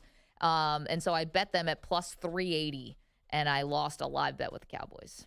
Yeah, that one didn't even come close. Nope, not even close. And then I missed on the Texans. That was a pregame. Nah. I bet them to just win, and that was too much to ask. I may or may not have gone on our friend Zach Bell's show and said, watch those plucky Saints. No, you didn't. Oh, no. Yeah, because I almost won with them the week before. I was like, you know what? I didn't believe Seattle. I'm like, Seattle is they're obviously like okay, but I didn't think Seattle was all that. And then that is not how the game went down. Did you also get on the Gelb show and tell everybody to put the house on the Giants' money line? What are you doing? Well, I was doing great. My picks were doing good. Was it the new white helmets for the Saints that had you feeling like, yeah, let's put some money on these Those guys? are pretty sick. Those were nice helmets. Yeah. But Can I tell you I did good on my other picks. It was just that Saints 7.5. I was like, it was 28-3 in the first quarter. No, it was that game was unbelievable. It was not good. It was not good. I'm like, Seattle just wants to run Kenneth Walker into the line. They're just going to slow turn this and not let up any points. I had no idea. That was shocking. Saints fans on X were like, what is happening here? I thought we were good on defense, and it was not the case. Yeah, the Cam Jordan cutaway shots are just really, really sad. But there was a moment just behind the scenes where it's Friday afternoon, and all of a sudden we get a text message. Did this go to the whole group, or maybe just me, Perloff? Anyway, it's Andrew Kaplan going, somebody's trying to get in our Zoom. Yeah, that was the Jake's All-Stars, yes. So my heart sinks because it's like Friday at 4:30 or something. I'm like, did we forget that we have like an interview that you guys forgot? Brent Venables on the phone or something like that we forgot we had a Zoom call with a guest. And I'm like, wait, or maybe are we getting hacked right now? Is someone hacking into our Zoom? It was Perloff who was trying to use our Zoom to go on Zach Gelb's show on Friday. How'd that work out for you, Pearl? I thought that was a slight overreaction from Cap. But by the way, because I wasn't trying to run the Zoom, I visit bad Zoom links all the time. Like, I'm surprised. No, but it was our Zoom. That's just for our show. Right, but I don't have administrative control. No. I click on links all the time. No, but presumably Safter would have sent you a link, no? No, he didn't send me a link, so I'm like, what's that? He forgot to send me a link. Oh, okay, so you were just clicking.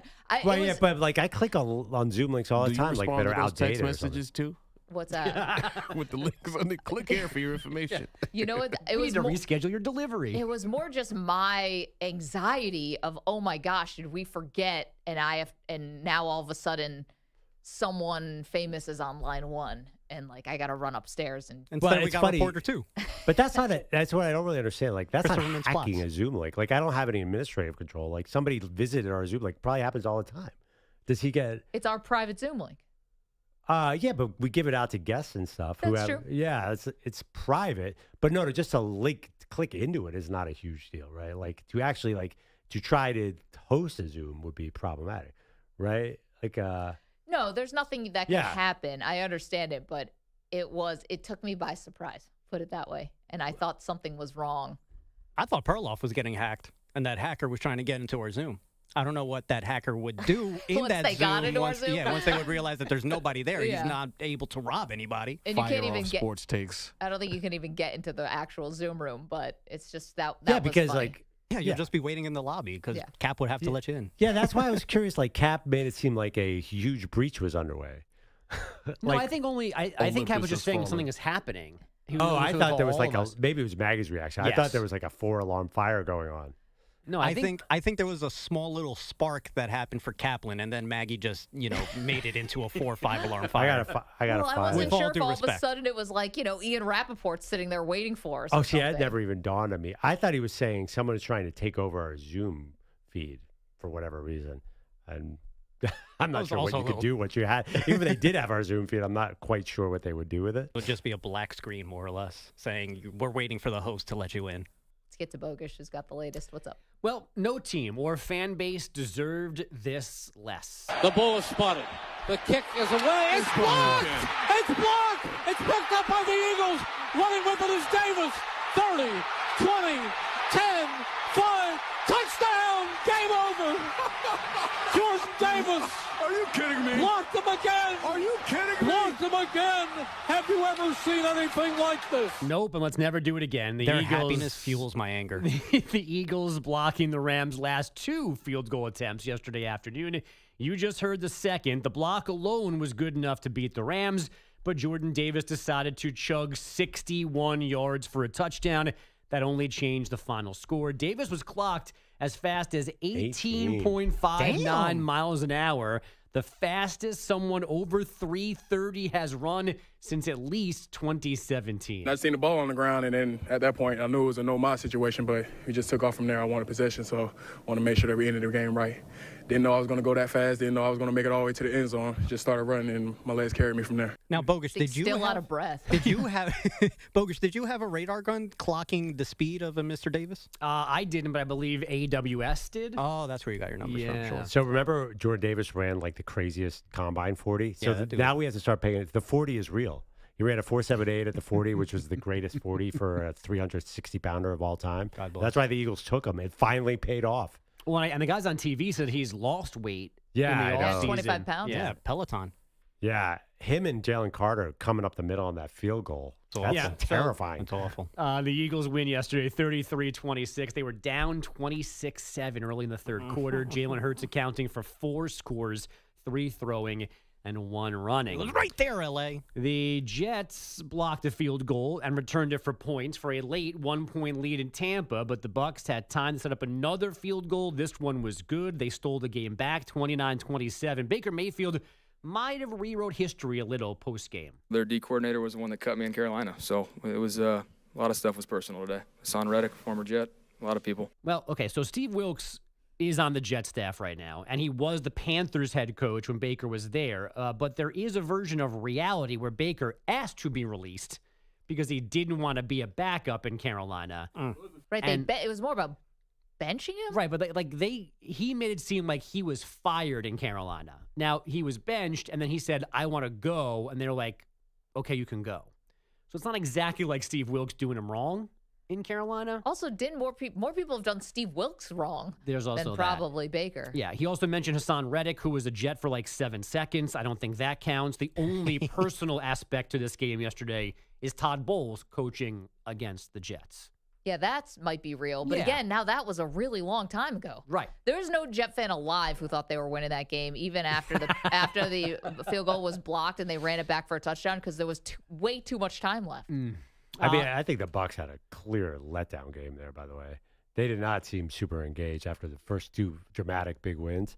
Well, they got off to this really big lead and then just kind of like let their foot off the gas and the Jets came back. Yeah, I mean, even so, like they didn't seem like they were all that into that game. I don't know like what to take away from that game. If you take anything away from that game, you'd be kind of worried about the Bucs, I think.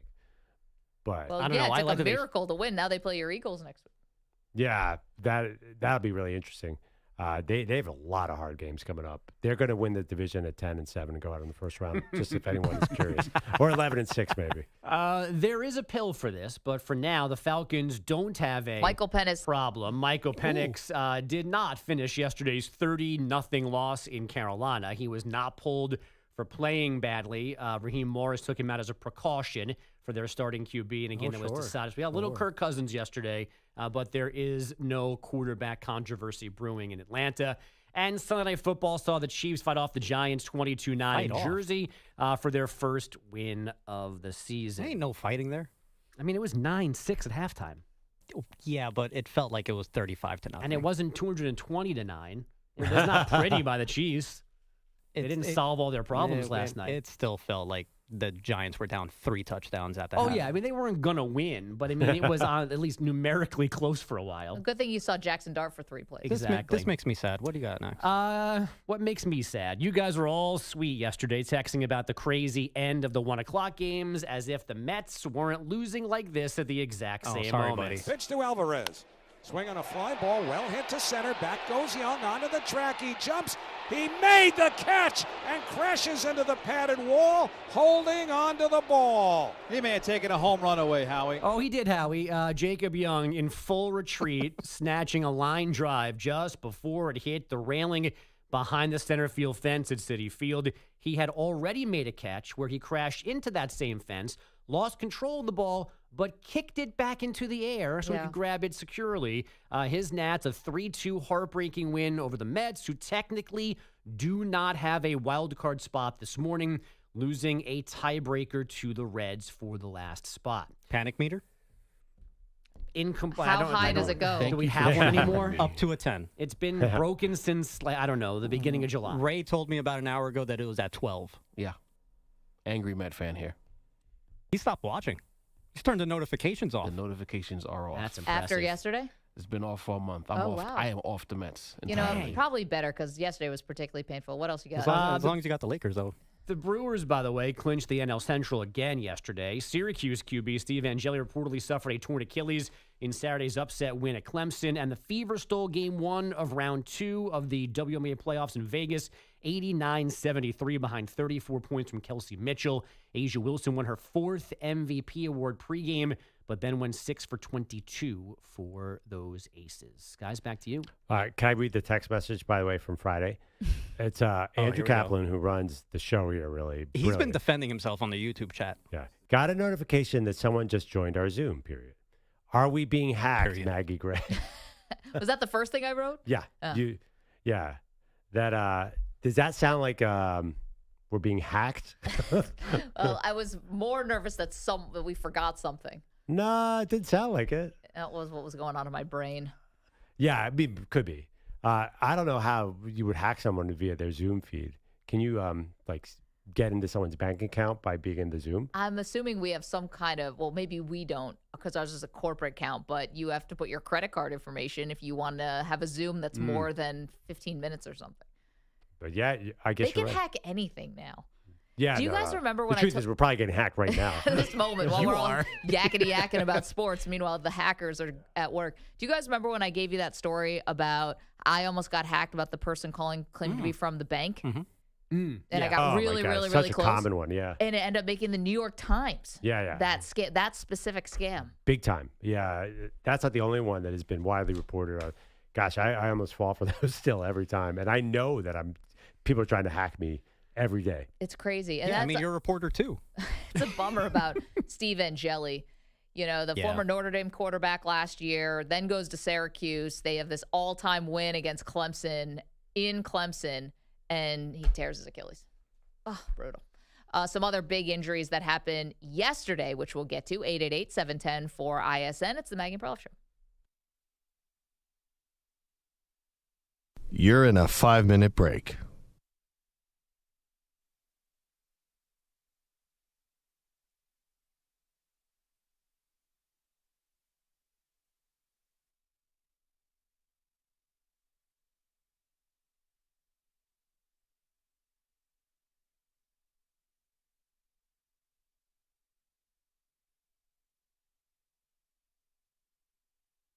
Four minutes, 30 seconds remaining.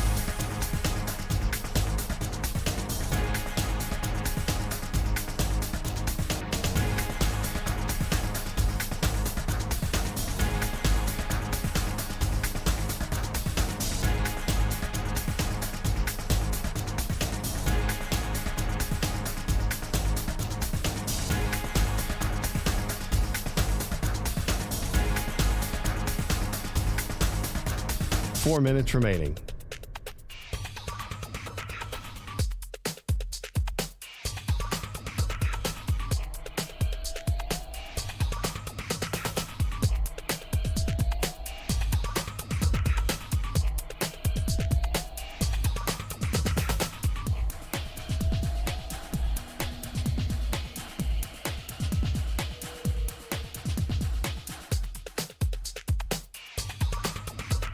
Three minutes, 30 seconds remaining.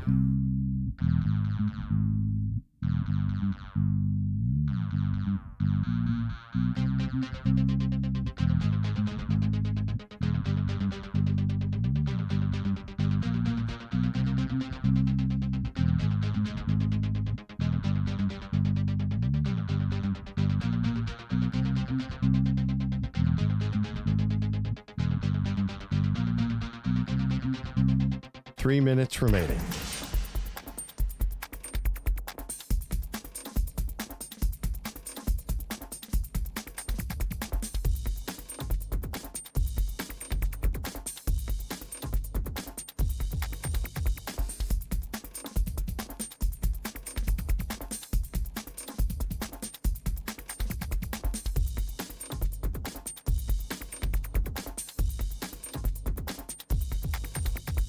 Two minutes, 30 seconds remaining.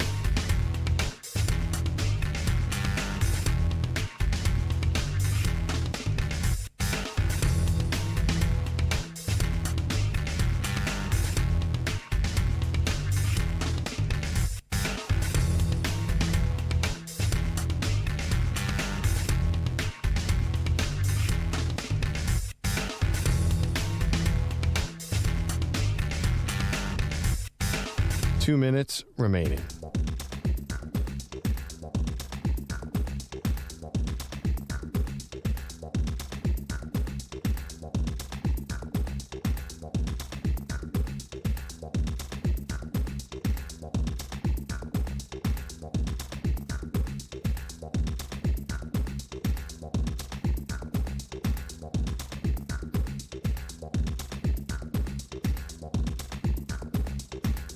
One minute, 30 seconds remaining.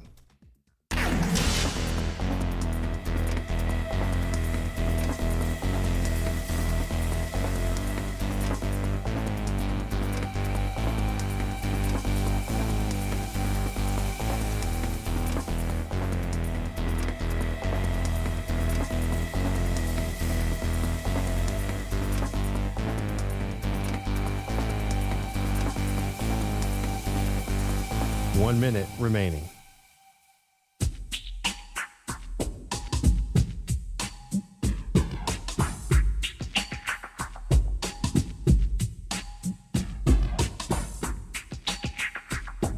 .45 seconds remaining.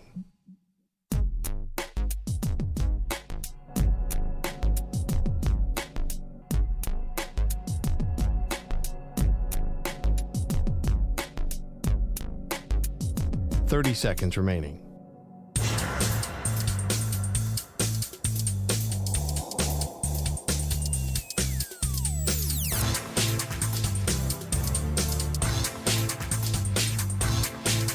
.15 seconds.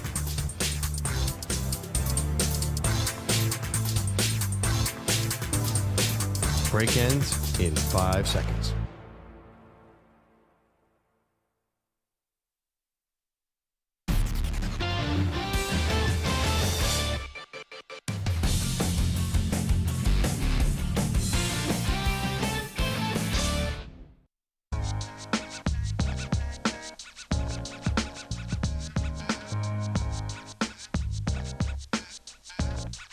Welcome back. Maggie Gray, Andrew Perloff. Okay. Do you think we learned more about the Bears this weekend, Pearl, or do you think we learned more about another team? Like, who do you think? The Bears had the big win against the Dallas Cowboys. Things were just really working against Chicago. They were. Everyone was piling on because of how bad it looked against Detroit. And it turns out the Dallas Cowboys defense will provide you the palette to which to paint a very beautiful picture on offense. But is it real? Yeah, I expect the Bears to take a small step back. I think we overreacted to how bad their offense looked the first 2 weeks. I thought it was, especially week 2, was a little bit better against Detroit. And not the final score, but yeah. But they still had, they scored 21 points, so that wasn't the problem. I think that what we saw yesterday is not the real Bears, or somewhere in between. The defense also, by the way, not perfect. Cowboys moved the ball pretty easily against them, so we'll see.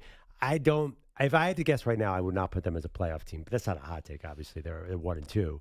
But I don't think that this is the year it all comes together. So I guess I'm saying yesterday was a bit of an aberration. Yeah, listen, the Dallas defense played a role. No doubt about that. Big time. The Dallas offense losing CeeDee Lamb took away their biggest playmaker. George Pickens did a nice job, but they just did not have enough.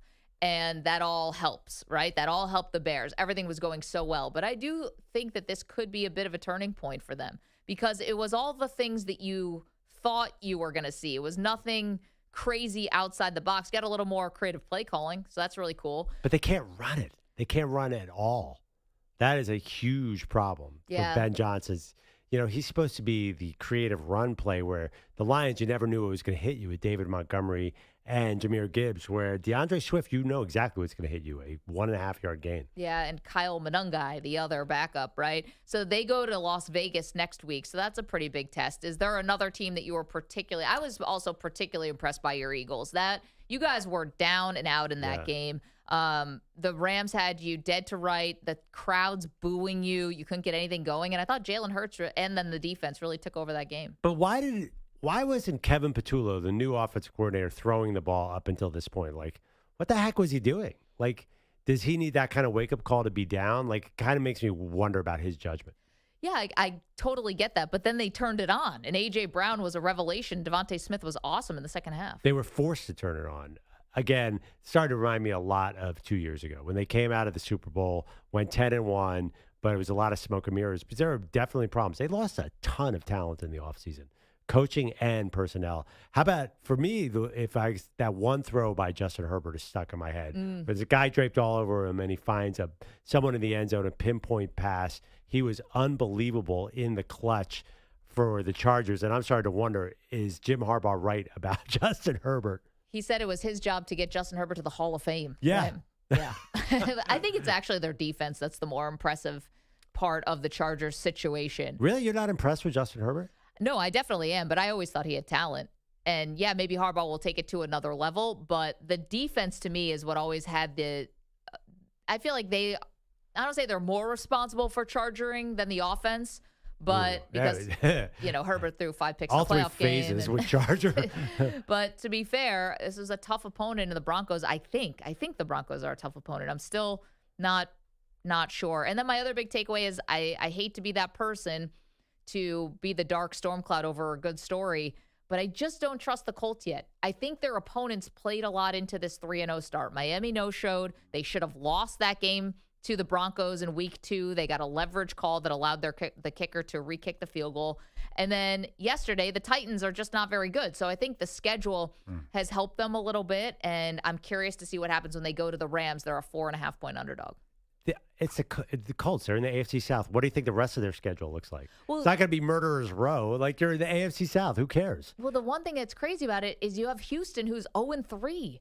So, we thought that Houston was going to be better offensively. Their defense is still good, but the offense is really bad. I mean, the offensive line is terrible. C.J. Stroud has regressed. The wide receivers let them down. I don't even know what to make of this offense. Like, do you fire the offensive coordinator 3 games into the season? Yeah. I don't even know. Honestly, I don't know what DeMeco Ryans does here. Nothing's changed. I don't think you fire. I mean, listen, they started out with the Rams. That defense is great. Then the Bucs, and then the Jags. They should have won this game. I felt like there was a certain point in the game. I'm like, oh, okay, finally the Texans are going to get a win, and they completely imploded and blew it. They get a win next week in Week 4 against Tennessee. Yeah, but then it's at Baltimore, at Seattle, and San Francisco. I don't know. I don't know. So anyway, that's just a little, I guess, of what we learned, unless you had another big takeaway. Oh, and the Packers losing on another really crazy game where a field goal gets blocked inside of 2 minutes, and it ended up setting up a game-winning field goal for the Browns. Yeah, my takeaway from that game was different than yours. I think the Browns are super salty on defense, and that was a function of that. One thing about it globally, like, we are starting to see like a race to the bottom in a major way. We know there's some really bad teams out there. The question is, and you and I have been kind of circling around this, like, there's nobody to tank for. So what's the point of being really bad? It's just depressing. Well, I don't know for some of these teams if the point was to be bad. Like, I don't think Houston, the point was not to be bad. No, but I don't think they're going to be a 1 or 2 or 3 win team. But I think there are a bunch of those teams out there. You see both teams in New York look like they're going to be really bad. I think the Saints are going to be really, really bad. It's so funny. Atlanta doesn't have a first-round pick. I think they're going to be in the bottom half of the draft. It just feels like there's a lot of inept football going on right now. Maybe the Patriots, even though they have their quarterback, they might be really bad. Dolphins obviously are been vying for the number 1 pick. You know what's funny about the Patriots? You can't even tell Mike Vrabel's coaching that team. That could be Gerard Mayo. It's the same stuff. Like, Mayo got fired for this. Like, Ramondre Stevenson is still fumbling the ball. They had 5 turnovers in this game. Drake May was looking good at the end of last season when Gerard Mayo was the coach. Vrabel was supposed to come in and tighten up the ship, and they ran 71 plays yesterday to the Steelers' 41 and lost. I mean, 5 at home. Yep. 5 turnovers will All do right, that. big test tonight. Do the Ben Johnson-less Lions have the firepower to go head-to-head with the best offense in the league in the Ravens? What's the over-under for this game? The total is high, 53.5. Baltimore's 4.5-point favorites. That's a huge total. It is. I still think it goes over. Me too. And yes, I do think that the Lions have enough offensive firepower to hang with the Ravens, and I actually think the Lions are going to win this game.